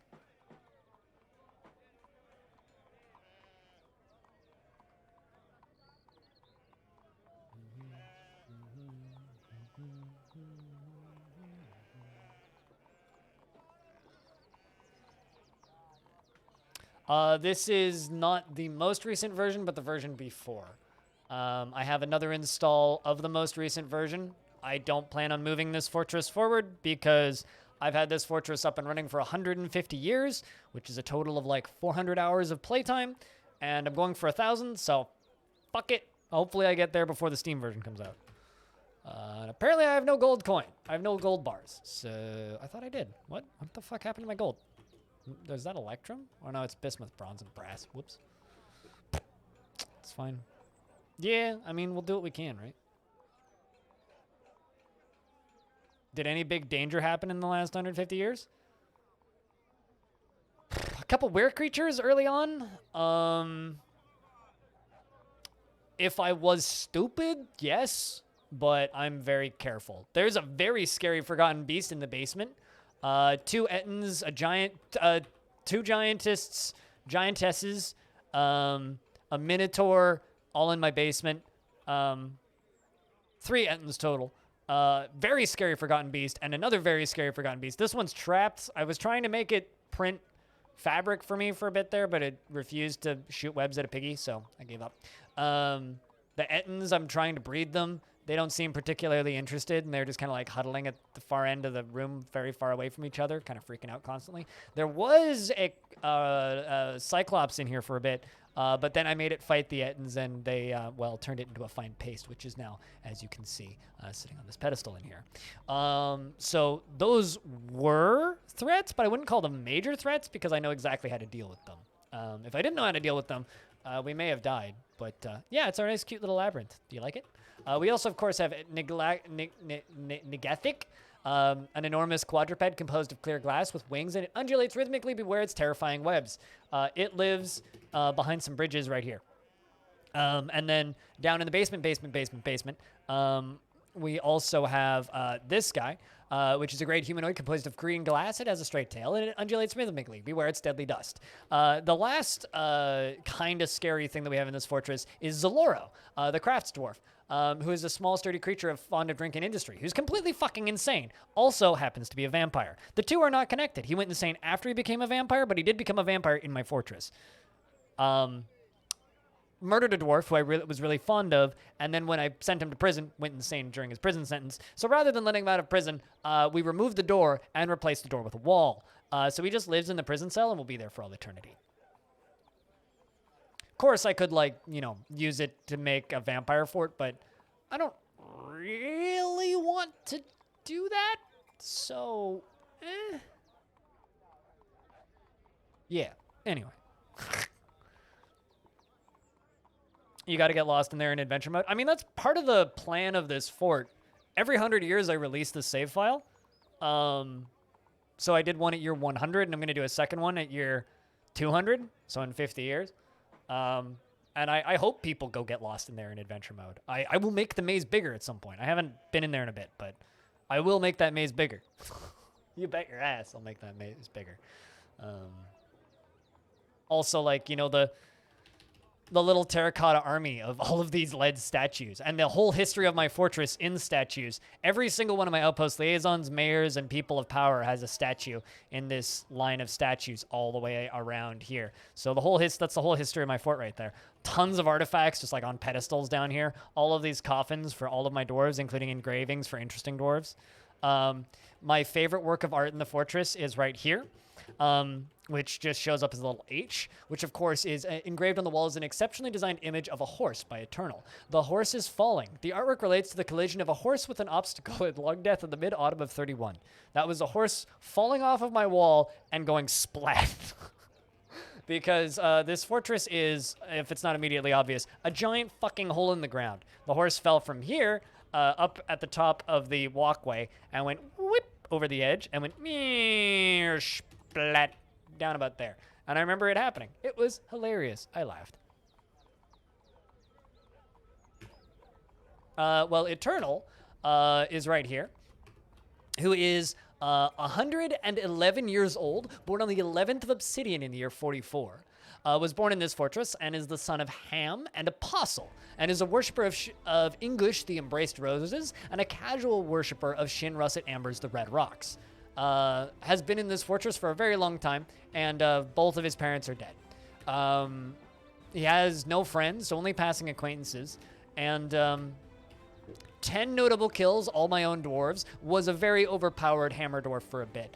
Basically, dwarven power cops.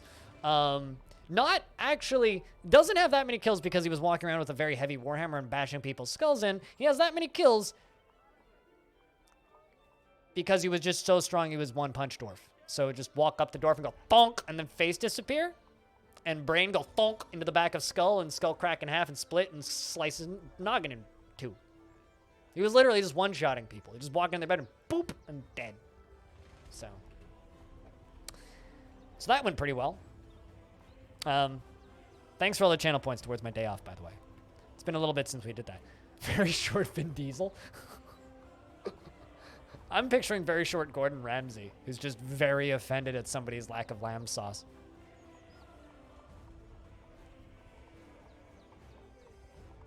Got stuck in a tree and starved himself to death somehow. One of my favorite quotes about Dwarf Fortress is, how do you get an elephant out of a tree?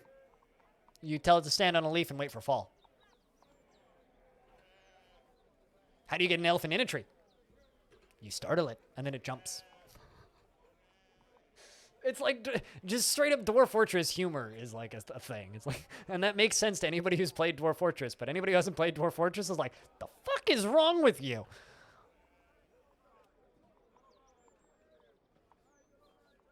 So, good times. Good times.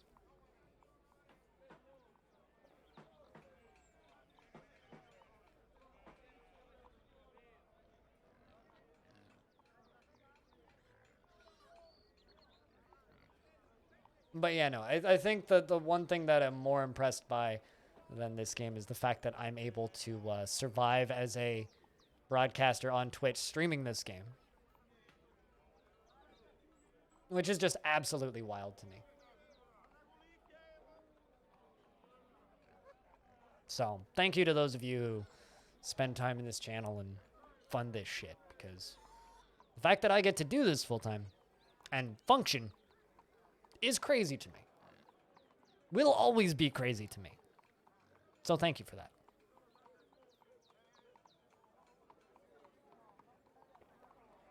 And shoutouts to Coffee for keeping me going.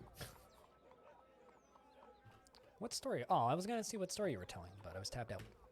God dang it.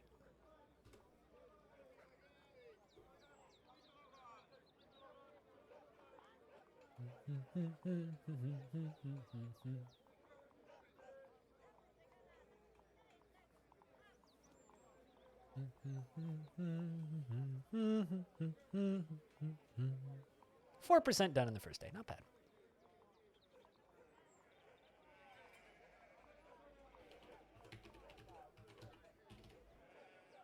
Yeah, day off challenge. It's been a little bit since I took those 4 days off, so. It's time we do another one of them's challenges.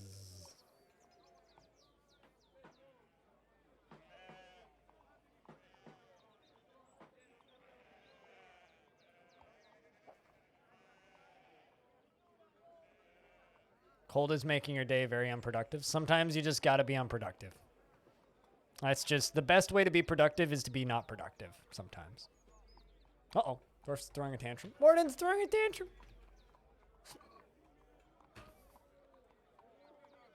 Crap. Nobody dead, yeah? Nobody dead. All right.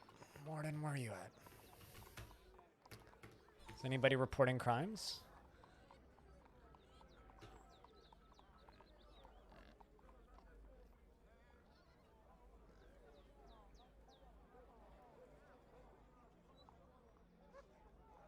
You want to think of a new one now? Oh no. How did you learn that? Chat, we need good good D&D character names. Jess, thank you very much for the raid. How was Vacuum Cleaner Spaceball Simulator? Because that's what that is, right? Man, I haven't seen that command in a minute. Jess raid, what up, guys? How's things, Jess? Intergalactic Vacuum Cleaner Builder. That's what that game is, right? She got lost after 10 minutes? Lost? In the intergalactic vacuum ball? Because that's what Dysons are, right? Dysons is a vacuum cleaner brand? You know, I thought that, like, Coca-Cola ad placements in video games was bad, but Dyson ad placements? Like, come on. This joke is getting way too old, and I should stop doing it. I started this at year 5, yeah. Andres, we started this for year 5. Hi, everybody. Welcome, Ernest. If you guys don't know who Jess is one of my teammates. She's part of Halcyon Frequency. And yeah, you did stream late. Don't you normally end like 2 hours ago? She's been playing a lot of Dyson Sphere program, Dyson Sphere, the video game, the ball vacuum space game. So you should go, watch her streams because she's entertaining, and that's why she's on my team. And if you don't know who I am, my name's Greg. I don't see you very well. I live in a void of blackness because that's the color of my heart. And I play a lot of Dwarf Fortress and other games that I'm interested in. So Dwarf Fortress and traditional roguelikes, the turn-based ones, and weird puzzles and things. I don't see very well, so you won't see me playing a lot of high-octane, fast-paced 3D crud. You'll see a lot of, like, slow games. And ooh! Sometimes you gotta get punished with a beating by the cops. At least the cop is also a doctor, so the cop beats the crap out of you and then rescues you. Why don't you? It's free, Alpha GG. If you can read, you can play Dwarf Fortress. The only skills you need to play Dwarf Fortress are the ability to type on a keyboard and the ability to read. And you are typing in Twitch chat and reading Twitch chat, which means you have both the necessary skills to play Dwarf Fortress. Unless you're typing on a phone, in which case my apologies. I'm legally blind, so I can... I mean, I'm not dyslexic, but I can certainly... I certainly have problems with learning UX. if you're dyslexic and like certain fonts are bad, I'll bet you you could probably make a dyslexic font for DF. Has anybody done that? Someone needs to do that if that hasn't happened yet, because that would be really easy to do. It pains you that everyone makes vacuum jokes about that game. It's so easy. It's like the low-hanging fruit. And this is a dad jokes channel, so I have to do it. I'll stop though. I think that's like the last time I'm gonna make that joke. Ow! His right foot is fractured and his right foot is cut open. Did the hammer dwarf literally just walk in and stamp on his foot? Is that literally what you did? That is rough, man. Captain of the guard kicks him in the right left foot. Literally just walks in and crushed his foot. What an ass! Holy shit! This guy. This guy.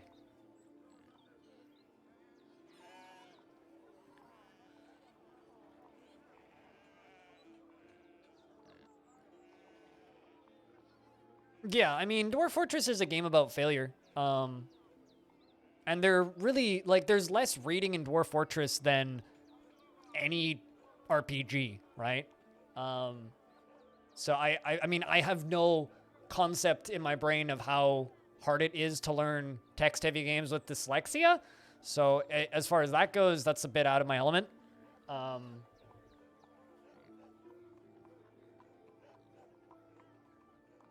Me mom's texting me. Hi, Mom, if you're watching. But yeah,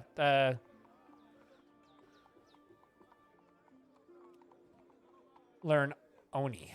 Oh, oxygen not included? I mean, okay, as somebody who plays Dwarf Fortress, oxygen not included is a much harder game. I can't play oxygen not included because of UX issues. Like, my eyes don't work very well. This eye don't work at all, and this eye has severe tunnel vision, and I have floating blind spots. My eye doctor wants me to use a white cane. One of these days, I'll actually accept his offer on that one. So, I can't play oxygen not included because of visual issues. The nice thing about Dwarf Fortress is it's literally just text. Everything is just text. Every menu is just a list, right? So if that font doesn't work for you, and this is a custom font, you can use this font, which is the default font, or you could literally use any font in existence, because you can just make a tile set. And if you don't have the Photoshop skills to make a tile set, you can ask somebody else to do it for you. This game is kind of like Minecraft, where there's as many people who play this game, there's tile sets. There's thousands of them. Everything from like super detailed pixel art to cartoony squares that look kind of like RimWorld, all the way up to like borderline 3D visualizers, right down to like very bare bones, basic ass ASCII. Whatever you want. There's a tile set for it. There's a font for it. It all exists already. You want to play this game with a tile set that's nothing but Nicolas Cage's face? We made that. Don't do that, but you can do that if you really want to. So like it's one of those games that's super malleable in a way. What's this tile set called? Exclamation point tile set in the chat if you want it. This is actually Krug Smash's tile set. I've just gotten my artist to modify it. Since you play roguelikes as a kid, I like this tile set because it's like a happy medium between ASCII and graphics. So people who are like, ASCII, can like kind of like decipher things. I have another version of this tile set as well, which I'm using on the more recent version. No, Morton fell into depression. Have you made an artifact, Morton? Yes, so you can't go in. Well, you've mastered a skill, so you can't go insane.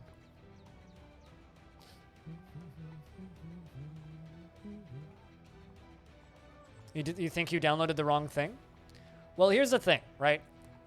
I'm going to give you a video. And I know that this might sound annoying, but bear with me for a second. I don't know if Krugs is still lurking, but Krug Smash is a YouTuber who has a very well-explained step-by-step basic-ass tutorial that explains how to set up Dwarf Fortress.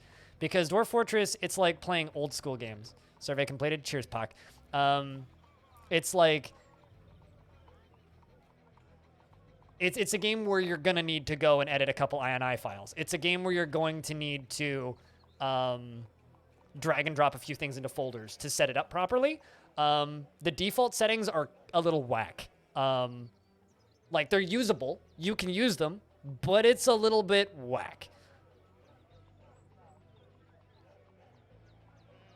I don't understand why people freak out about ASCII so much, Stone. ASCII is beautiful. And I just need to ask you guys all one simple question. Why do you hate ASCII so much?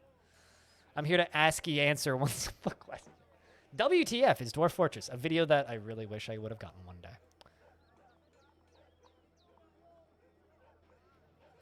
Mumsy, why do you keep texting me?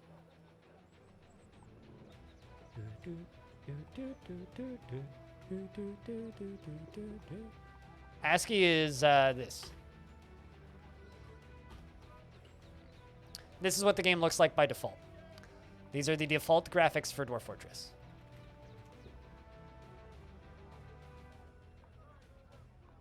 Total Biscuit actually talked about it a couple of times. And he said he was on record stating that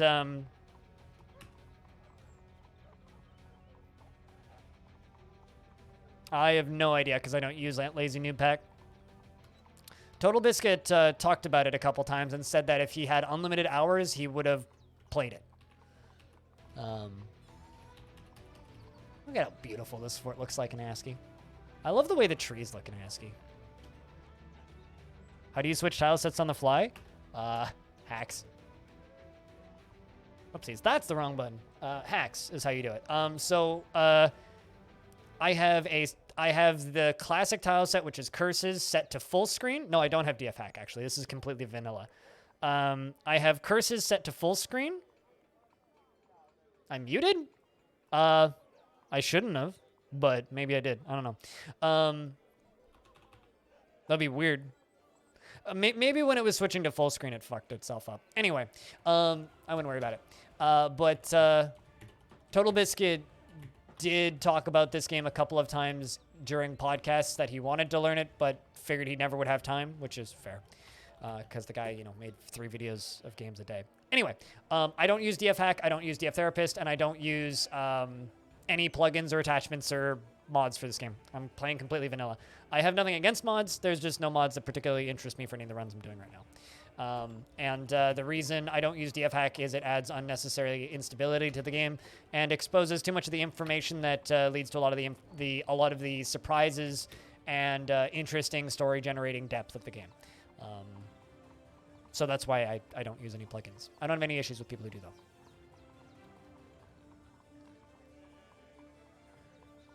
But the way I switch between tile sets on the fly is I have curses loaded up as the full screen tile set and my tile set loaded up as the windowed tile set. So if you hit F12, the game goes into full screen. Instead of swapping to the same tile set, it swaps to the separate tile set that I have set for full screen. So setting the game to full screen swaps it to curses from my tile set. That's how I swap between tile sets on the fly. I'm switching between full screen and windowed.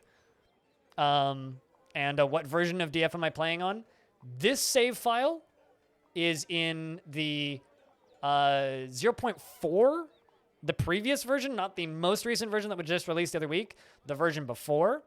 And Day Forts, which is my one-shot weekend forts with the collaborative world, is in the most recent version.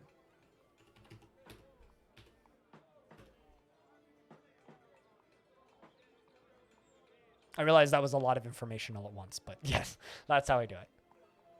Which I actually kind of did by mistake and then realized it worked that way. Like, I'm not just a genius who was like, this is a way I can swap between tile sets on a fly. Like, I did it by mistake once and realized what I'd done and never changed it. Yeah, it would be hard to have 62 streams worth of DF on the most recent version. What is the world gen like on this one? Like, what is this world like? Boring as shit, but it's also tiny. So everything about this fortress is for longevity and long-term stuff. So, like, that's the world. It's very small. There's not a lot going on. There's 2 dwarven factions, 2 elven factions, 2 goblin factions, and 3 human factions. And the whole point is just, like, to keep the fort alive. Like, I don't care about the world gen. Normally, I would generate bigger or longer worlds. If you type in exclamation point Dayforts, that's the world that I have that's big, where we're focusing on trying to expose as much of the world's lore as possible. In fact, I spent an hour in Legends earlier today just looking at that world.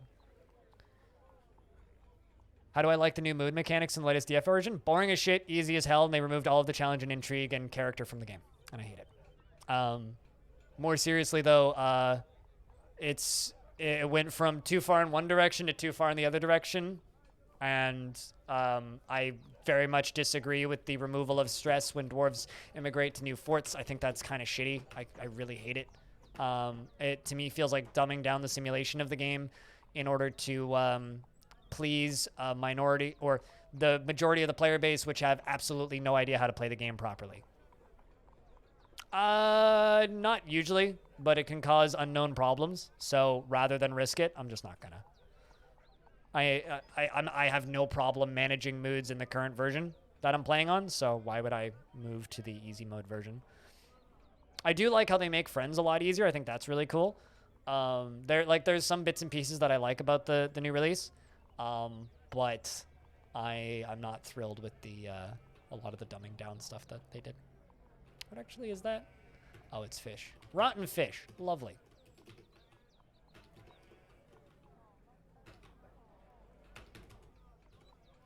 And the ambient background noise is provided by this website, because this game has no sounds, and my music is licensed. Stuff that I licensed for the stream. From a bulk music site.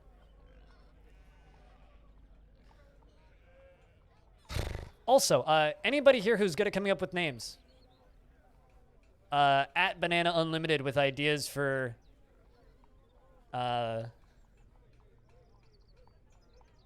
D&D character names.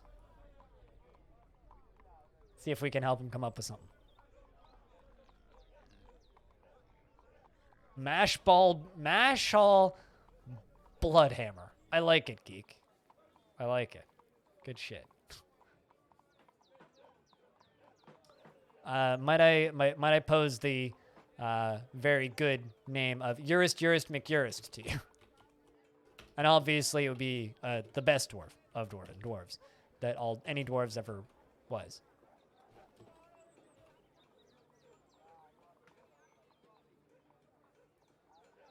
I want to be the Urist dwarf.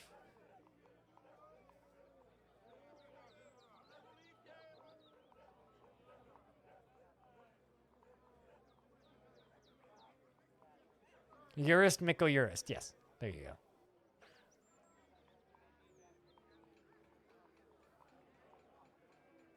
That geek, that kind of reminds me of a name I saw in Legends the other day, which was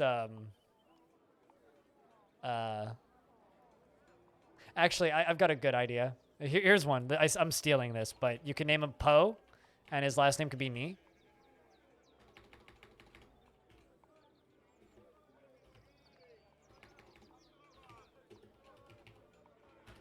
Pony. Big tough fighter. Poe. Nee. People could call him Poe.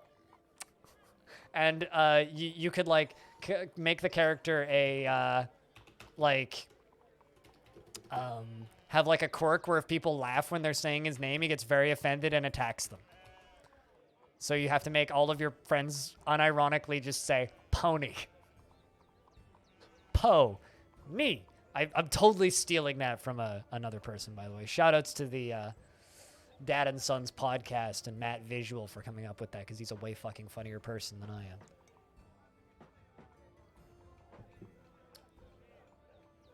Way goddamn funnier person than I am.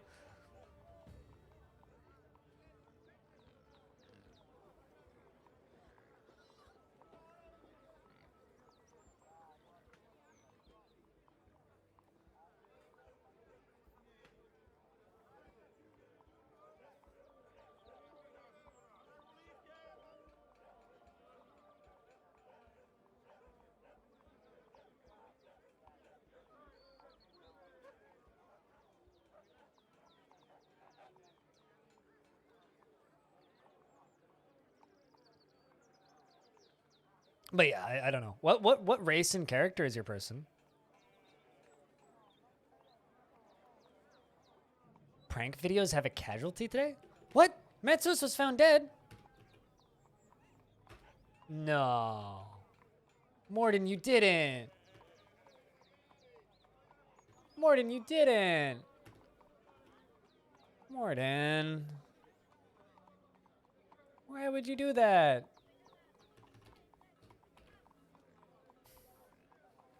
I liked that dwarf. That dwarf was expelled for a while and came back. And not only did you do that, but like you killed him in the hospital.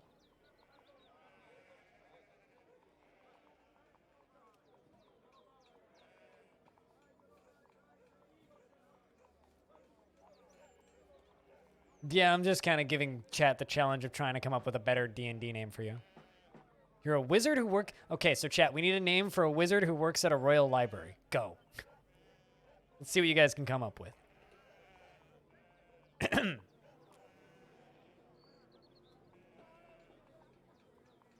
Cheese for everyone! Very good name. I appreciate. There you go. Cheese. There you go. I mean, you could just call him Steve. Stop building that nuke Coke and nuke Pepsi factory. Getting everyone is paramount to obliterating everything you love. All right, bucko, buddy, bestie, pal, chum, friend, comrade, compadre, amigo, hombre. I don't know what that word is. Hey. Well, that was poisonous. Okay, yeah.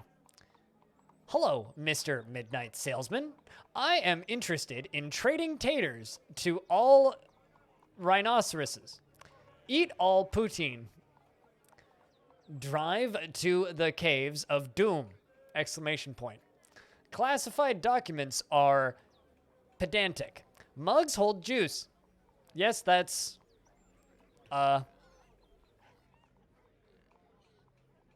okay, well.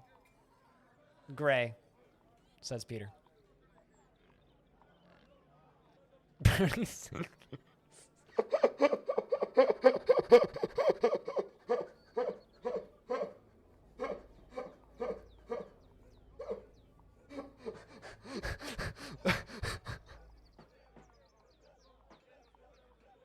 Sorry, I just read Bernie Sanders. There's something about just like a fire mage named Bernie Sanders.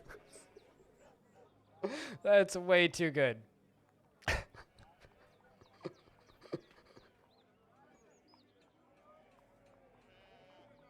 Even if you don't roll with that, that is a 10 out of 10 fire mage name. Holy shit. That is golden. Oh.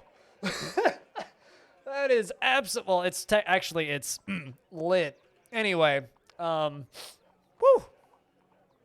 Although, why would a fire mage be in charge of a library? That seems like a recipe for disaster.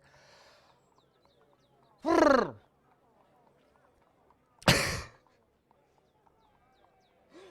me timbers.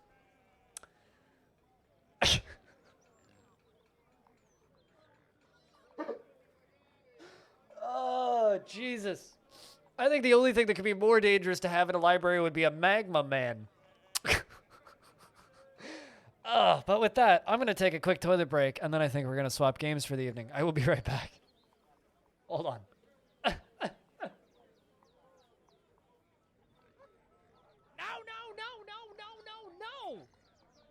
No! No!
All right, now that I'm done hysterically laughing and I've peed, I think that's it for Dwarf Fortress for today. Considering this is a kind of a pretty decent spot to leave it off. It's exactly where we did last year, right when the humans arrived to trade. So we'll pick this back up tomorrow and do more dwarfs. But I think I'm going to play more Hex Cells Plus because I started doing that last night. And it's a good evening game. And apparently people like my voice. So I can just like talk quietly over puzzles and we can babble about stuff. If you're done watching the stream because all you want in your life is Dwarf Fortress, I understand.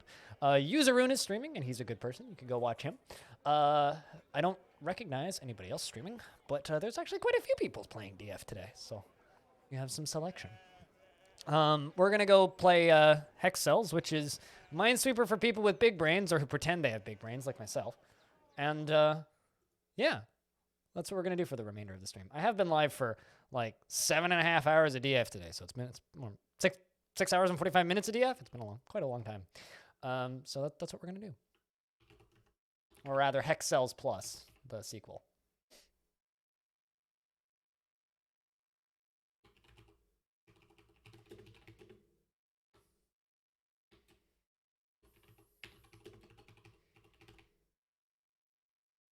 So, you can't start watching Userun because you already are. I mean, there you go. I mean, Hex Cells is what? It's still on sale, yeah? Still on, it's got to still be on sale.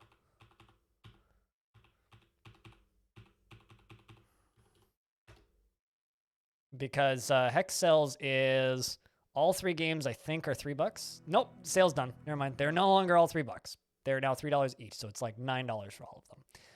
But let's dive in, shall we? Time to lean back the chair, get out of sit-up straight mode because screw posture. It's time to click on some tiles. So if anybody's confused about rules or if you have any questions,